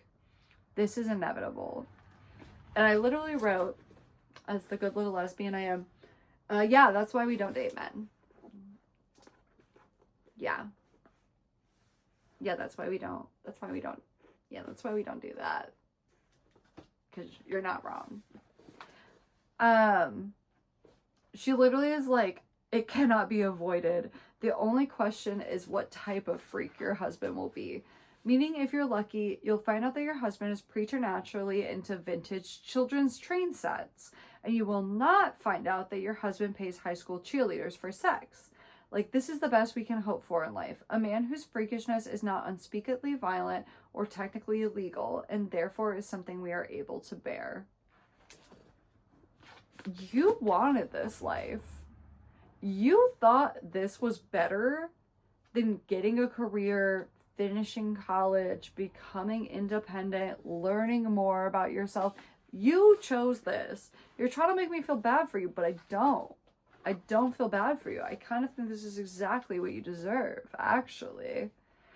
And I would not be nearly so harsh on Natalie if she was not so goddamn fucking superior.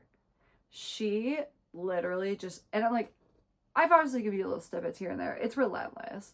Every single thought she has about anything, nasty. Anything she has to say to anybody, if it's not just fake nice, it's nasty. Like, she is just, like, I feel like I'm giving you snippets of why she's unlikable, but it's literally in, like, every sentence on the page. Like, when you actually sit down and read the book, I was so unbelievably sick of her by this point in the book. And, like, we're barely in it.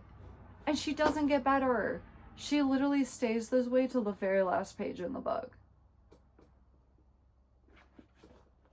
Come on, like, give me something. Give me a character arc. Give me something. And it's really just a lot of, like, Caleb's not fucking doing anything. He literally, like, now isn't even trying to get out and about. He literally has just been sitting in their bedroom, playing video games. They've been there for months now at this point, and he has not done anything. And she also finds out that he has been watching porn. And for Natalie, this is like the end of the world for her. She thinks that he is a pervert. She thinks that he's a fucking weirdo. She, like, is like, oh my god, I married, like, a sex pest. Like, she thinks he is literally the worst person in the world for this. Which, like, I'm not gonna get into all the nuances of if that's good, if that's bad. But I will say all the examples they give, though I'm not gonna read all out to you, are, like, they're very innocent. It's not like he is looking into, like really violent stuff or really weird stuff. It's literally, like, husband and wife, real couple, they're passionate. Like, it's, like, if anything, kind of endearing. Like, it's clear that he's, like, trying to, like, look at these people who are supposed to represent, like, what he is supposed to have. And it feels more to me like a longing for what should be in their relationship rather than, like, he's a sex pest or what does she literally call him? A sex pervert. Like, okay, like, he's literally just looking at the stuff like you guys should be doing in, like, a totally normal relationship. Like, it's nothing extreme at all. I feel like it's about the only time in this book I probably will defend Caleb, because... And then she has this conversation with Caleb's dad and mom, and really the big takeaway from this conversation is she thought that she was going there so they would get Caleb in line. But they kind of thought exactly the opposite. Like, they don't really know how to help because they've been trying their whole lives already. He's still like this. And they thought that she should be helping him change. And like, they're kind of wondering why she isn't doing anything. Well, she's wondering why they aren't doing anything. So they have this kind of, you know, weird like impasse. And she finds out that Caleb was supposed to go to business school, but he didn't get in because he messed up the interview. And they're kind of like debating like what kind of job should Caleb do, like what is he suited for. The answer is not really much of anything. And his dad says he could be perfect for politics someday. It's actually one of the few positions of power where it benefits you to underthink. If you don't think too hard, you never get rattled.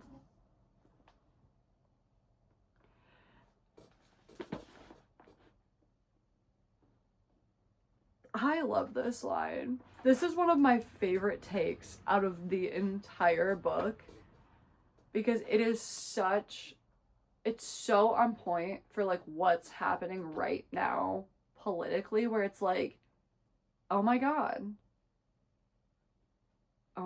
you are so right. The reason that they never get rattled or he never gets thrown off by these things are because he's literally so stupid. He doesn't even have the capacity to overthink something. He literally can't. And I was like, wow, I just came to, like, I feel like my brain just, like, gained a wrinkle. Like, even outside of politics, like, there are some people where I'm like, how? Like, how would you do these things? Like, how, like, what would even, like, make you fathom that this should be, like, the choice that you made? And thinking about it from the sense of, like, they literally, not everybody, of course, like, everybody makes mistakes sometimes. Like, I'm not criticizing, like, normal people just making a mistake, but I'm talking about the people who, like, consistently like fuck up their life over and over again and just do it so blatantly without like a care in the world, that are like just so fearless about stuff like that. And it's like, oh my God, they literally do not have the capacity to overthink something. They're choosing everything because they literally can't think about it, really. And I was like, wow, that, I feel like I just gained like a +10 in knowledge. And then it's immediately followed by his mom admitting that he murdered his class hamster. But it wasn't his fault. It was, he didn't mean to. Maybe Caleb is a psycho. I don't know. Maybe. Or maybe he's just dumb. Honestly, with the thread of how everything's going, maybe he just did something really stupid, like fed it something it wasn't supposed to eat or something because he's an idiot. And then it passed away. So maybe he's not a psycho. Psycho's that's a harsh word. But that's also never addressed again. Like, we don't really ever talk about that again. It does come up, which we'll talk more about later. It does come up that he's not particularly good with the animals. Like, he really wants to own animals, but he's not particularly good with them. And so I feel like this was kind of a seed, just a little bit of foreshadowing for that. Because like I said, it's never really like addressed again. I think we were just foreshadowing some of the stuff that happens with the animals later. Also, I promise there will not be any like descriptions of animal violence, anything graphic, like more than just the offhand, like this animal passed away or something. Like, it's not, don't worry. If you have triggers from that, like, nothing's going to be graphic. Nothing's going to be, like, over the top, I promise. And so his dad finds a job at a vineyard that's close to them where he could take over as, like, a management position. He, like, pulled some strings with, like, a friend of his. And not only at first, like, agrees with this, and then she kind of changes her mind. She's like, no, like, I think, like, I can do better. Like, I think that I can like get something better for him. Like, she literally goes to Doug and says, tell your friend thanks, but no thanks. I'll find Caleb something better. She goes, "It's my job anyways. I'm his wife. You're wrong about Caleb, you know. He's not a man yet, but he will be." And his dad says, "It kind of sounds like you're making a bet, Miss Natalie." And she goes, "May the best man win." Crazy that you're literally making bets with your husband's dad about if you can get him a job or not. Like, crazy that that's where we are right now. 19 is, honestly, not much happens in it, but I thought this part was so, like, so Natalie, and so her just, like, being obsessed with how she portrays herself and everything. Because she says, we're back in 1855, by the way. She said, "Well, the worst possible thing to happen has happened. Worse, even, than having a foot caught in a steel trap. The bread was bad. She made bread, and it was real bad." And she's like, "Oh my God, how could I not do this? I do this for the Instagram cameras all the time." First of all, the bread you make on Instagram, you don't have to eat. You don't have to eat it. Like, you can just pretend it's good and move on with your life as long as it looks passable. Like, maybe you're just not as good as everything as you thought you were. Maybe. Crazy. And then she says she's going out for a walk, and she runs into Noah, and she kind of gets him to go on a walk with her, but then eventually she wants to walk, like, too far, like, off the property, and he freaks out, and then he runs to go get Caleb, and Caleb kind of runs to go get her. So again, we have yet another scene of her trying very stupidly to run away, because remember, her foot's all fucked up, and she can't go anywhere. It's, like, disgusting and lacerated. She described it as, like, Frankenstein-esque. So it's, like, and bits of the muscle are, like, out of, like, why are we trying to run away like this? You can barely even hobble. And, like, you did it with the boy, so, like, you know he's immediately gonna go tell the dad, and, like, that doesn't... It just got so repetitive. Like, this is the third time she's tried to run away, and it's like every other thought of hers is something about running away, and it's just so boring and tired. Like, because also, like I said, every single time she does it, it's stupid.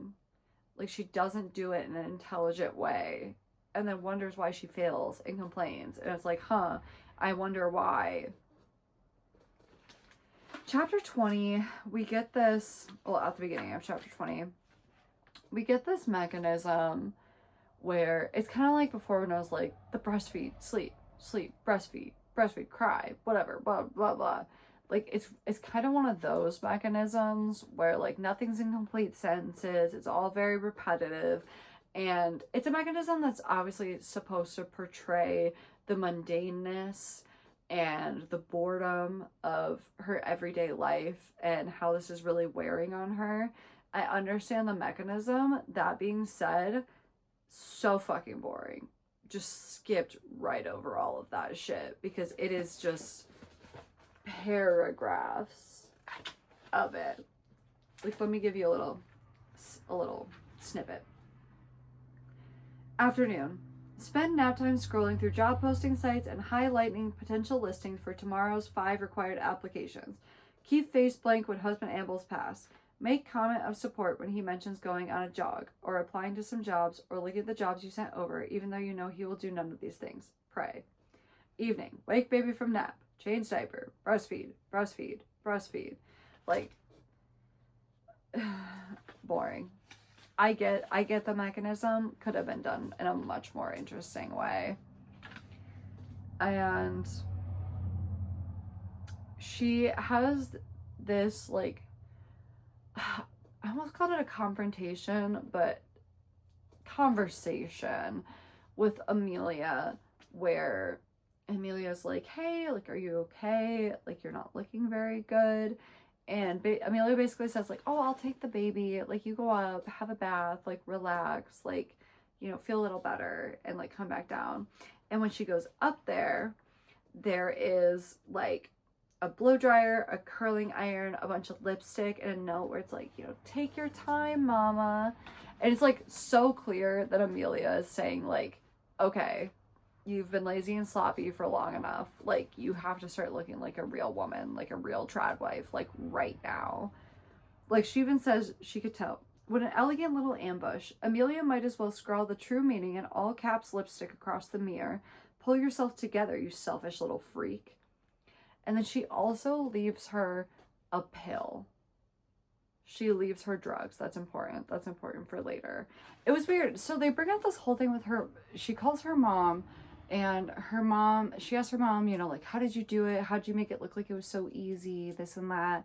And her mom tells her that she would always pretend that she was being watched, kind of like she was on a reality show. There was like a live TV audience like watching her all the time, and it like how keep her motivated, and they could cheer her on when she needed it or whatever. Which I was like, okay, like maybe like it's a little late to introduce that. Like we're 150 pages in, but like okay, like maybe this is going somewhere. Like maybe we're doing something with this. Okay, no, nope. Literally doesn't even become a thing, like at all. Like I don't know if this is trying to be like the explanation for the interview questions at the beginning.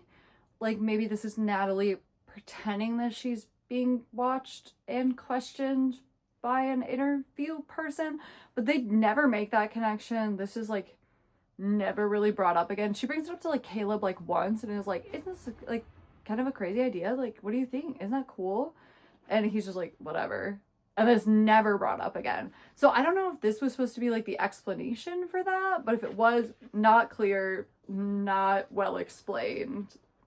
And then we're back to like the repeating mechanism again of like middle of the night, wake up, shower, do this, do that, do this, do that. Boring. We've done that so much. Okay, we're done with that. We're done. We're done with that. Let's move on from that mechanism. We've done it. We've done it like 4 separate times now. I'm over it. And then again, she's thinking about Rena, because who's surprised? She's always thinking about Rena. Like literally to the point she's like seeing her. Like she even says like, Rena disappeared from the bathroom, leaving me alone with my reflection. Like, girl, you have a problem. You should see a therapist. And then the end of the chapter is just a little conversation between her and Amelia, where Amelia's like, weren't the drugs great? I get them shipped in bulk, like here to the house. And Natalie threw the pill away. She did not take it. She just flushed it down the toilet. And so it's like, okay. And Amelia goes on this whole thing where she calls him like mother's little helper. And yeah, explains a lot about their childhood at that point. So chapter 21, we are back in 1855. She is now strictly on like house arrest. She like obviously has her like messed up ankle, and they made like kind of a makeshift rope. It's not like a rope. It's like a rope made of rags, and like have used that to kind of like tie her to the furniture so she can like kind of do chores, but she can like barely even hobble between things. And she has this conversation with Mary where again, she is so mean to these fucking children who are literally just confused and hurt that their own mother like doesn't recognize them. Because, you know, Mary asks her, why do you try to run away so much? And she goes, because I'm not supposed to be here. That's why. And they're, you know, they have a lot more back and forth. And then at one point, Mary goes, you know, there are people in the world who don't have a family at all. And how would you like that? Being all alone in the woods, no one to save you when you stumble into a trap. A gust of anger whips through me, strong enough to snap a neck. You are not my family. Periods in between all of them. And it's just like, this is like a 12-year-old child. Can you get a fucking grip? I literally don't even care if that is your family. A little 12-year-old wants to be your family, you be their fucking family and you shut the fuck up. That's what you do. Like, I thought you trad wife types were all about your children. But yet you're gonna forsake any child that isn't yours. Pretend like you're a good mother. You don't even recognize all your fucking children. Oh, I hate Nat. And I think what also makes Nat so hateable is that she's so real. Like, I will say, like, okay, I feel like she's a little bit on the tip of, like, cartoonishly evil, but, like, hearing a lot of behind the scenes about, like, these trad wife type of people and these really conservative influencers and this and that, I feel like she's not that far off. Like, she's definitely a little more tipped to cartoonishly evil, but honestly, so are a lot of those people. So I feel like she's, like, not that much of an exaggeration of these types of people. And I think it just makes her so extra hateable because it's so close to real life and people I absolutely despised, like, IRL, that I feel like it's really easy to project those feelings of not liking those real people, like, onto Natalie, because she's kind of like the epitome of those people.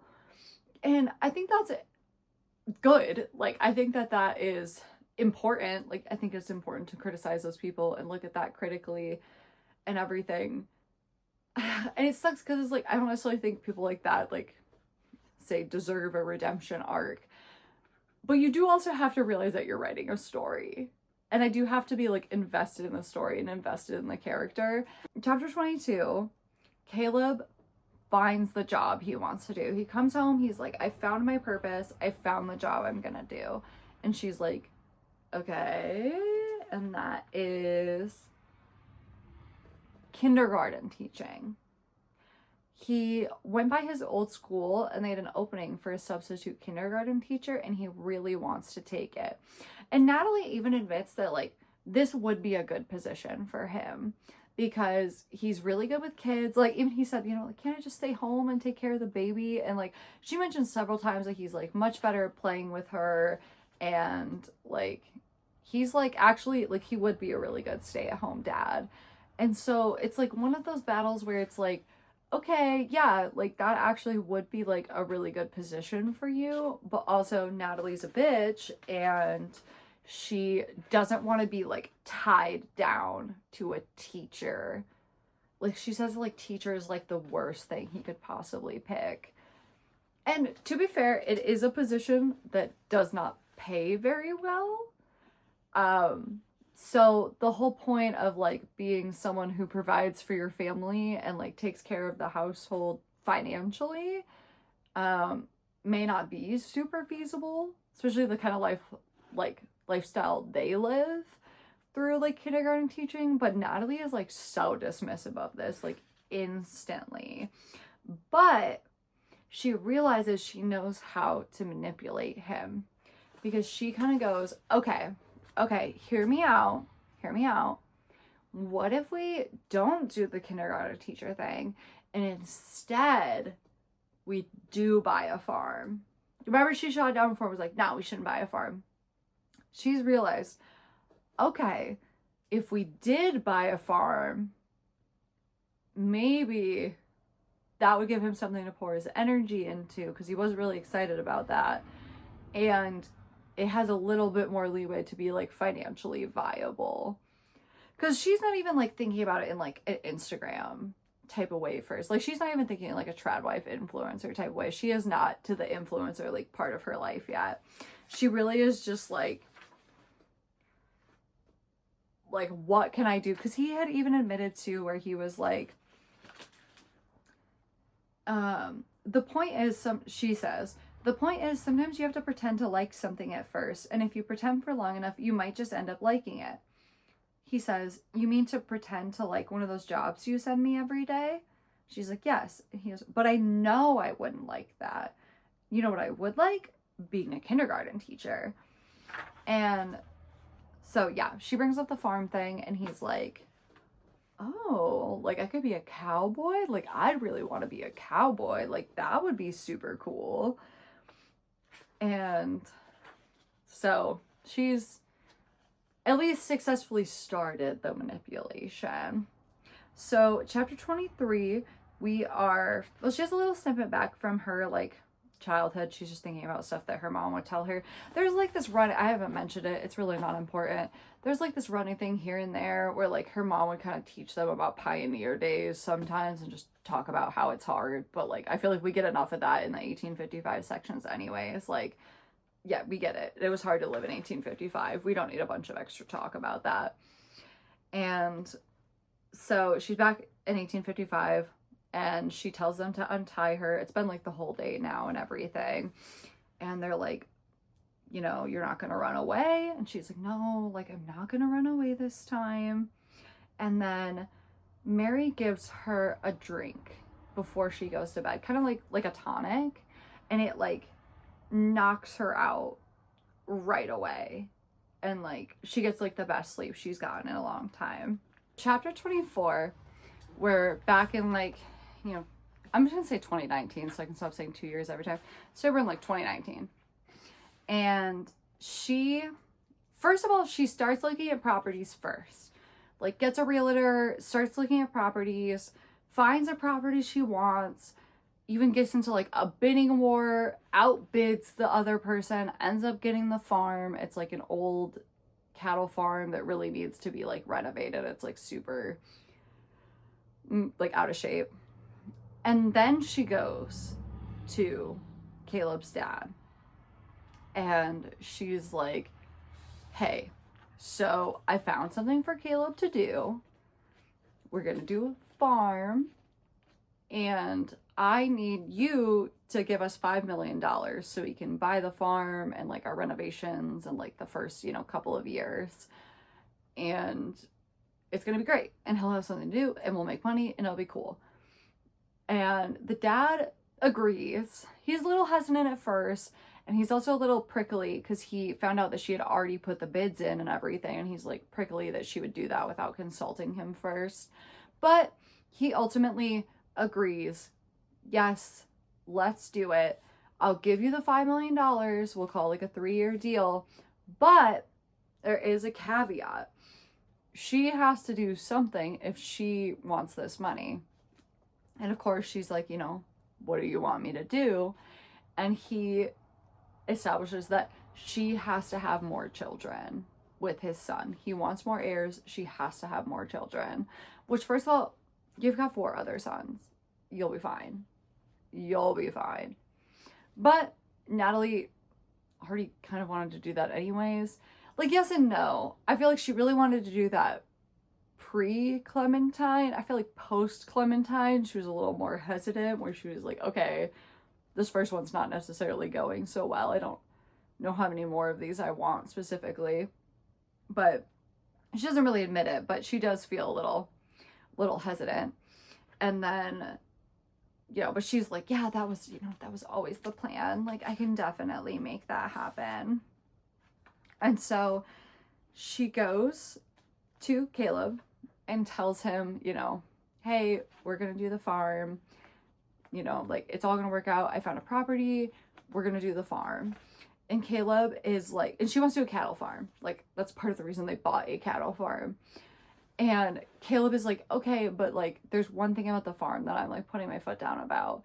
And she's like, of course, like, let's compromise. Like, what is it? And he was like, I don't want a cattle farm. I don't want any animals that we're raising to slaughter. Like, he's just going on this whole tirade of like, they're so scared and this and this and that. And he only wants to do vegetables, which it's not like, I mean, that's like a completely valid. There's plenty of farms out there that only grow vegetables. But I will say, like, the cattle farm industry is a little more profitable than the vegetable industry. Like, I live in farmland and there's an 88-acre cattle farm right behind me. And one of the reasons he switched over to the cattle farm primarily is because growing like soybeans and wheat and stuff and corn like he was before was not super profitable, and it was more profitable just to focus on the cattle specifically. So I kind of see both sides of this. So chapter 25, she, you know, it's 1855 again. And again, she wakes up in bed. How many chapters are we going to have her? Like, I swear to God, like every 1855 chapter is like, I woke up. And it's like, yeah, everybody does that every morning. You don't have to tell me that. I did assume when you just tell me your character is doing something that they also woke up this morning. Yeah, that's a given. And she decides to actually like be nice. Like she comes out and she's actually like kind of treating them like they're her kids and her family, and she's actually like doing her chores, and like Mary gives her a bath, and you know, she milks the cow, and it's all very like she's being a good trad wife for once. This is the first chapter she's been like that, but we got there eventually. She's doing the trad wife thing and she is doing a good job. But she does clock that she's like, why am I in such a better mood today? I wonder if it has anything to do with that tonic that Mary gave me last night. Like, is that why I'm feeling so well adjusted and normal right now? So she is a little suspicious and thinks that Mary might be drugging her, but also she is in a really good mood. So she's like kind of concerned about it, but not like nearly as concerned about it as she probably like should be. So chapter 26, they're kind of talking about, so she talks about her like starting her like Instagram and stuff, like kind of starting her social media career. And she's kind of like, yeah, everybody thinks I was like super into it from the start, but the first 3 years I only shared like 6 pictures.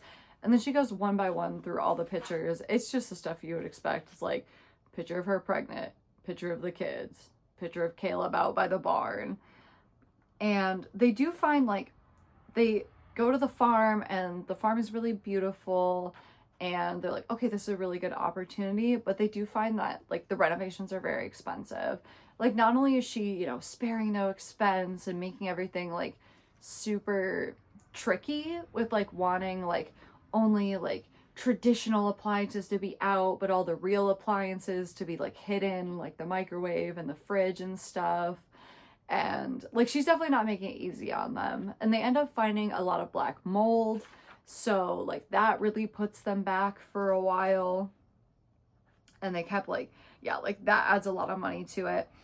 But so Caleb had been like, since this whole thing got proposed and he was like super excited about it, he's been on all these forums. Oh my God. That is like a big thing that comes into play right about now, is Caleb begins to be like a Reddit dude, but like not like a normal person who uses Reddit, because like I use Reddit all the time, or like if I search things, I always like search that and then Reddit, because you know someone's gonna give you like an actual real answer. But he's like the toxic kind of like Reddit dude. Like he's in all the weird misogynistic forums. They haven't called it this yet, but literally they'll literally call it like the manosphere. And it's like him involved with all of these like right-wing, conservative, like far out there fringe like conspiracies. But he starts by going on all the forums for like farming. And at first people are really understanding and like they're super nice and they're giving him like a lot of help because, you know, originally he wants to, you know, do vegetables. And then he gets in his head, like he's mentioned several times, that he wants to get animals. Not animals to slaughter, but like, you know, like a dairy cow and like a horse and like some chickens. And so even though the house is not ready, it's still full mold, they're having a bunch of renovations, he just buys these animals anyways. And the people on the forum really turn around on him and they're like, you should not have bought these animals so soon. Like, this is literally like a death sentence for them. Like, are you fucking stupid? Like, why would you do this? And so he literally just like does the right-wing thing where he was just like, oh, those people don't agree with me anymore. I'm just gonna like pretend they don't exist. And then I'm just gonna go to like a different community and different forums that don't know who I am. And we're just gonna kind of start all over with these people who don't know who I am. Because people are not about it. But they were right to be not about it, because do you want to know what happened to the animals? I'll tell you. All the chicks died shortly after arrival. Whatever killed them caused their bodies to bloat like little tennis balls. We tossed them. So I'm assuming either they came over with some sort of disease or they caught probably a really common disease that chickens can get, and they didn't treat them properly, so they all passed away. So so responsible. You're doing such a good job." Then the dairy cow's udders grew swollen and infected. And this is when the people get like really, really mad and was like, "Hey, you should get some certifications. Like, you should not have this cow." And he thinks he finds out that she has mastitis, which actually it does kind of sound like she might have mastitis, but he obviously doesn't treat it well because the cow dies a month later. And they just get rid of it. Because they even say, "What do farmers do with dead cows? They burn them, or bury them in compost, or call someone to pick up the body and take it to a facility where it can be processed into fertilizer. But only if there are no transmissible diseases, and even then you should be careful because too many calls for too many dead cows can lead to a formal investigation." So Caleb literally goes to Home Depot and picks up, because they're in California, picks up a couple of Mexican workers and has them like drag the cow off so they can like bury it. Well, they burn it actually. And it's like, yeah, dude, this is like why. This is why we don't get animals when we don't know what the fuck we're doing. And why would we get all the animals at once? Like, get one at a time and be able to actually like learn about each one before you get one. And then she also is like, "Hey, I think it's time, like, I think we should hire some workers." And he's like, "Yeah, you know, I definitely, like, think so." And then she also forces him to sleep with her because she's like, "Well, I have to get pregnant. Like, that's part of the deal. Like, I don't really have a choice." Like, but Caleb doesn't know. He does not know about the deal that she made with the dad. Like, maybe he knows the dad is giving the money, obviously, but, like, he doesn't know that there's, like, this special deal that they, like, set up between the two of them. And then that's Caleb's dad, Doug, wins his 8th Senate election, and the same night that he wins the election, Amelia overdoses, which is his wife. And she's okay. She's fine. She's fine. She's good. But, you know, obviously it kind of rattles everybody. Doesn't rattle Doug. Doug doesn't really give a shit, honestly. And even the sons didn't really seem like they care that much. And she's trying to sleep with Caleb. It's not really going well. He still can't get to the point where he could do that. So she literally goes and gets a bowl from the kitchen and she gives it to him, and she's literally like, "I don't give a fuck how you make this happen, just like make it happen." And then she takes a turkey baster and basically kind of like DIY IFVs herself. And you know what? It works. She gets pregnant. She does get pregnant from that. But it's just like, what are we doing? Why are we in this marriage? Why are we doing this? Dumb. But she's basically got herself trapped at this point, so she doesn't really have a lot of other options, unfortunately. Chapter 27, we're back in 1855, and she is fully in, like, her trad wife moment. She has been there for weeks now. She's, like, things are going well. She's, you know, kind of doing all the things that are, like, expected of her. She will have a bad day, like, once in a while, and you kind of get the scale of, like, how long she's been there, because she says, you know, like, one bad day is pretty, like, equivalent to, like, 9 good days. So, like, clearly she's had enough span of, like, 9 good days to kind of have, like, a comparison. And, you know, she's really good for a while, but then she's also, like, still internally complaining about everything because it is Natalie. And I did, like, there was one thing she says that I was really like, yeah, girl. Yeah. Because she says, "Even on a good day, the laundry threatens to drown me.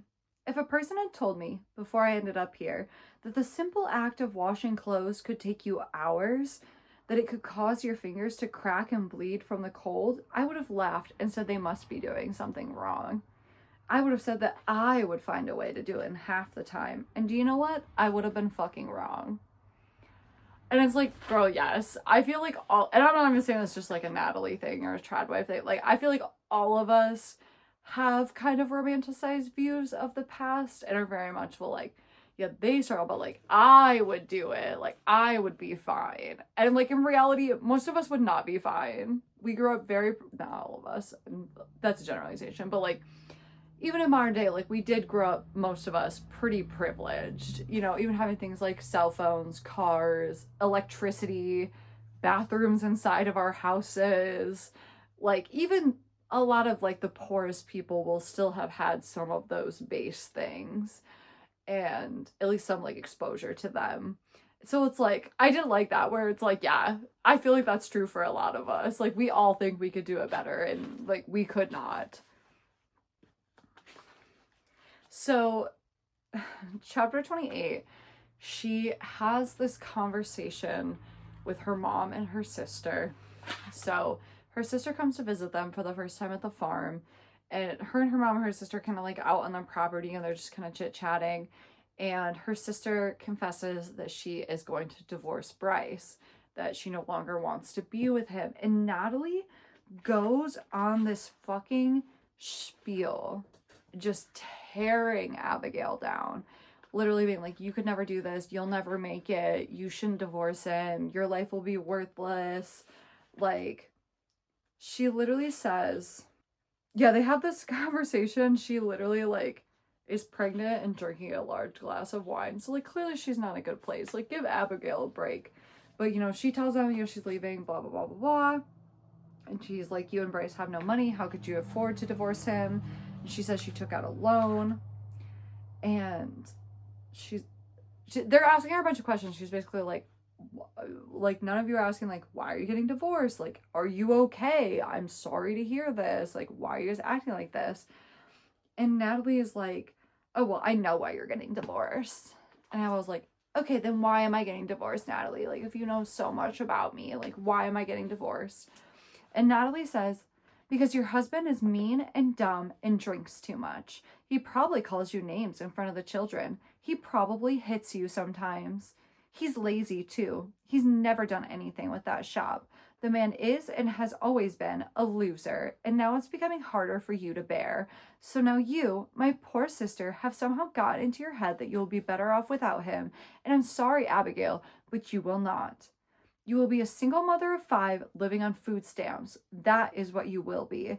You don't even have a job history, Abigail. My God, you'd be lucky if they hired you to bag groceries with the teenagers in town. Have you thought about where you'll live? You can move in with Mother for a while, but not forever. And then what? You've never lived on your own before, Abigail. Do you know what it takes to apply for an apartment? Do you even know what a credit score is?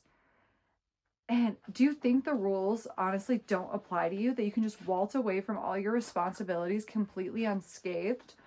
Do you think Bryce won't file for custody? Of course he will. He'll be remarried within the year, and then he and his new bride will fight for the children just to spite you. He'll say you're a cruel mother, a drunk, and the judge will agree with him, and before long, you'll be seeing your children every other Saturday. They won't even know you. And it's like, bro, in what fucking world is that an appropriate response when someone tells you that they're getting divorced?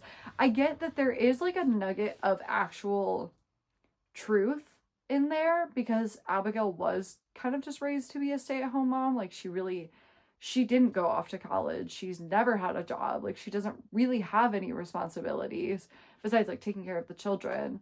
So it's like, there is a nugget of truth in that whole spiel, but there's also a lot of cruelty, and a lot of didn't need to be said right now is legitimate problems, but like not approached in the correct way.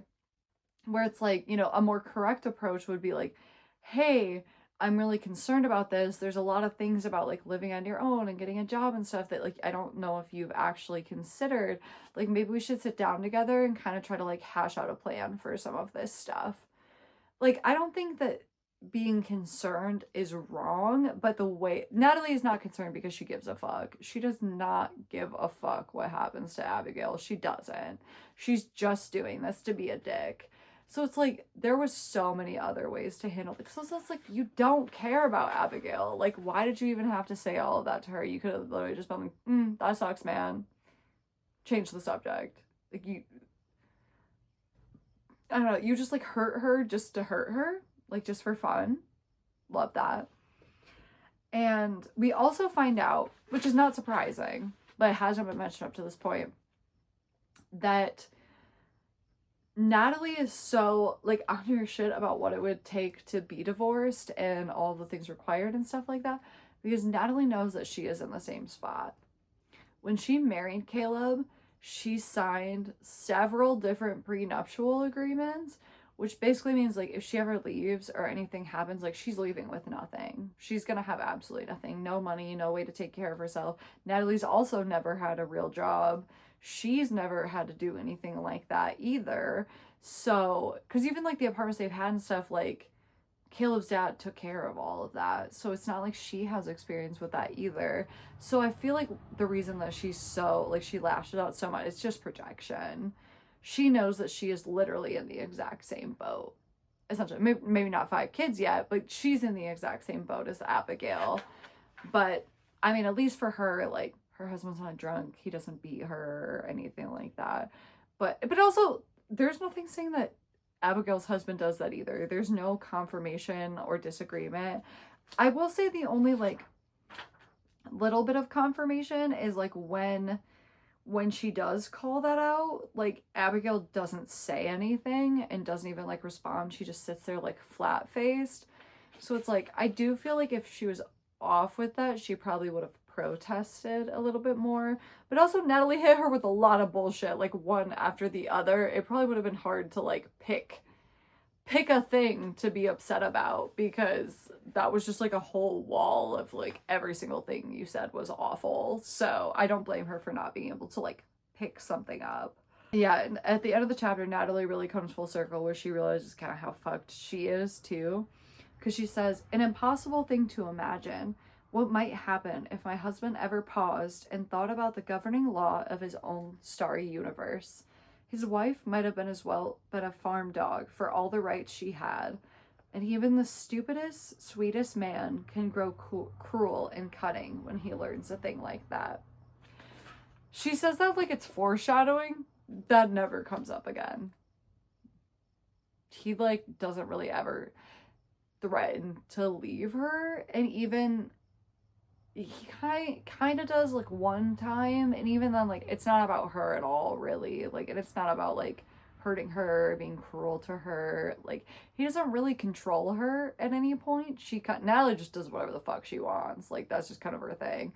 And so he doesn't even really try to, like, control her. So, like, that said so, like, finally, and so, like, oh, that's gonna be relevant to the story, that's foreshadowing, never comes up again. He doesn't do that. So I don't know why we made that sound so dramatic, like it was like a thing. So chapter 29, we're back to 1855, and there's a storm coming through because it's now getting towards, like, when, like, it's about to be winter time. So they have to, like, rush and take all the wet clothes that were hanging up inside. All the animals have to, like, go in. And this is where Caleb, like, they have that whole conversation where he's like, I don't like hitting you. I don't want to do that. Like, I don't want this to keep happening. And he also, it tells her that, like, you know, I've been keeping my distance. I've been, like, staying in the room with the boys. Like, I've been staying away from you, but also, like, it's been a long time now, and, like, I want to sleep in my bed again, and, you know, like, I don't want to keep sleeping with these literal children. And so she tries to, like, confront him again, you know, like, who are you, really, and all this stuff, and he's like, oh my god, I don't want to do this again, which, like, understandable, I get that. And then, you know, they have a whole big argument about it, and then eventually, like, the storm just gets bad enough that they just kind of have to stop arguing, and they just have to, like, deal with what's happening. And so then there is this, like, icky icky scene. So because all of their heat now comes from a fireplace, right? Like just a single fireplace in like the main room of the house. They have to like leave their bedroom door open when they sleep in like when it's really cold like this, like during a storm and stuff. So like the heat actually can, you know, like get in the doorway and keep them even like remotely a little bit warm, which makes sense. Except then they proceed to have sex, knowing that their door is open and the children can probably hear them, which, ew.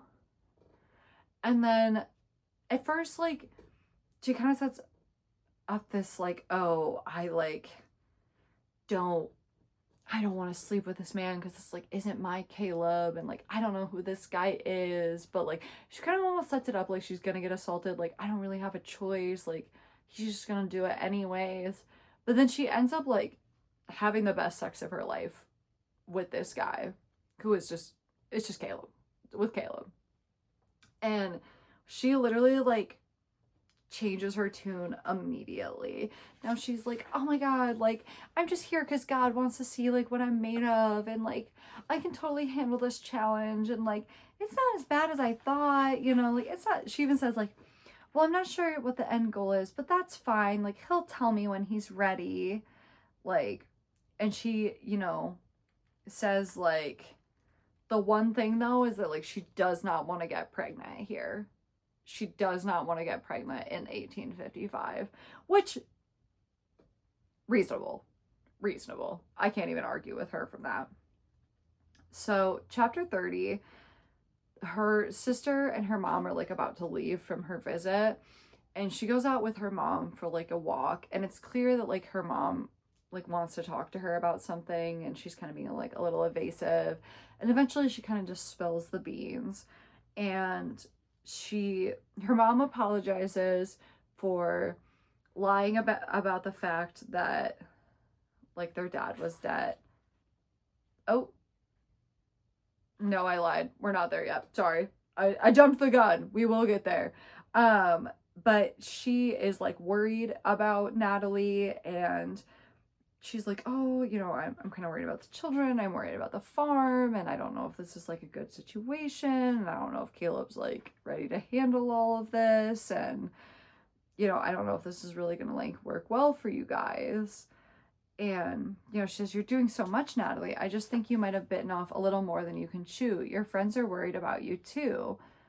And then she brings up, you know how I said I'd come full circle? She brings up that Vanessa girl. She says, you know, Vanessa from track, she saw Caleb selling your vegetables at the farmer's market, and she was kind enough to point out that you can't really do that, sweetie, if the vegetables aren't organic. And Natalie says, but they are organic. Vanessa said she saw a pesticide barrel in the corner of one of your videos. And she goes, she's lying. And her mom just goes, well, honey. And they look over and there's literally like a pesticides barrel right next to the barn. Like, yeah, bitch, you are doing that. And then she says, she gets so racist so fast. She literally says, a flare of anger whispered through me, so hot and painful I nearly gasped. Those dumb fucking immigrants, idiot Mexicans, they never cleaned up after themselves, no matter how many times I asked. She even says, Doug was right. What a border problem we had. Girl, you're mad because you got caught doing what you're not supposed to fucking be doing. When you literally paid them to do it. Like, how is that their fault? Like, hate that. Like, I feel like sometimes you're kind of like, oh, maybe she's like mega, but maybe she's not. No. She's the worst. She is like strong right wing. Not great. Racist as fuck. And, you know, her mom's like, you know, I'm worried about those kind of fines. Like, I just want you to be happy. And she has this like very confusing thing too. Of course, we're thinking about Rena again. Where she goes, what would Rena do? The thought snuck in before I could stop it. How would someone like Rena respond to such breathtaking humiliation? Blah, blah, blah, blah, blah. The answer came down from on high. They would post a thirst trap. And then they give like a little description of like a thirst trap. And she goes, I want another baby and I want to take a picture. And Caleb's like, right now? And she goes, yeah. And she makes everybody like go outside, like traipses everybody outside and takes pictures for like hours until she finally gets like a picture that she liked. And she even says like, it was the most important day of my life. The day I stopped working on my husband, my farm, my family, and returned to working on an old beloved project, myself. I walked back inside to make dinner for my family. After dinner, I knocked myself up again. Yeah, you totally lived the ideal life, Natalie. You're so right. You're so right. So, chapter 31, she actually has like a fun day with Maeve for the first time, 1855. And they literally like, it actually is kind of cute. They like, because it's so cold out and stuff, they literally make like little hats for all the chickens. They were gonna make them little coats, but then they were not excited about the coats. So they're making them little hats that they can all wear, which is actually really cute. And they spend like all day on it. And Mary's like mad, like she's not, well, she is kind of mad that they're spending all their time and like their extra scraps like making the hats. But she goes out into the woods and she says she's gonna like go collect mushrooms, and she's gone like literally all day, and she comes back in a really weird mood, and she like will not tell Natalie like what is like going on with her, like why she's in such a weird mood. And she tries to, you know, like ask her and over and over again, like, tell me the truth, like what happened. And Mary is just like, she like lies about it. She says she saw an animal caught in a trap, but like it's not true. Like something else happened, and she just does not want to divulge it. Chapter 32, she starts taking this like, this is like when she's thinking about like starting to grow her Instagram and stuff. And this is where it gets really nebulous, and I can't really like put a year to it or anything. I would guess roughly maybe like 2020, 2021. And she starts taking like a social media course, and they have this thing where like all the girls go through and like they kind of get in little groups and they all look at each other's social media and like give each other, you know, criticisms and, you know, stuff like that, so they can all like improve. And like their main criticism of Natalie is that, you know, all her stuff feels really forced. Like it doesn't necessarily like feel genuine. Like it feels very like it feels very like she doesn't really smile. She kind of like grimaces, and like, yeah, it doesn't really seem like she's like actually happy to be there or happy to be doing those things, which we know for a fact that she isn't. So, oh no, it's even a little bit later than that. It's probably like 2021, 2022, because she says 2 years had passed since the disastrous visit with my family, and since then she had Stetson, and she's pregnant again with their fourth, who is a girl. I think that one's gonna be Jessa, if I remember correctly, or Junebug. One of the girls that disappears that we like never hear about again. And Abigail does get divorced right after she gives birth to her fifth child. And she also was right, and she couldn't find a job, and she actually is working bagging groceries at a grocery store. And they are, you know, not speaking.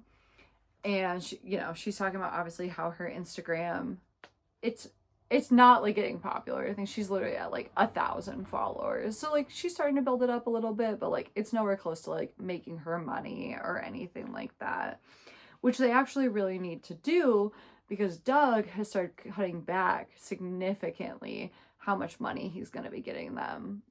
He's like, they've reached that like 3 years, and he's like no longer providing them with money.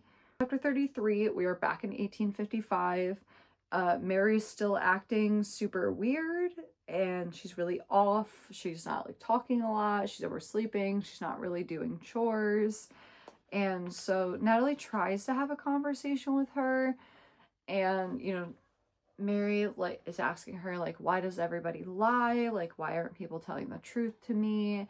And it's like Natalie starts to open up to her. Like she just say things like, you know, people lie for all kinds of reasons. They lie to hurt people and to help people, and sometimes because they can't bear the truth. It's never okay to lie, but we do it anyways. That is the nature of sin. That's why we confess, and the Lord forgives us for our sins. We are made broken, and only in the light of his loving grace can we ever become whole. Which, like, I think that she's, like, not that I necessarily think, like, the religious angle is on the right vein, but she's kind of in the right vein. She's opening up to Mary. They're having kind of this open dialogue, and then she accidentally mentions Clementine, and Mary is like, who's Clementine? Who's Clementine? Who's that? And Natalie's like, oh, I didn't say anything. I didn't say Clementine. Like, you're crazy. And then it just, like, the wall kind of drops between them, and, like, conversation is over. Like, they're not gonna really get anywhere from that.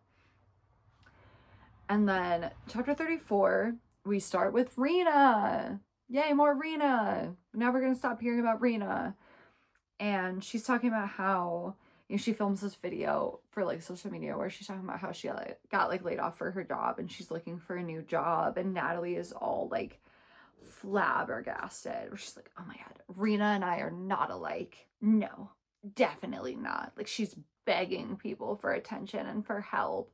Like, yeah, girl, you literally got a loan from your stepdad, like, or your father-in-law. Like, do you really think you're that much better? Like, just because you had a guy to ask about it specifically instead of just asking people in general? But okay. And she's literally talking about how, like, they're both the same age and this and this and that. And so she's, oh, I was right, it is Jessa, the fourth child. And so, you know, she's like 9 months pregnant at this point. And then Caleb comes, she's like having this whole meltdown about Rena, and Caleb comes and grabs her and he's like, you need to come right now, like right this second. And she's like, oh, give me a minute. And he's like, no, like right this second. So they go out. Also, as they go out to the barn, because he's got like a weird little office set up in the barn for some reason, like, she finds out that he just bought a horse without telling her, and now they have a horse now. But they go to, like, his little office thing, and he is watching, like, a right-wing, like, internet show.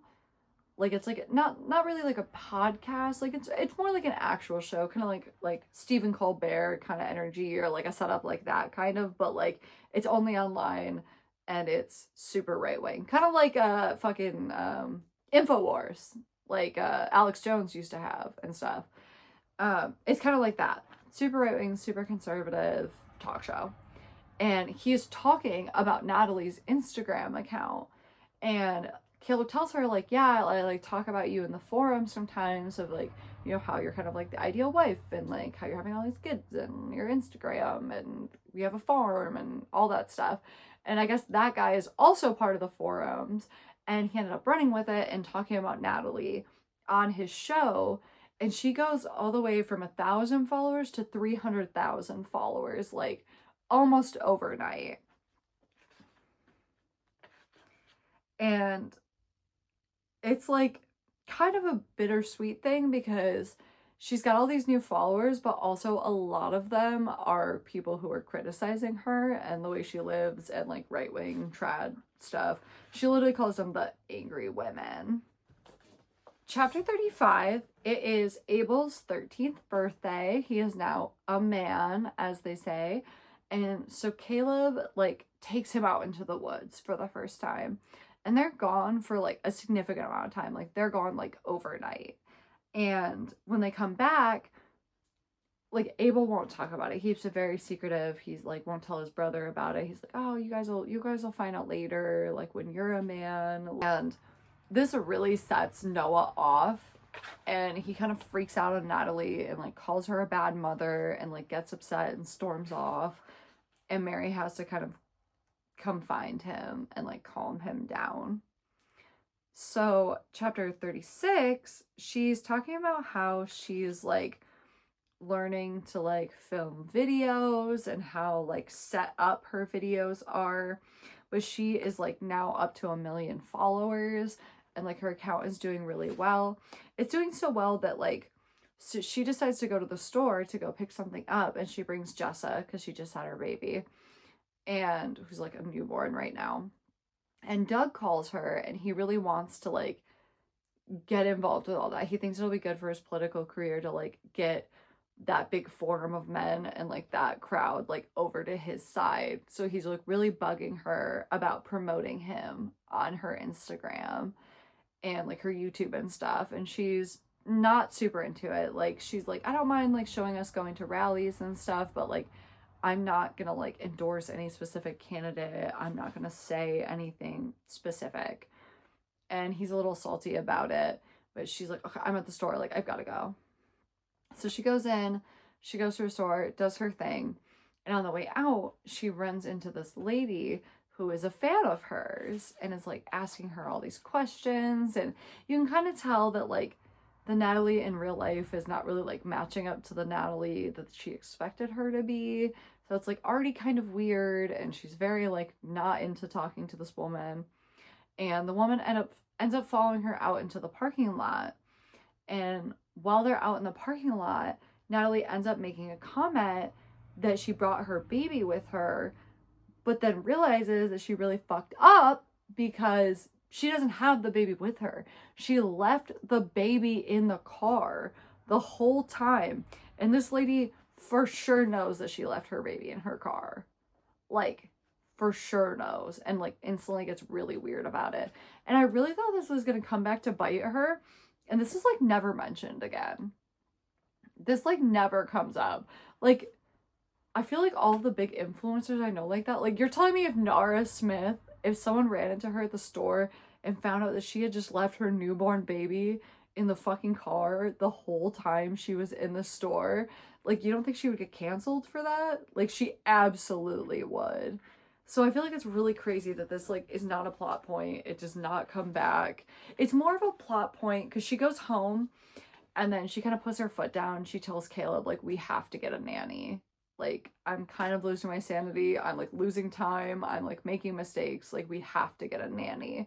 So it's more of a plot point for that and not a plot point for her like getting canceled or people being upset at her.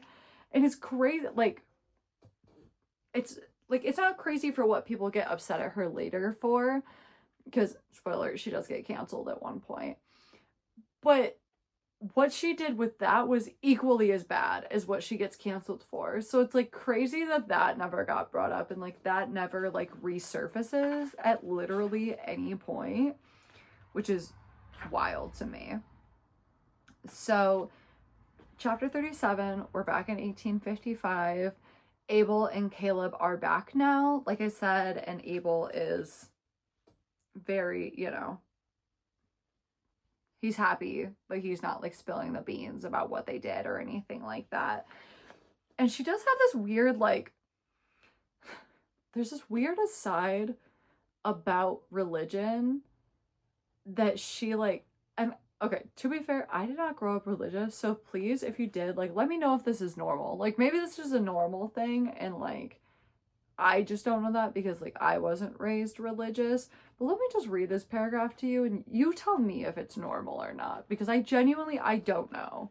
It, like, kind of took me aback, but also, like I said, I wasn't raised like that, so, like, maybe it's kind of common, and I just don't know. Because she says, when I was a girl, I thought of the Lord the way other girls in my class thought of crushes. I imagined the lines of his face each night when I fell asleep. I doodled his name in my notebook in cursive, swirling hearts in glitter gel pen pink. I feel like that should have been pink glitter gel pen, not glitter gel pen pink, but okay. I wondered if he thought of me as frequently as I thought of him. And sometimes, as a reward, I think, for such pure thoughts, he would enter my body, filling me with an unbearable pleasure, a sense of communion so deep and animal and satiating that it left me panting upon its departure.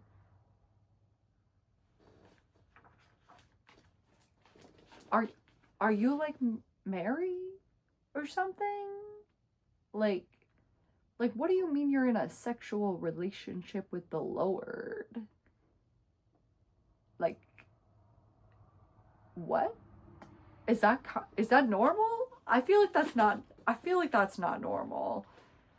You tell me if that's normal. I'm sorry if it is, and I'm just like making that weird, but I've never ever ever heard someone say something like that before. So I was very like, I literally wrote,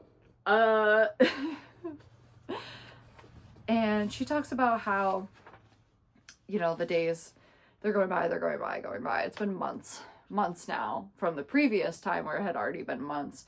And she realizes it's been 2 months and she still has not gotten her period since, like, her and Caleb slept together. So, ooh, ding, ding, ding. She's probably pregnant in 1855, where we don't want to be pregnant. So, chapter 38, we get an introduction to her first nanny, because remember, there's 2. And her name's Louise Crenshaw.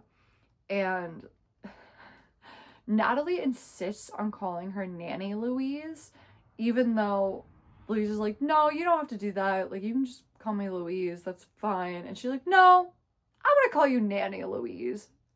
She's like, no, really, you don't have to do that. She's like, no, I'm going to call you that. So, sure, that's just who she is now.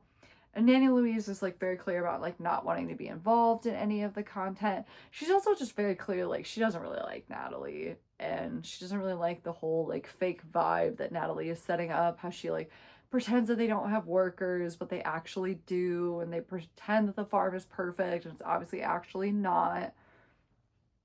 And she literally is, like, so excited to have a nanny there. She literally says, the tension in my chest fell away so suddenly and powerfully that I lowered myself to the ground, letting the pleasure roll through me in waves. I would never be alone with my children again. Okay, girl, that's kind of a weird thing to have as a goal and be happy about, but, like, I get needing help, but, like, never wanting to be alone with your children again feels like kind of a crazy jump. And then, so we kind of get a little jump over to, like, her talking to her mom.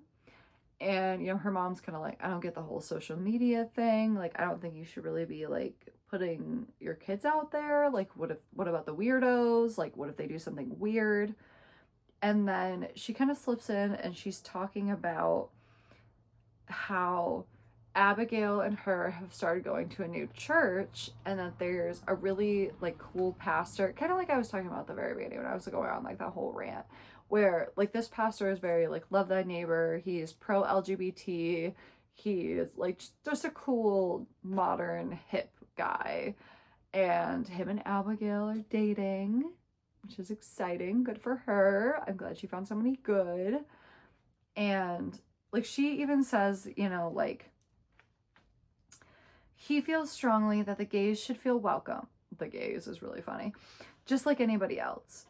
And then it goes, Natalie, well, she's just but I said nothing. Just looked at her, waiting for her to add her own opinion, which was surely different from Pastor Ben's opinion. This, after all, was the woman who had grabbed my hand and dragged me across the street in town whenever we passed the local bookshop, which was, in her words, owned by a man with a little too much spring in his step. Instead, she shrugged and said innocently, his arguments are compelling. I loved seeing that in this book. It made me so happy, because that's the thing too, is, like, when we were having that initial conversation with religion, is that, like, there are a lot of different, like, facets and ways that the Bible is interpreted and taught, and, like, each church functions in their own way and their own interpretation. And I like the message that you're never too old to change, because they easily could have made, you know, Natalie's mom, because she, you know, obviously is an older woman at this point, because Natalie's in her mid-30s, and, like, so that means obviously her mom's at least in her 50s, but probably a little bit older. And the fact that she's very much portrayed as, like, having these problematic views, mostly centered around the churches she was attending, and then she is able to change and get new evidence and learn new things and open her mind and progress.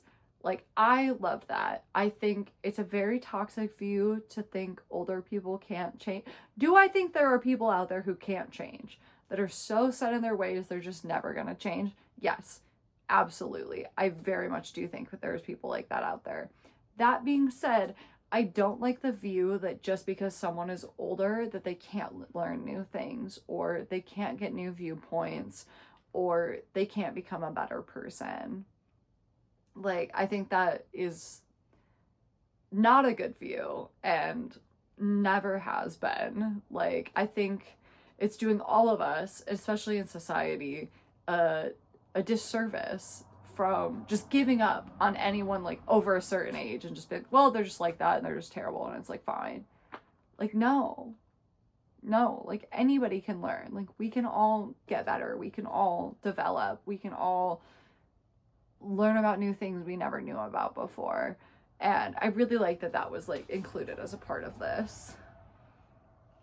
And talks more about Doug and how she is like, or how he is like obsessed with her newfound popularity.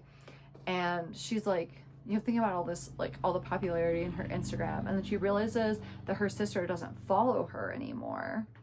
And so she calls her sister to like find out why, basically. Like, she pretends she's just calling her to catch up, but like really she just wants to know why she unfollowed her. And her sister is like, I just, you know, don't have time for all that. And she's like, what does that even mean? And she goes like, you know, like the way you act on that account, it makes me feel like I'm having a stroke. Like someone body snatched my only sister. And, you know, Natalie's obviously not excited about that. And she kind of spills that like Abigail and her mom have both been going to therapy, and that the woman has been really helpful. And like this new church has been really helpful. And then she just kind of hangs up on Natalie, which, like, valid. I would also hang up on Natalie. Natalie's kind of the worst. And then she has this interaction with Caleb where Caleb's like, hey, I was like checking the finances and I found like this account paid us like a bunch of money, literally 80 grand. And I try to figure out what it was, and he figures out that like it's Instagram, because he's thinking this is like a mistake. And he finds out that it's Instagram, and like Natalie's making that much money from Instagram, but she had made like a private account, so all that money was like not going into like their main account. And he like is obviously very suspicious about this, and like kind of feels like he's gonna crack down and be that controlling husband. But it never even like pans out that way, because she ends up behind his back that night like calling Instagram and everything and getting another bank account set up. And then she gets it where the deposits are like split, where like half the money is going into their account and the other half is going into like this secret account for her. So it's like they kind of introduce this as a problem, and you're like, oh, okay, is this what she was talking about, where like even the dumbest man can become cruel and cunning when he finds out he can control his wife? And no, he never finds out that she like made the second account and was like saving money just for her. And I'm thinking, okay, maybe she's thinking about leaving him, so she's like stockpiling this extra money so she's not just like shit out of luck, because like it is big chunks of money and like hundreds of thousands of dollars, and like definitely enough to leave off of. And nope, that never goes anywhere. She doesn't leave Caleb. Sorry, spoiler alert, they don't break up. And like there were so many things where I was like, oh, okay, like maybe we're going this with it. No, we did nothing with this. This goes nowhere. And at a certain point, she just stops doing her Instagram and like just doesn't care about it anymore. So it like literally doesn't go anywhere. So it's like, why did we even introduce all this stuff if we're just not doing anything with it? Like, why did we even waste our time? Like, it doesn't even make any sense. So chapter 39, she is, it's short. She's literally just like, I'm pregnant. That sucks. I was trying not to do that. That's it. That's the whole chapter. So chapter 40, she meets Shannon. So Shannon is only 19 when she starts working there. She's young. And Shannon is hired to be their producer. And Shannon, like when they meet, you know, because she seems like very liberal, very like not the type of girl that you would think would be involved in like this trad wife stuff. But she tells Natalie that, like, oh, they think, you know, we think that you're like radical and like you guys are like living off the land all by yourselves and like you're not a part of capitalism and like that's so cool and like you prove that people can like do it all by themselves and stuff, and which is like obviously not the vibe she's going for, and she's like very surprised to hear this, but she's like not mad about it. She's like, oh, like more people that like me, like okay. And she's also pregnant with her 5th child, who is Junebug, another girl. And so they hire her. They bring they bring Shannon to the farm. And, you know, she's walking around. She's kind of getting, like, the introduction and, like, the tour. And she instantly, like, she's, like, pegging all the shit that's, like, off. Like, right away, she's like, oh, the house is a lot, like, smaller than I thought it was. And she's like, they go to see the kids, and Natalie doesn't even, like, recognize her kid right away. Like, she doesn't even recognize Jessa when she comes up to her. And they go out in the backyard, and she finds out, oh, they do have workers. They have, like, a bunch of workers, like 20 plus farm hands, like, helping them. Like, they're not doing everything by themselves. Oh, and then they have 2 nannies. They've got Nanny Louise and Nanny Amy. Like, she doesn't take care of the kids herself. So, like, Shannon immediately is, like, pegging, like, all of this stuff is, like, not what I thought it was gonna be. Not the vibe I thought it was gonna be. And she's not doing all of this stuff by herself. She gets introduced to Caleb, and they have like a little bit of a weird meeting. You know, he's like, oh, you should use bug spray, and she's like, I thought you were against chemicals. And Caleb like starts to go on his like conspiracy rant. He's like talking about like New Yorkers are stupid because there's a bunch of rats in New York, and somehow that means that the humans aren't getting enough oxygen. I think Caleb's brain isn't getting enough oxygen, to be so real with you. And like Natalie is like, even from this first tour, is like, okay, I made a mistake. Like, I should not have hired this lady. Like, she is immediately pinpointing, like, every single thing that is wrong. Like, I should not have done this. Chapter 41, it's, like, we're 1855. It's, like, mid-December now. And Caleb and Abel come back to the house. But this time they have 2 men that she doesn't recognize with them. They're not like super old, but they're definitely like, they're older than Abel for sure. Like, they're adults, but they're just not like as old as Caleb or anything like that. And they help them, like, you know, they're helping them like build a fence and stuff. And for some reason, she is fucking terrified of these men. It is never explained.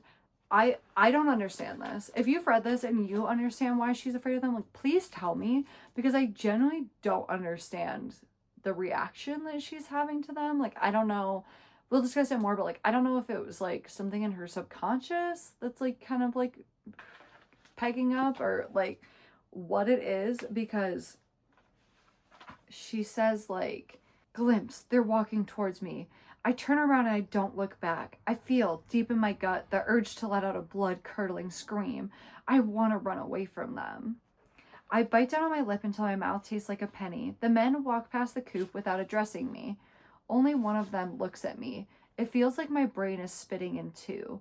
If this was a test from the Lord, the tests are getting harder to withstand. If this wasn't a test, I might have just missed my only chance at freedom. I lean over and vomit up the morning's breakfast. Why would you guys having neighbors mean that you like missed your only chance at freedom? Like, yeah, there was always people around you. Like, they've been saying that from the beginning. So why would this be such a surprise? Like, they've been saying that the whole time she was in 1855. Like, why? And they're not coming towards you. They're not saying anything to you. They're not being weird towards you. They're not staring at you. Like, they're not doing anything scary in any way, shape, or form. So, like, this reaction from her is just so weird. And I, like, can't really peg, like, what that was supposed to be, or, like, why that was happening. So chapter 42, we're back with her and Shannon, and her being like, I should fire Shannon right away. And she actually goes down to fire Shannon that day, like the morning after all of that house tour stuff happened. But Shannon's already down there, like, ready for them to film and stuff, and they start filming, and Shannon's stuff is really good. Like, it's way better quality than the stuff that Nat was doing on her own. And she's like, I really want to fire this girl, but also her content is so good. Like, it's so much better than I could do on myself. And it's like, fuck, okay, maybe I'll keep her around for, like, at least, like, a little bit. And she also tells Shannon, like, Shannon's like, why don't we film the kids? And she's like, I've tried, like, it just doesn't really work. They don't really want to be filmed. Like, they're not really great, whatever. And then they actually try, including the kids. And Shannon gets, of course, like, a really good video of it.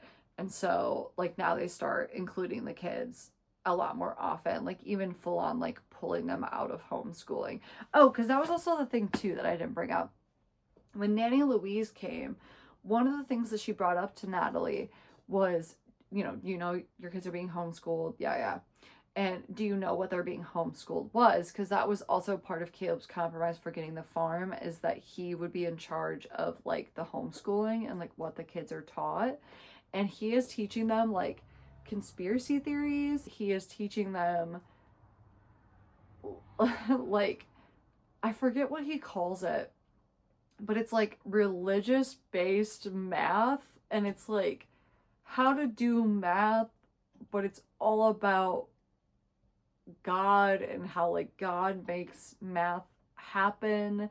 And it's not like 2 + 2 because you have 2 units, like 2 + 2 = 4 because you have 2 units and you add 2 units and now you have 4 units. It's like God steps in and he makes the 2 combine and now we have 4. Like, it's not, you can tell it's not very academically rigorous is what I'm getting at. And, like, Nanny Louise is, like, immediately concerned about it. And yeah, now they're just, like, straight up pulling the kids out of these homeschooling lessons to film content, which is, like, honestly, it doesn't really sound like they need to be in those lessons. Doesn't really sound like they're learning a whole lot in those lessons. So, like, maybe that's not the worst thing in the world. But then they have this whole conversation, like, uncomfortable conversation, because they, like, pulled Clementine out to film content. And, Natalie and Shannon had this little conversation of, like, yeah, you thought we did this all ourselves, didn't you? And Shannon's like, yes, I did. And she more says, like, I don't have a problem with the fact that you have help. Like, I have a problem with the fact that you're, like, intentionally pretending like you don't have help. And you're, like, lying to everybody when you actually have, like, a lot of help. But this conversation gets derailed because Clementine starts coming over and she starts asking some just, like, kind of out-of-pocket questions. But she's a young child. Of course she is. She's just trying to learn about the world. Like, she asks Shannon when she's gonna have kids. And Shannon's like, I don't know if I'll have them, but, like, it probably won't be for a long time if I do. And Clementine's like, well, that's really silly. Like, all women become mothers when they grow up. And Shannon's like, no, they don't. Like, I want to travel. There's just a lot of other things I want to do. And Clementine straight up doesn't know what an ocean is.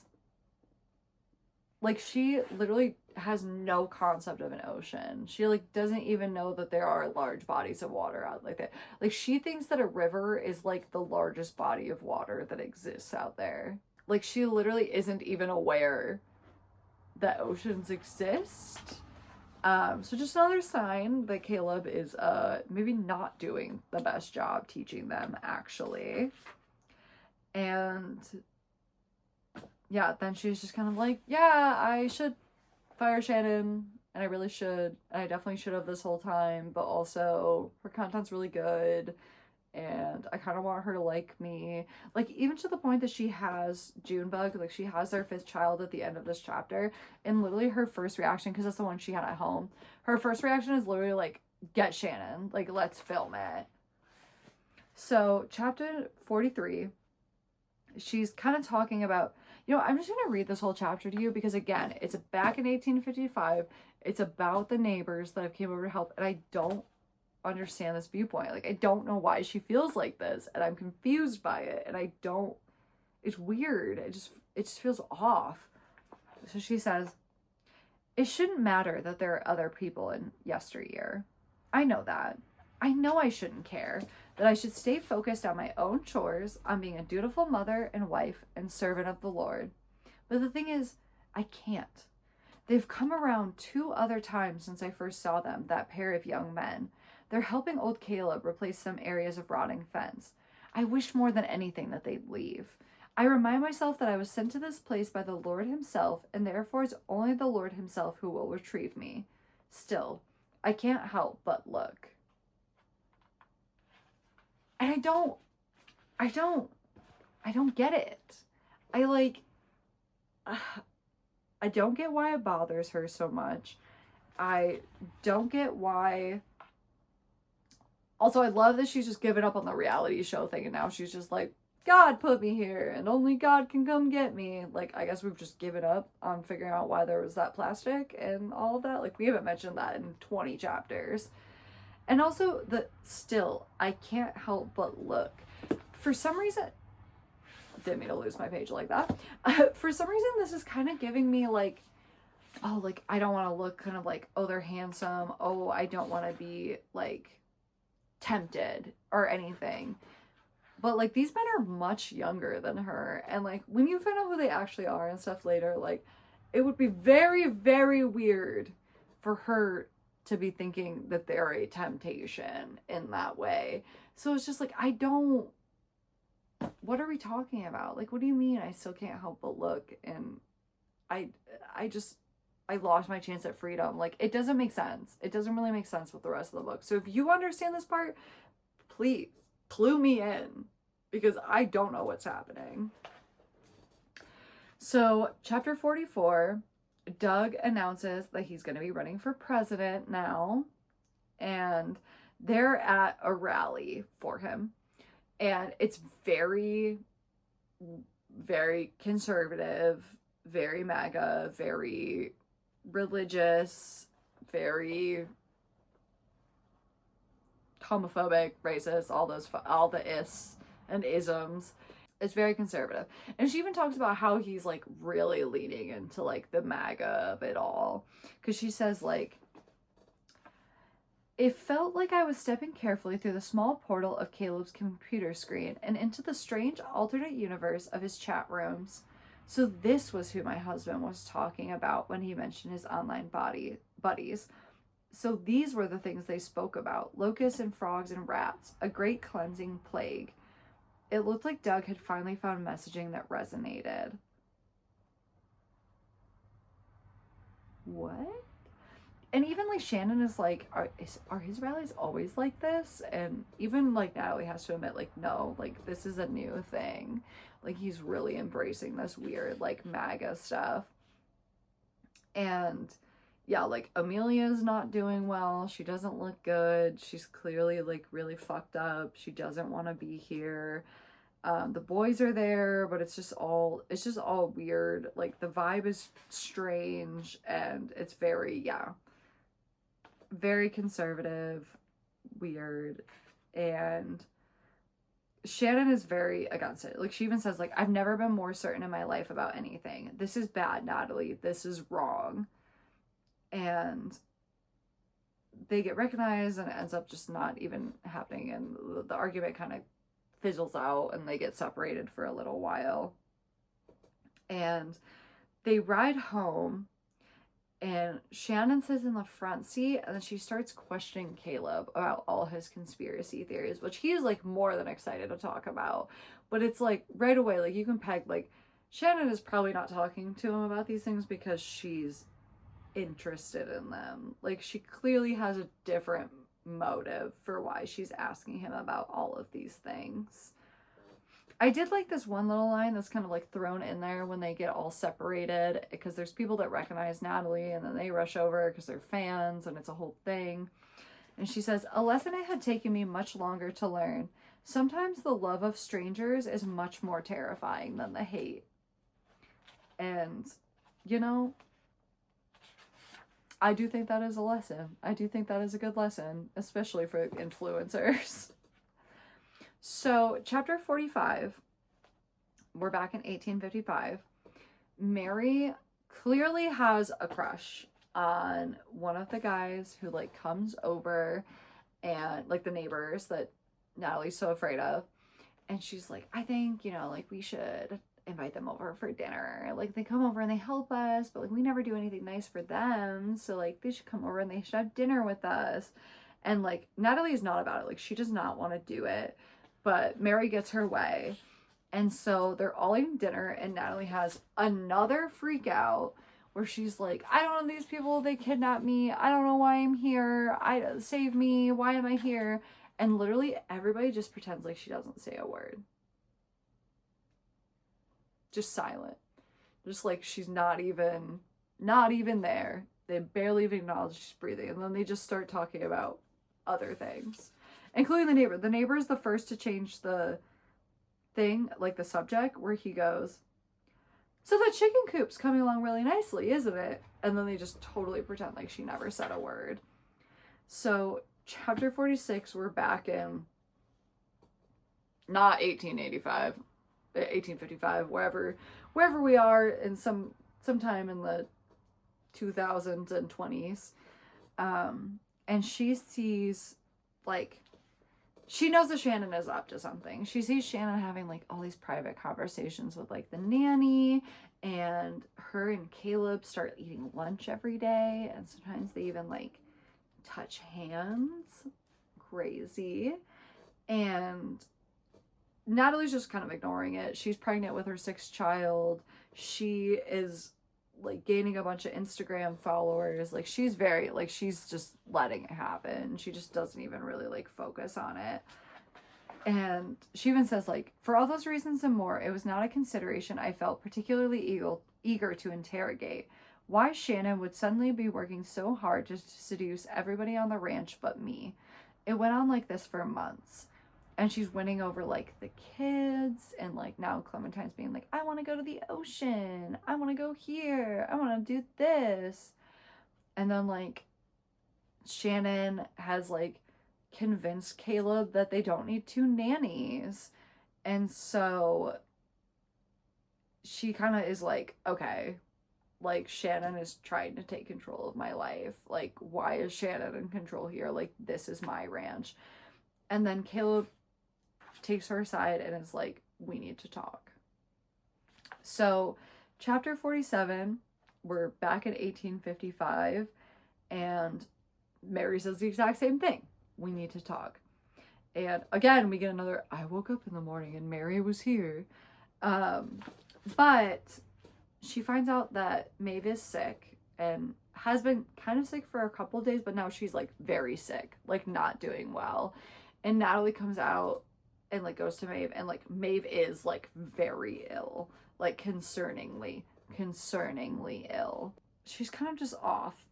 Like, she is very much, like, which I do understand why she's afraid, because she says, you know, what I'm not going to say to Mary. In a few weeks, it'll be deep winter, and I will be stuck here. Stuck on this ranch while my belly grows and grows and grows until it's impossible to hide anymore, which means it's time to go. And she's literally being like, yeah, that's why I've been laying in bed for days and days and not doing anything. It's like, I'm trying to gain all my energy so I can leave.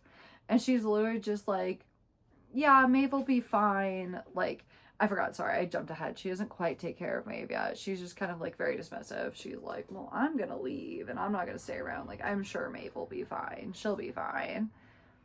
So chapter 48, we're back in, you know, like, the 2020s, and Caleb has sat her down for the conversation, and basically the conversation is that he's in love with Shannon, he wants to move to New York with her, he's leaving Natalie, and, like, leaving all of it behind, basically. And he's like, yeah, like, she really, like, pushes me, and, like, she really thinks I'm, like, smart. And he's like, oh my god, did you know, like, the rat thing isn't true? Like, yeah, bro, we all knew the rat thing wasn't true. you sound crazy. But, you know, she's challenging him and he feels like a new man. And of course she's like, is she pregnant? And he's like, no, but like if she is, like, I want to keep it. And so he finally leaves and she goes to confront Shannon.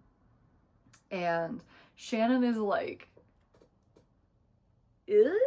like, she's kind of in the middle. She does admit that, yes, she does like Caleb, and yes, like, she has been enjoying talking to him, and she thinks Natalie treats him too much like he's an idiot and that he does have potential. But also, she never said she wanted to move to New York with him, and she, like, cringes at the idea of him moving to, like, she doesn't really want to, like, be with him, basically. And she's not pregnant, and, you know, he didn't, like, pressure her or be weird towards her or anything like that. And she also has this moment, too, where, so, you know how I've mentioned this whole time, like, Caleb has had a lot of issues having sex and, like, you know, raging ED, like, had a problem this whole time. And Shannon, because Natalie makes some comment of, like, have fun, like, you know, fucking with this dude who, like, can't even get it up type of a thing.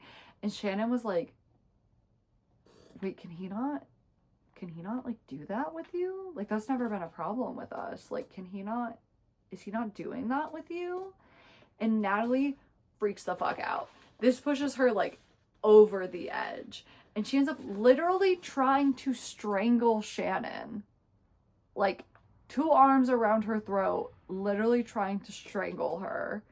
And eventually she, like, comes to her senses. She gets off. Shannon kind of, like, runs away. Like, the whole situation kind of, you know, fizzles out. Kind of realizes, like, oh fuck, like, I should not have done that, like, I messed up. So she calls Doug because she knows that obviously he has a good PR team, like, he's running for president and stuff. And so she's like, I think it's time for Caleb to run for office. I think this would be a good time. And then she tells him, you know, he threatened to leave me last night. He said he's in love with Shannon, and, you know, I confronted her, it didn't go well. And so, you know, she does tell him, like, you know, because he kind of goes aside privately to talk to her. She does admit that she hits her and that she, like, strangles her. And Doug is like, we are gonna have to offer her promotion and a bonus, and, like, we're gonna have to get the PR team. And, like, he's in full, like, you know, crisis solving mode. And they decide that Caleb is gonna, you know, literally this week announce his candidacy. He's gonna, like, we need a PR firm right now. We're gonna get this all together. Chapter 49 is where I accidentally skipped ahead earlier. So she goes out to check on Maeve. We're 1855 again. She goes out to check on Maeve, finds out that Maeve is, like, very, very, very sick. Like, actually very sick. And then she does get really concerned because she does like Maeve. Like, Maeve's a little sweetie. And it's clear that, like, she very much could die from this illness. It's, like, that kind of seriousness. And so she tries to bring it up to Caleb and stuff, and he's just very dismissive, like, oh, she's just got a fever, like, she'll feel better. And they're like, no, like, it's been a couple of days. Like, she is not getting better. She is getting worse. And so Mary ends up confessing that she does know where a doctor is. So chapter 50, we're back to the 2020s, and she's kind of just having this, like, mental breakdown, obviously, about everything that just happened. And she's gone back to where she's, like, thinking about the imaginary interview, or maybe it's a real interview. I still don't understand the interview thing, but we're back to the interview thing. And it's like, you know, final question, Mrs. Heller Mills, would you like to comment on these horrific allegations? And she literally, like, it's so strange to me too, because she's having this little freak out, whatever. She tells Caleb, you know, like, well, her and Doug tell Caleb, you know, you're running for office now, and he's actually really excited about it. He's like, oh my god, like, my dad actually thinks I can do this. My dad is proud of me. He wants, like, these good things for me. Like, I'm gonna try to do it. And then they, like, decide to, you know, like, pray on it together. Like, it literally says, my husband, sweet and sour, peach-brained cave idiot. I don't know what any of that means. staring at me with unabashed pride, genuinely thinking his father believed in him. Let's pray on it. And it's like, and then they're just like sleeping in the same bed or whatever. And it's like, what about Shannon? Like literally like 2 days ago, you're like, I'm gonna run away with Shannon. I'm gonna move to New York. And now you're like, oh, let me pray together with my wife and we'll like sleep in the same bed together because I'm gonna run for office and it's gonna be so good. Like, yeah, you cared about Shannon so much, clearly. You were clearly so attached to Shannon. We've somehow just already forgotten her. Like, okay, it's been like 2 days. Chapter 51. Mary, like I said, Mary told her that she does know where a doctor is, so she packs up a little bag and everything for Natalie, and Natalie is gonna go out and she's gonna go look for the doctor. And Mary even admits that, like, you know, we told you there was a bunch of traps in the woods, but the only trap there actually was the one that you stepped in, and there actually isn't any other ones. There's actually like a bunch of trails in the woods and like a bunch of ways to like travel around, and like we just didn't want to tell you because you kept trying to run away, obviously. And so, you know, Natalie heads off on her walk. So chapter 52, we're back in the 2020s, and you know, she's kind of having this revelation of like, oh, like Shannon's really been, you know, behind all of my problems, and Shannon's the reason that Clementine is acting this way and not wanting to be filmed, and now she, you know, wanting to go to the ocean and all of these things. And she finds out that Shannon gave Clementine a phone. So she goes in to get the phone from Clementine, and it like isn't like Clementine's pretending that she doesn't have it. They're having kind of this whole big argument, and then Caleb like yells for her. So she comes like running back in. There's like all these news that Shannon is gonna do an interview about her time at Yesteryear Ranch. So it like Natalie's phone is like blowing up. There's, you know, all like TMZ and all those places, like they're writing articles about it. She's getting a bunch of emails, she's getting a bunch of texts, and she's getting a bunch of stuff on Instagram. And at first they're thinking like, okay, maybe it'll just be in like a magazine or something and nobody's really gonna see it. And then they find out that she gets like a prime time like interview during like a really big like nighttime news segment.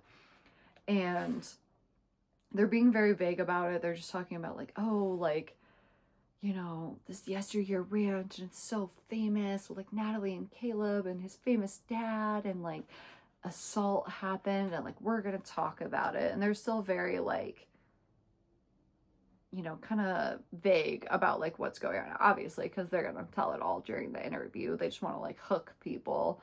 And so they're like, oh shit, like, because the PR firm people are there too, and they're like, okay, like this is probably gonna be a lot bigger issue than we thought, because we thought this was gonna be like a tiny little interview, and this is like a huge prime time, like big deal. Like millions of people are going to see this and see this criticism, and they're like, oh, bad. This is bad. And like I said, like Natalie's phone is like blowing up.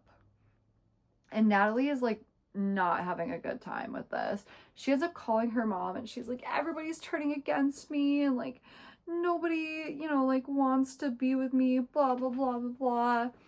Like everybody's lying to me. And her mother's like, well, I didn't want you to find out this way. And like Natalie was not talking about her mom. Like she was talking about like Doug and Caleb and that people like that. She was in like Clementine lying about the phone and stuff. Like she was not talking about her mother. And her mother's like, I'm not surprised you sense this. Like I've definitely been acting differently. And she was like, she hadn't been, not at all. Or if she had, I hadn't noticed. And her mom goes, I've been seeing a therapist and she encouraged me to tell you girls. Well, listen, I only told Abigail first because she was in the house. We see each other so much. And she goes, it's about your father. And she goes, oh, he's not dead. And she's like, yeah, dude, I know he's not dead. I've known he was not dead this entire time. Like nobody thought he was actually dead. But then she finds out that he didn't leave because he cheated on her mom and then like her mom made him leave. It was actually like the opposite. The mom cheated. The dad wanted to stay. Like he wanted to work it out and the mom did not want to work it out. The mom was like, no, like I want you to leave. And then pretended that he was dead because she also was like, you know, I figured that if I technically was still married, you wouldn't ever pressure me to like get remarried. And she talks about how, you know, she has a lot of guilt about it and stuff, which is, she shouldn't. I mean, maybe guilt about the cheating part of it because yeah, that wasn't a great thing to do. But like you shouldn't have, like we knew the whole time that he wasn't dead. It's okay. Like it's not that big of a deal. I promise. Like you don't have to be so upset about it.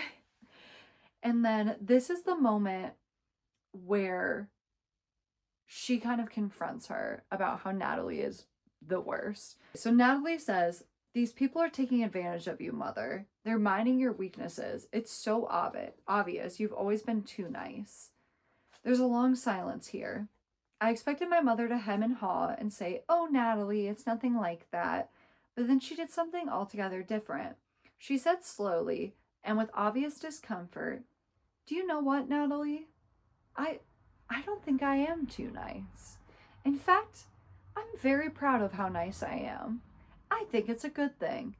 And if I'm being honest, I'm very disappointed with how not nice you are. And, you know, Natalie tries to argue. And she says, and here is where the strangest moment of my entire life happened. My mother, that good Christian woman, snapped. No, she shouted so loudly that I held the phone away from my ear. You listen to me, young lady. This is your problem. This has always been your problem. You think kindness is some silly, frivolous side virtue when it is in fact the whole damn thing. I never heard her say a curse word in my life. Mother, I sputtered again. She roared in return, her anger vibrating through the phone like some energetic hex. Why is it so hard for you to be kind?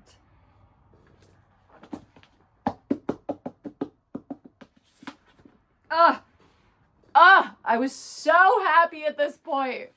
I was like, thank God. Thank God. Somebody tell Natalie she's a piece of shit. Please. Please. Because, like, there's a lot of people being like, oh, this isn't quite what I thought. Or, oh, maybe she's not exactly like I thought. Very few people have just come out and been like, Natalie, why are you a piece of shit? Stop being a piece of shit. And, like, when I read that, I was like, thank you. Somebody said it.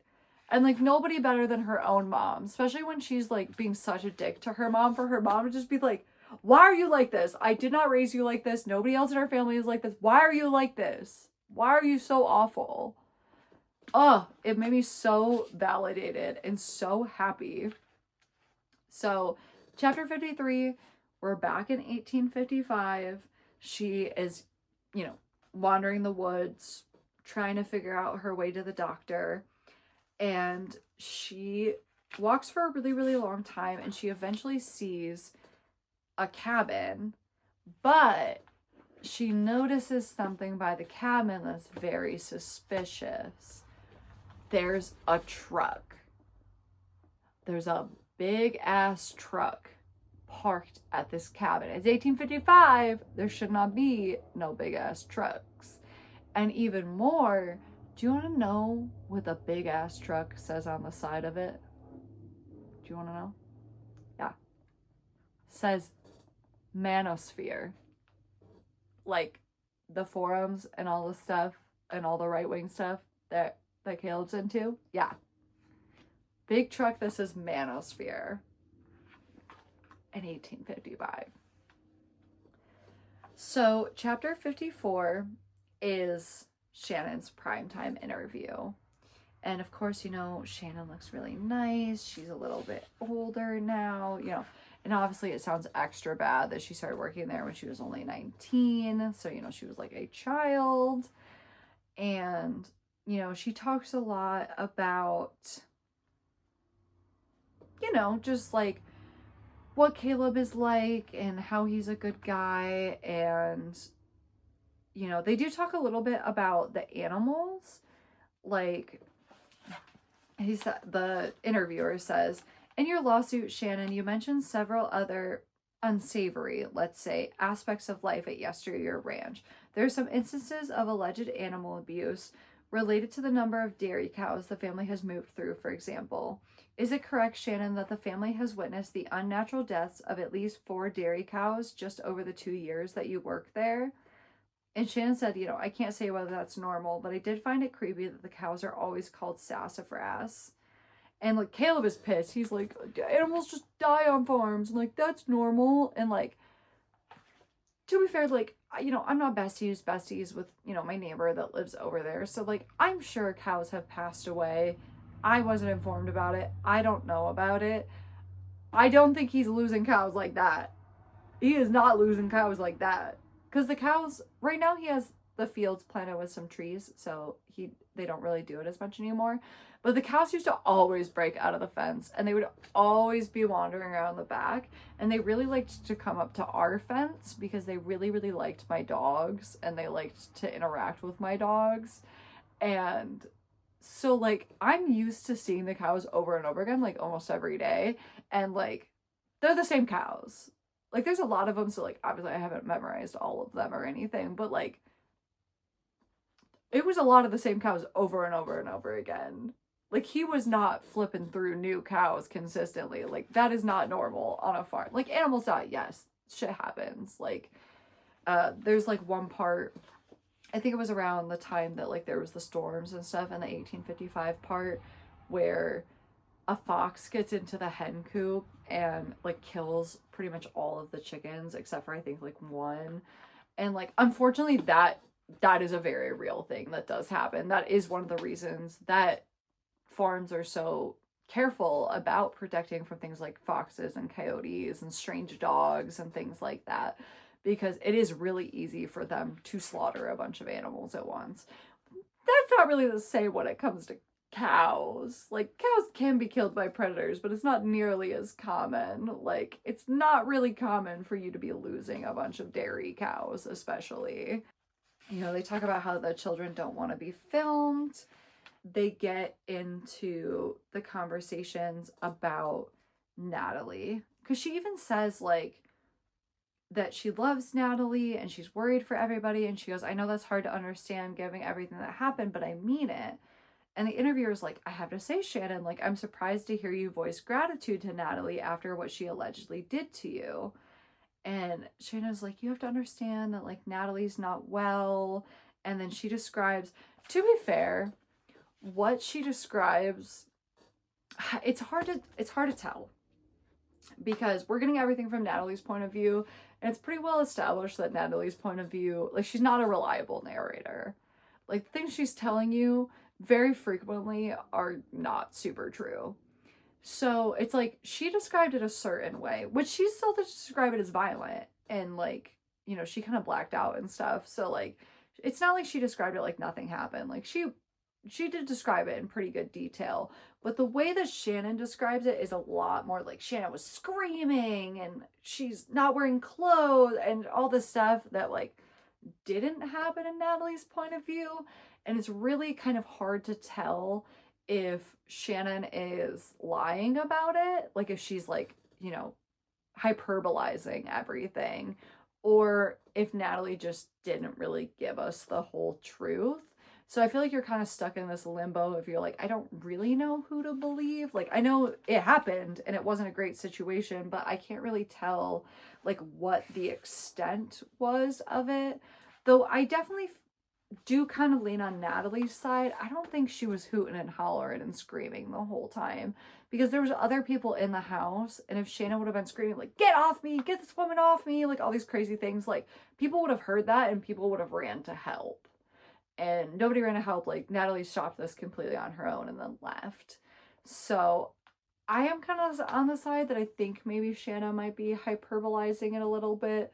But either way, Natalie should not be choking women out. So, like, it's still not an excuse or anything. But, like, and then she the interviewer goes, it certainly sounds like that's a moment that was like erotic in nature. And Shannon goes, I can't speak to her sexuality, but I can say it felt very violating for me. And she literally goes, oh my God, like, she's being like, does anybody actually think I'm gay? Like, what? Like, and I'm like, girl, no, they probably don't think you're gay. I mean, maybe after that incident, maybe a couple of them will. They probably don't think you're gay. I think you're gay.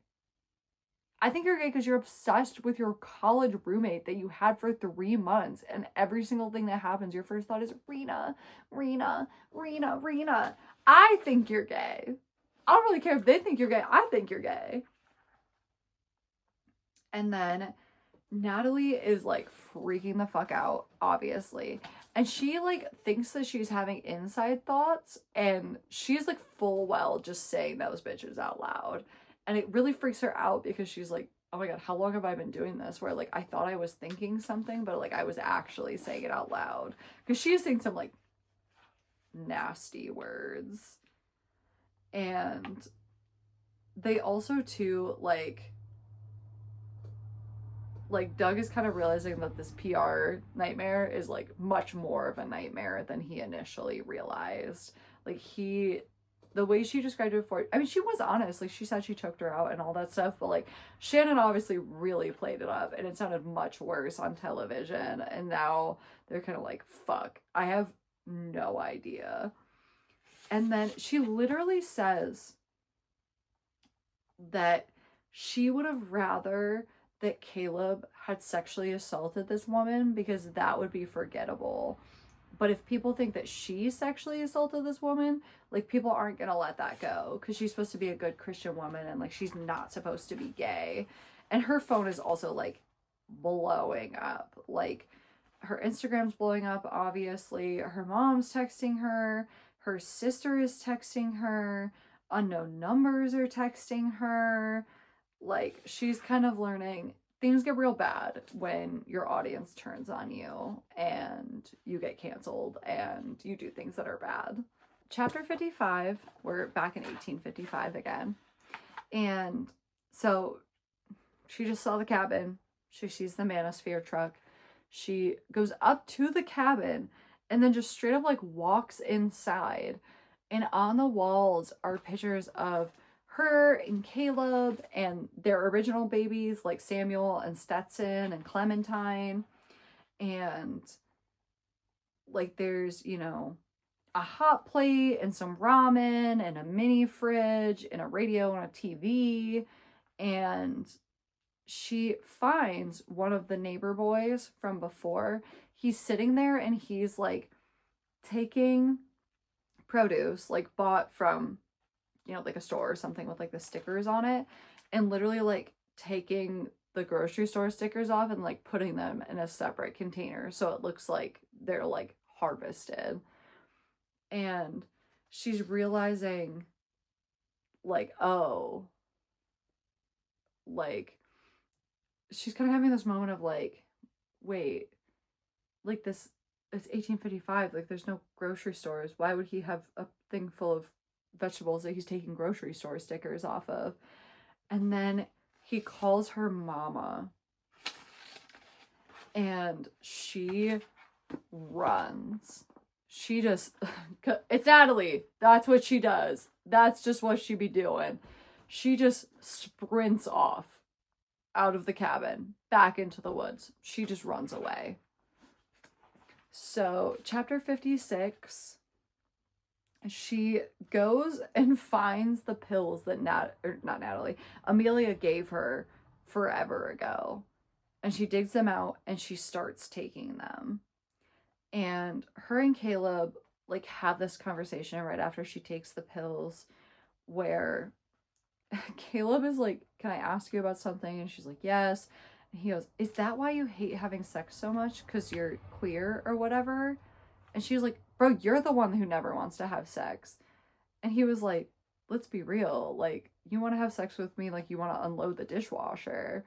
And she goes, well, yeah, maybe if you could get hard like a normal person, I'd enjoy it a little bit more. And he goes, yeah, well, sleeping with you didn't feel like sleeping with a dead body, then it might not be that hard for me to get excited about it. And she literally is just like, you're a humiliation. And he's like, yeah, you've always thought so little of me, but like Shannon didn't. Like, Shannon likes me and she thinks I'm smart and funny. And she literally goes, do you know what Shannon said when I spoke with her? She said she would rather kill herself than go anywhere with you.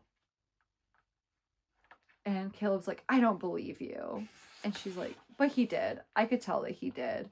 And so I said nothing, just watched as the light flickered out in his eyes, then went out. He whispered, are all women as terrible as you? And she goes, this is a horrible thing to say. She says, I'd tell you to ask your mother, but then she might end up taking a single second to actually consider her own life. And you know what, Caleb? I think if she did that, she'd probably end up killing herself.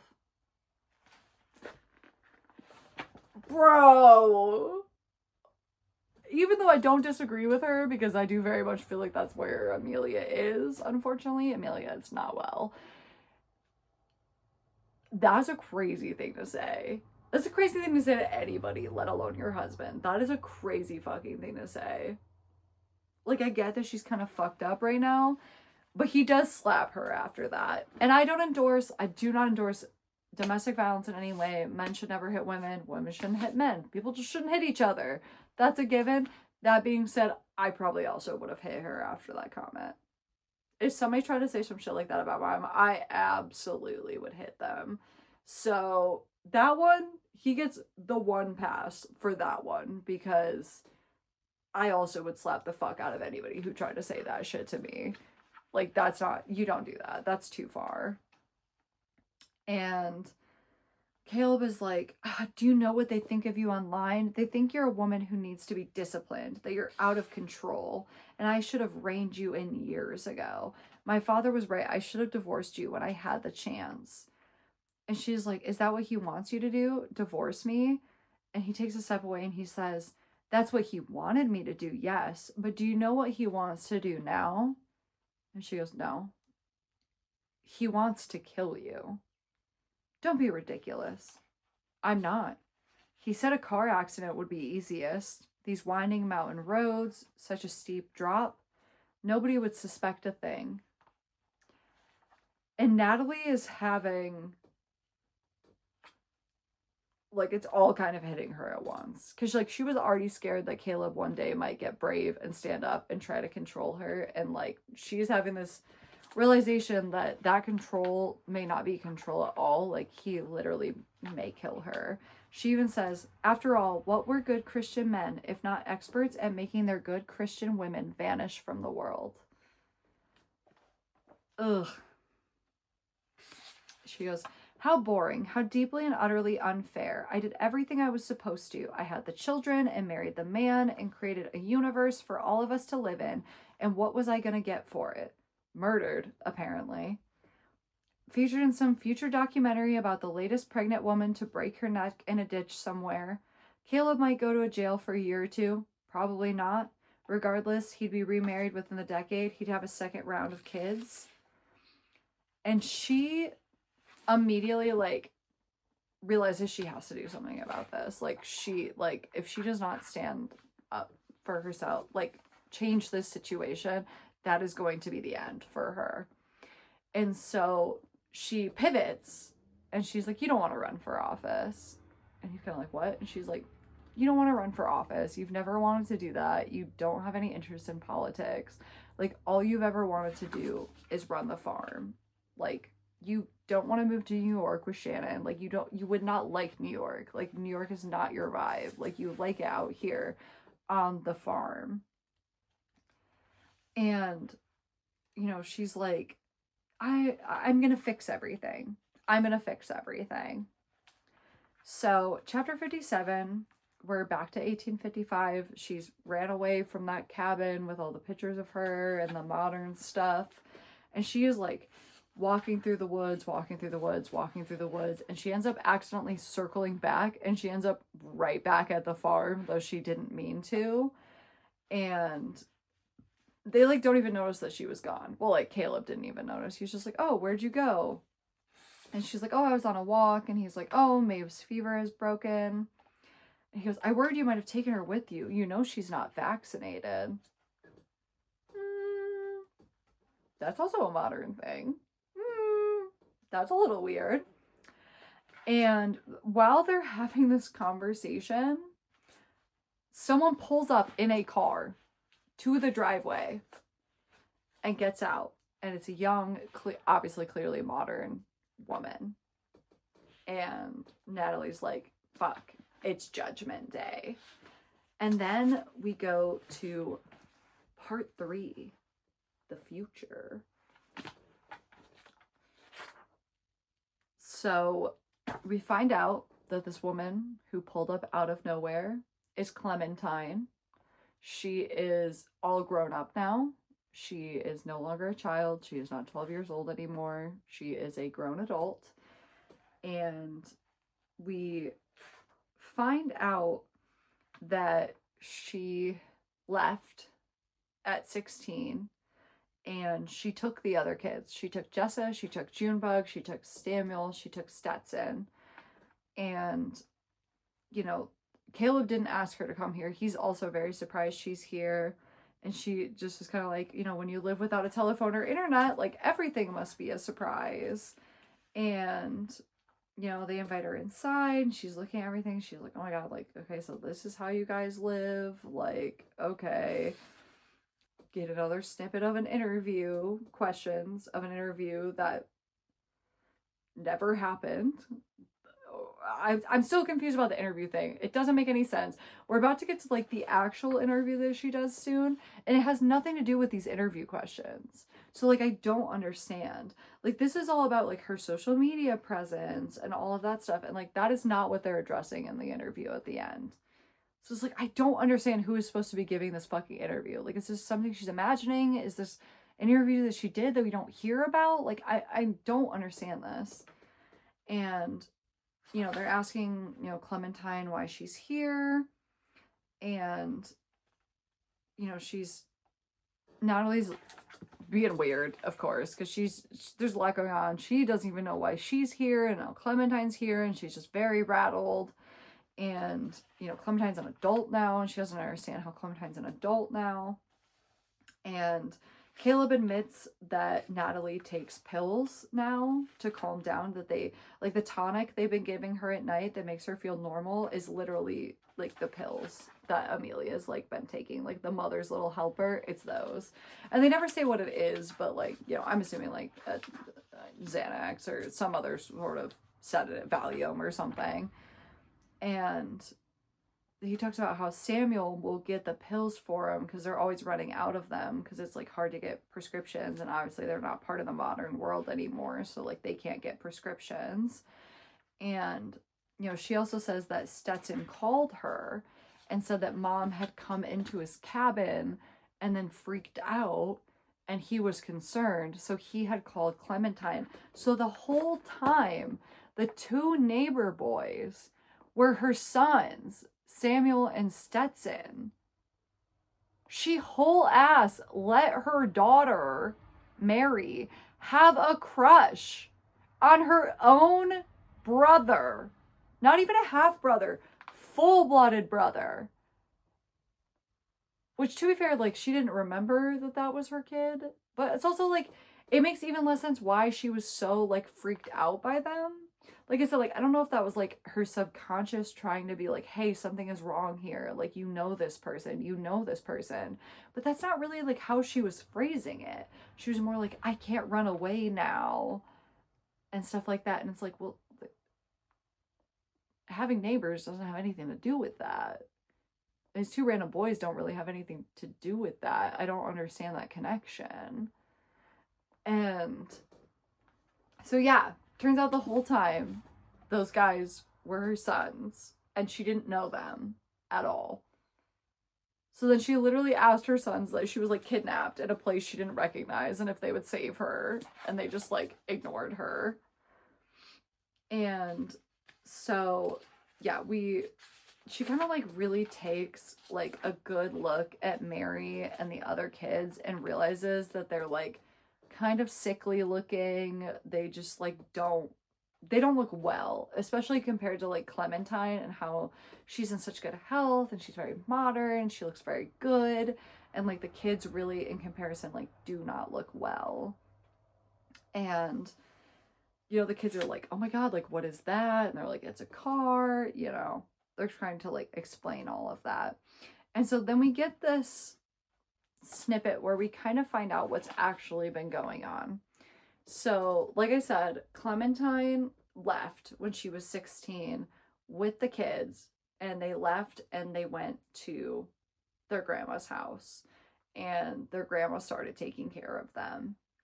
And Natalie really couldn't like, she couldn't deal with everything that was going on and like the kids leaving and everything. And so they essentially decided to turn their house into 1855.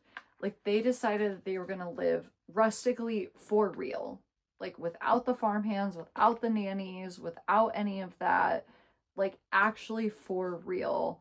They were going to live this life like it was 1855. No electricity, no inside running water, bathroom, no telephone, none of the modern conveniences. Like they are going to live like it was the olden days.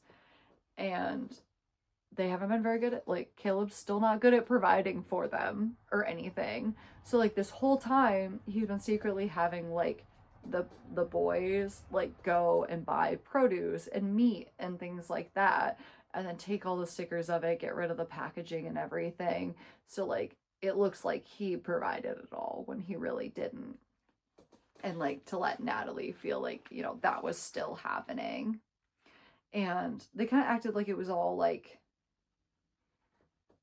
this is just for fun. This is so fun. And like when Clementine left with all the kids, like it literally just left them with Mary.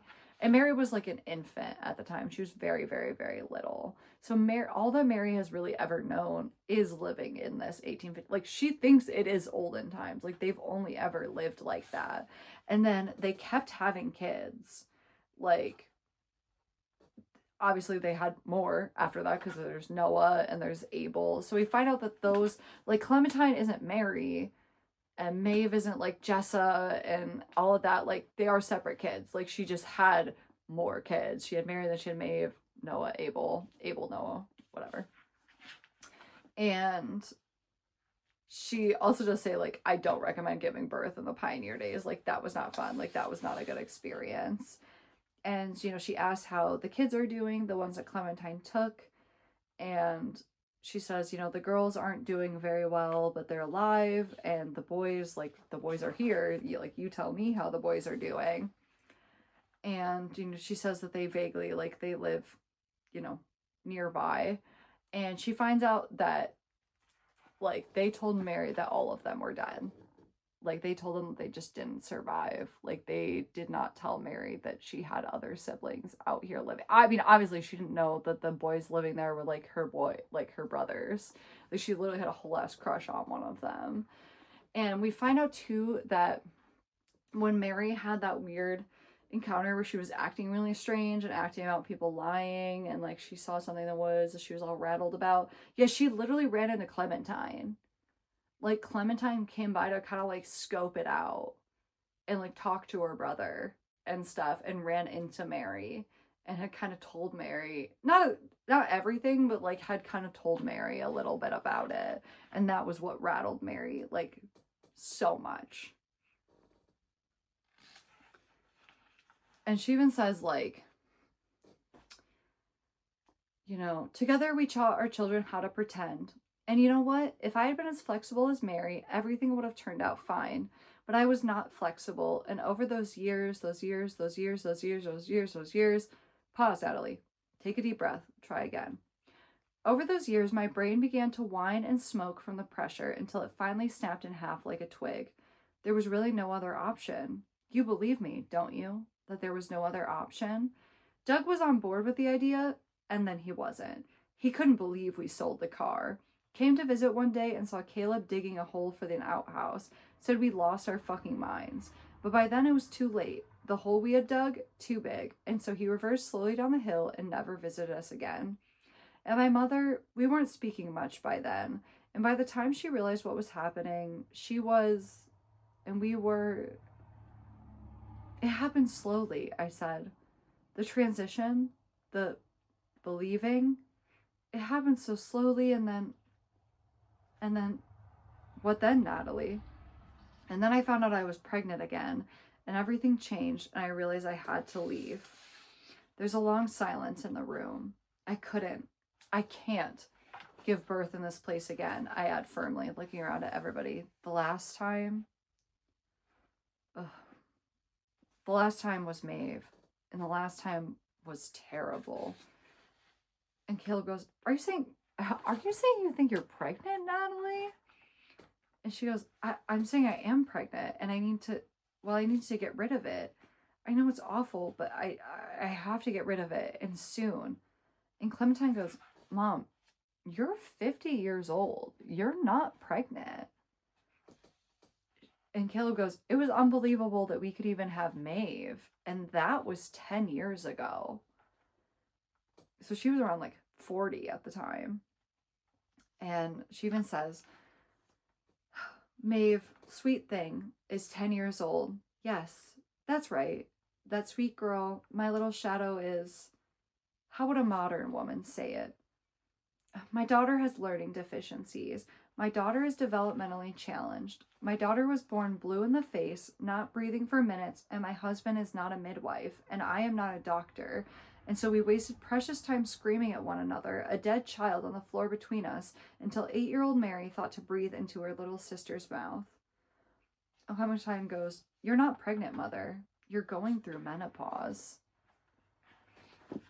And I will say, I did like this twist. I did like that it wasn't a reality show, and she didn't actually get transported to 1855. She's just actually kind of fucking crazy. Because I do believe that Natalie she's been off kilter for a long time. So, like, I'm not surprised that her mind would, like, break. Especially when she's, like, regularly doing pills and stuff like that. And I guess they never do mention any mirrors or anything. So I guess probably this whole time she hasn't been able to, like, see herself in a mirror. Because it also is like, how did you not know you were 50? Like, you didn't look down at your legs and your arms, because she was like 30, 33, I think, when, like, she thinks she was transported. So it's like, you didn't look down at your arms and legs and see that they looked different. Like, you've been looking at your foot constantly, like with the whole, like, bear trap thing and stuff, and you didn't think, hey, wow, that foot's a lot older looking than I remember being. Like, I feel like for this to be the case, like, there's just so many things that kind of had to get, like, ignored. And I feel like it doesn't really make a whole lot of sense. Because also, like, how are you existing like this? Like, you even said Doug doesn't approve of you. You don't run the Instagram anymore. So, like, where's the money coming from? Like, where are you getting, like, all these supplies and all this food and everything? And, like, you had to buy all the fancy costumes and, like, all of this stuff. Like, it just seems a little, I don't know, it's hard because it's like, I really liked the twist because I didn't necessarily see it coming. Like, it really was a twist, and I did enjoy that. But it was also like, okay, but there's so many like, I don't know, there I just feel like there were so many things where it's like, this doesn't really, like, make a ton of sense on how we got here.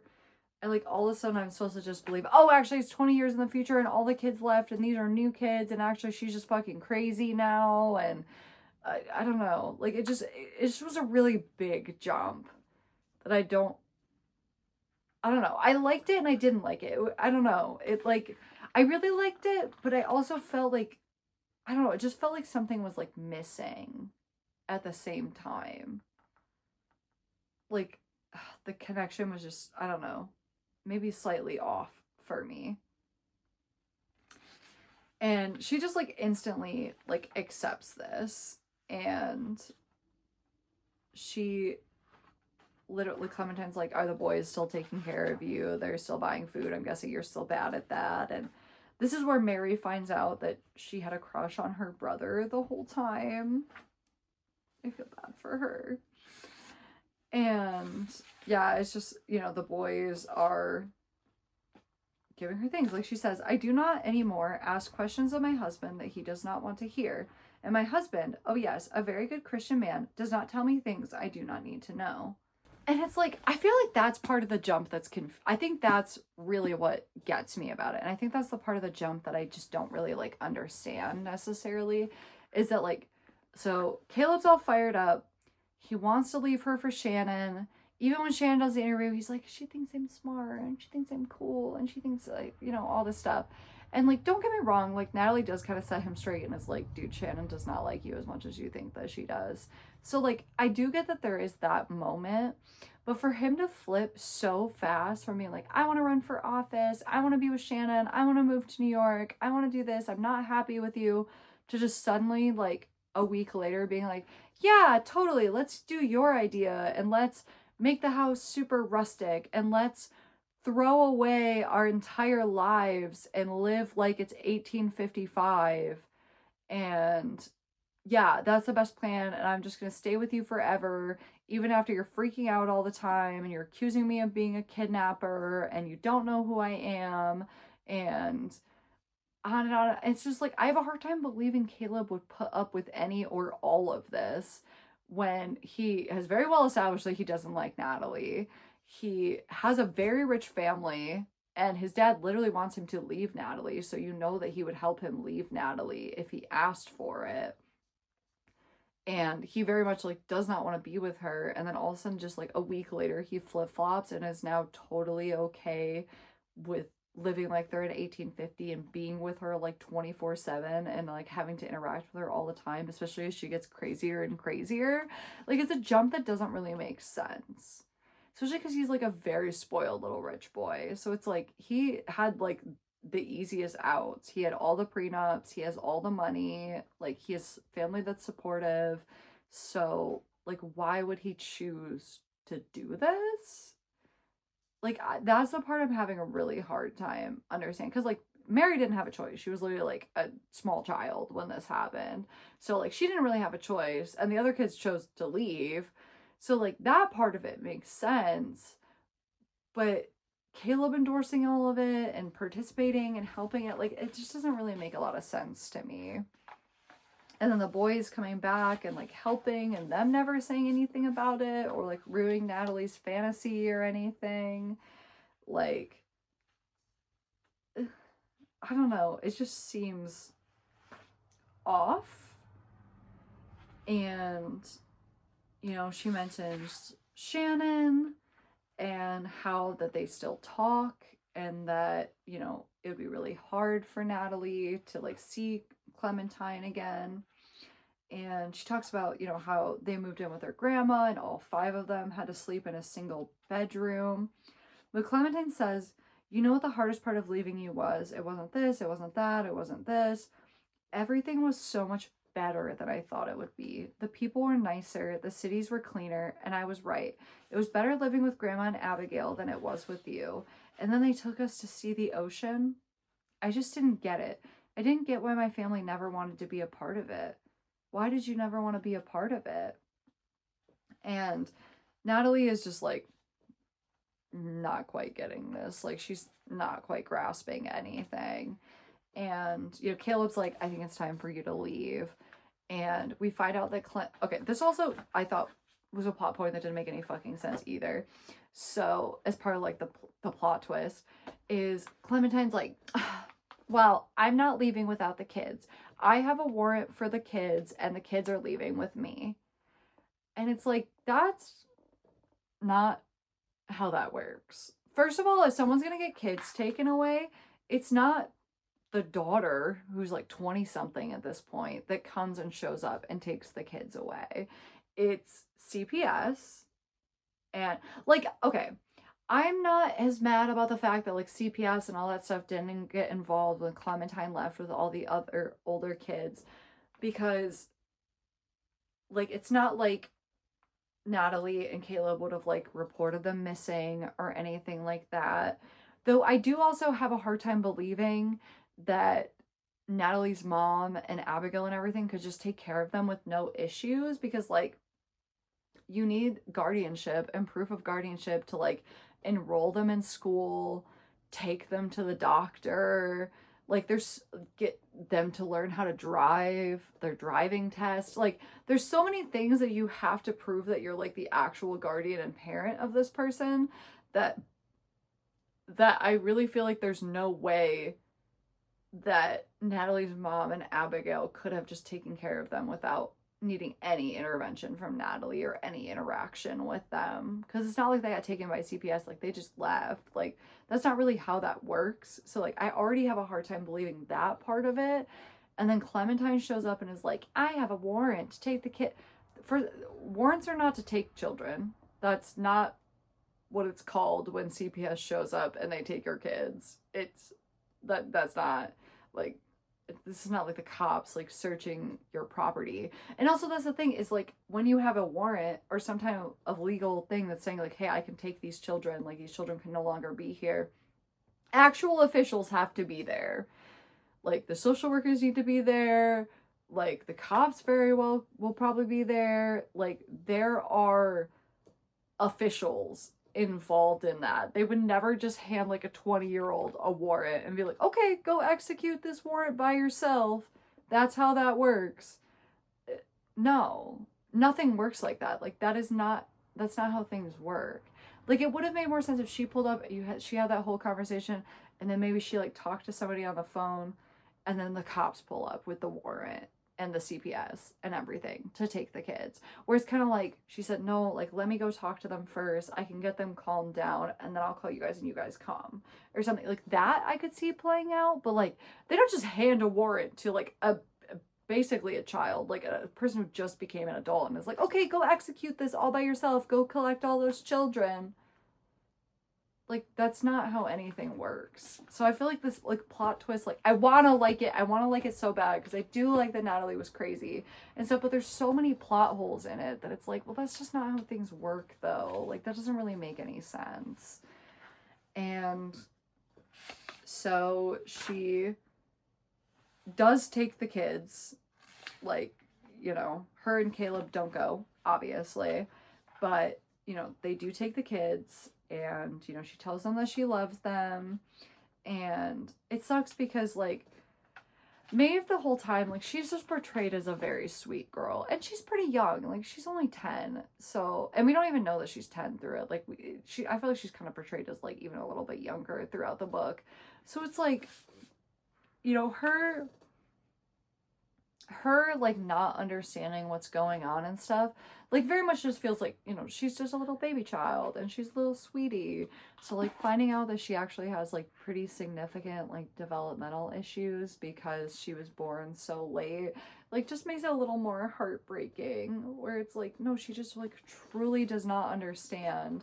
And like even she's like, no, like, mama, come with us. And she's like, you know, I love you, like I can't, but I love you. And like Maeve just like doesn't get it, and it was really sad. And so they leave and she waves goodbye, and Caleb's, you know, the children are gone. I can't believe the children are just gone. And she looks at him and she goes, I think you were right, Caleb. And he goes, right about what? She goes, I think that we should have gotten a divorce a really long time ago. I think I hate you. And he looks at her and he says, I think that I might really hate you too. And then she goes, I think we should go. And he said, go? Go where? She goes, away. I need to get away from this ranch before I lose my mind again. And she goes, well, do you want to come with me or not? And Caleb says, yes, I think I do. And then they hold hands and they walk away from the farm. Because also, yeah, let's not pack anything. Let's not bring food. Let's not bring supplies. Sure, yeah. Let's just walk away. We haven't even gone back inside. Yeah, let's just walk away. Sure. Okay. And then we get the epilogue, which is 5 years later.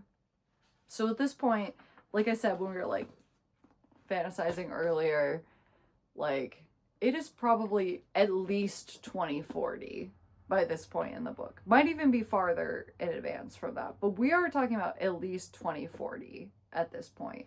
So we are pretty far in the future now. And it's Natalie, of course, and she is in her house again.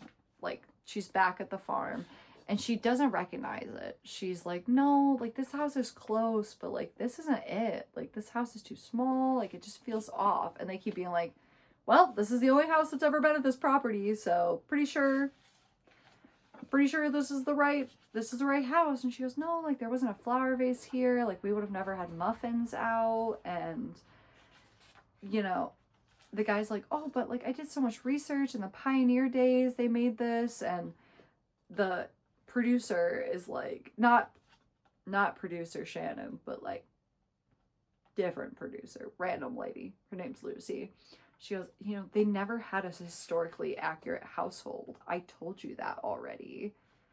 And he was like, nobody told me not to make the muffins. And he was like, or Natalie's like, we never made muffins. We made biscuits. And this isn't the right house, I'm telling you. The layout is all wrong. And, you know, they're kind of just being like, bro, this is your fucking house. It's your property. This is your house. It's the only house that's ever been here. This is your house. And then this conversation is interrupted because guess who walks through the door? Guess who walks through the door? If you guessed Rena, you would be right. And now Rena is a very successful news anchor, and she's kind of like a bit of a big deal. And we find out that Natalie has finally decided she wants to do an interview. It's her first interview ever. And she established that the only person she would allow to do it was Rena. Compet, baby. I told you. We are on the last pages of this book and Rena is still here. She is still haunting Natalie. Like, girl, that girl's gay. That girl's gay. I'm just saying. And so, you know, Rena sees her and is like, oh my God, like, Natalie. And she, you know, says, like, suddenly I'm 19 years old again, pregnant with my first child, and Rena is hungover, standing before me with that same astonished look on her face. Then I blink again, and I am 55 years old, covered in worldly shackles, a few literal ones, too. And she is instantly a bitch to Rena. Like, she thinks she's being nice, but she's not. She's not at all. She, you know, they talk more about the house, and, you know, Rena's like, are you feeling comfortable? Like, did you want to do this interview? You know, you're not being coerced or anything. And, you know, this will be seen by a lot of people, blah, blah, blah. And she goes, I'm aware how this will work. I'm not an idiot, you know. And Rena's like, of course not. You know, I just want to make sure. And she goes, God, Rena, you were always so annoying. I was always prettier than you. But I'll admit, you look fine for your age. Girl, I wonder how the fuck you look after over a decade of living like a pioneer. And then another 5 years of being someplace we're just about to reveal. Like, girl, you're 55. You just went through all that crazy shit for like the last like 15 some years. I doubt that you look very good. Like, why is that your first reaction? You're seeing this girl for the first time in like 30 years or something like that, a little more than that. And your first instinct is like, I was prettier than you. Like, literally to the last moment, Natalie is the worst. Like, the worst. Like, why was that ever your first thought? And literally, Rena goes, that's very nice of you.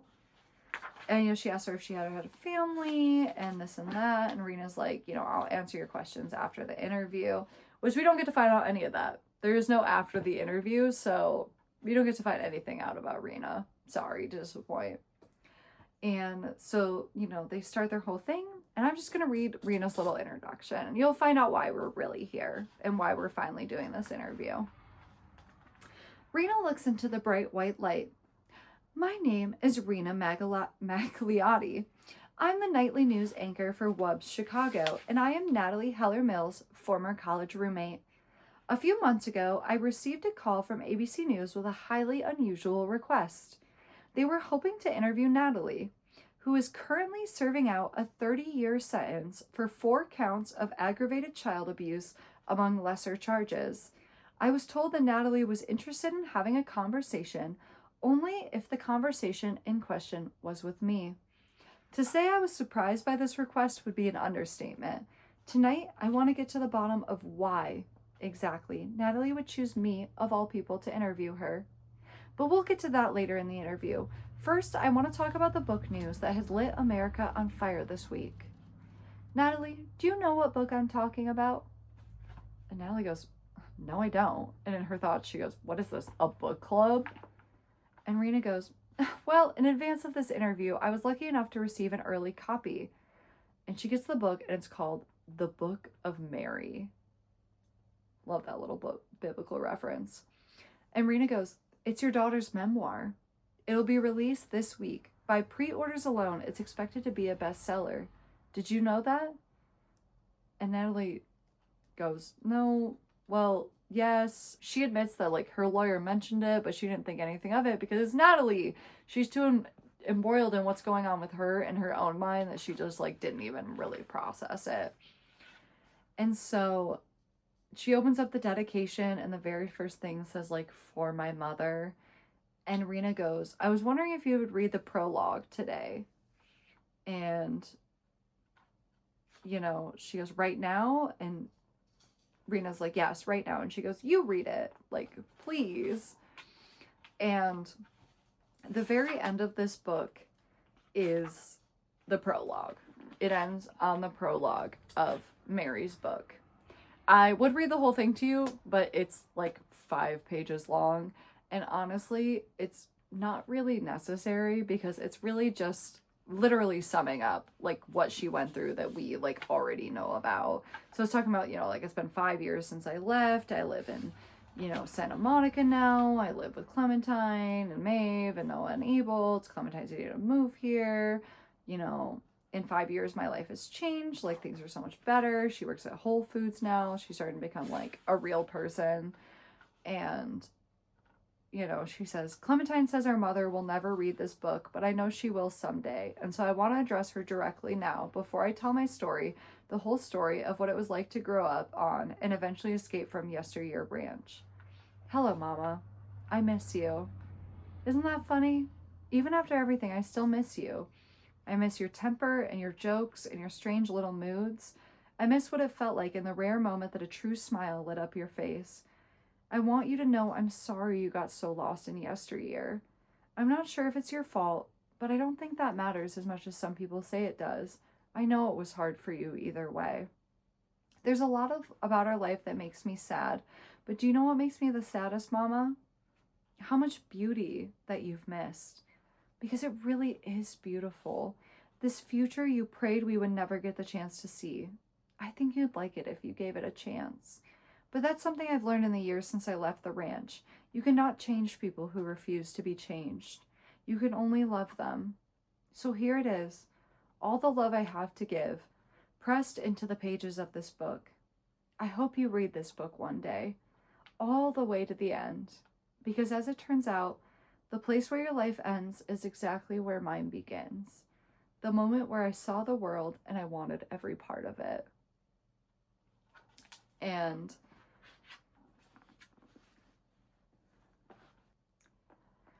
I really like that this story ended on the kids getting out and, while obviously traumatized, they clearly are in a better place and they're getting better and they're going to have a good future and they're going to get to be a part of the world. And I love that. I think that's the best possible ending for the children. I'm really glad that's where that ended. And honestly, while I, you know, obviously had some criticisms about the whole, you know, Clementine coming and taking the kids thing and all that stuff, I do really like that Natalie goes to prison because I do feel like there are so many parents like that who don't face retribution, and I like that that is becoming a lot more commonplace, that retribution, like Jodi Hillebrand and whatever that crazy lady that she was with. I'm totally blanking on her name, but you get the point. Like, these influencers who try to show their kids as something like wonderful and they're actually abusing their kids, like, I like that they're actually starting to face consequences, and I was really, really glad that she got to face consequences of her actions.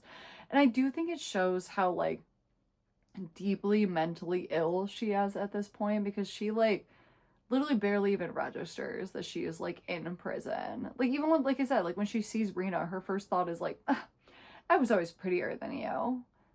Like, girl, you lived as a pioneer for like 10 years and then you've been in prison for like 5. Like, I don't really believe you look that great right now. Like, and weird that that's even like what we're focusing on.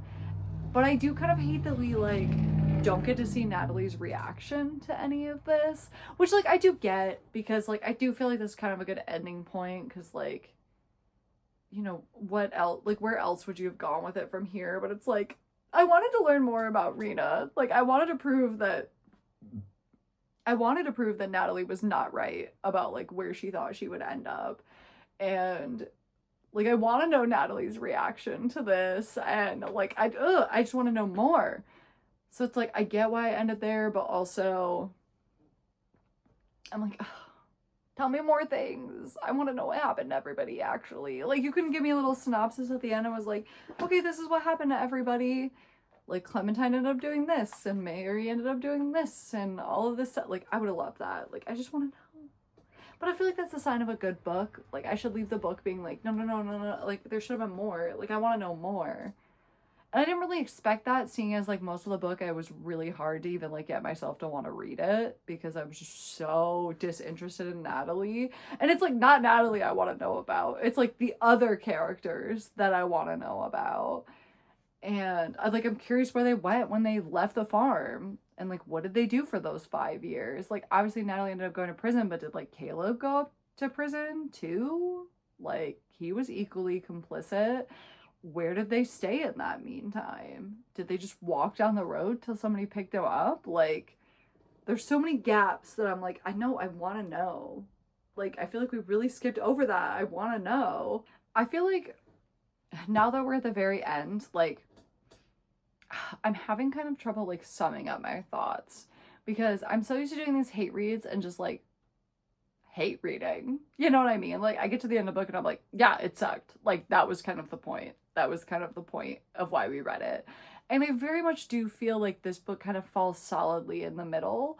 Like, I think writing wise and stuff, that this was a much, much better book than the other ones we've been writing or reading. Like, this by far writing wise has been the strongest. And you know, I had some little critiques here and there, but overall I don't have many critiques about like the actual writing itself. I think it was well done.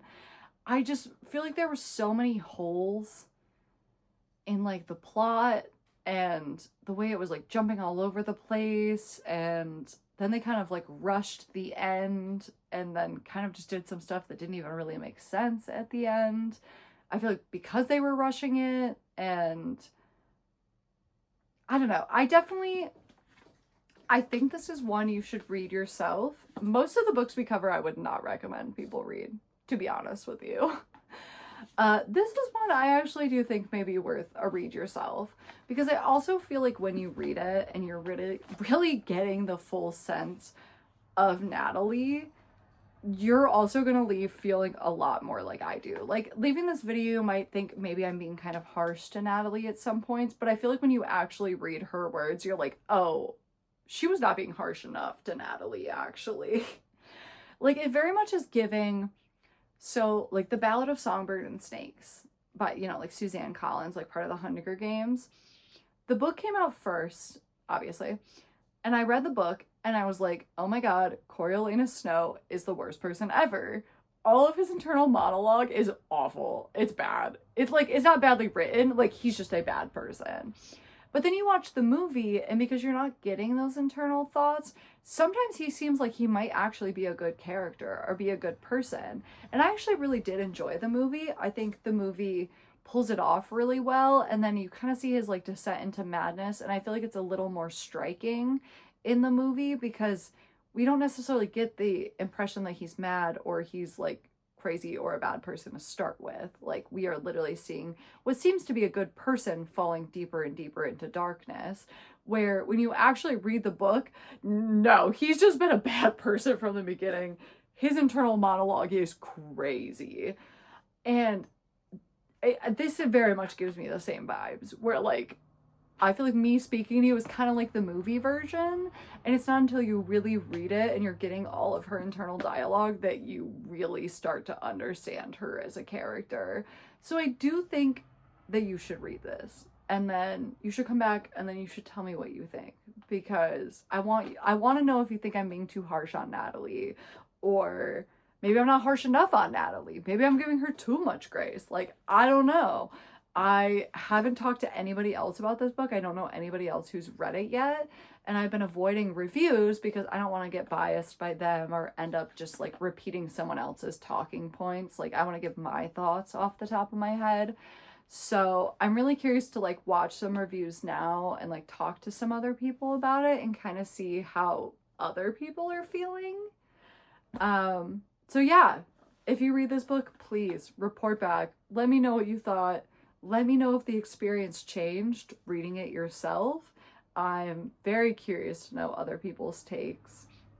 I normally at this point would tell you what book we're going to cover next, but I actually, surprisingly for once, do not have a book on standby for us to do next.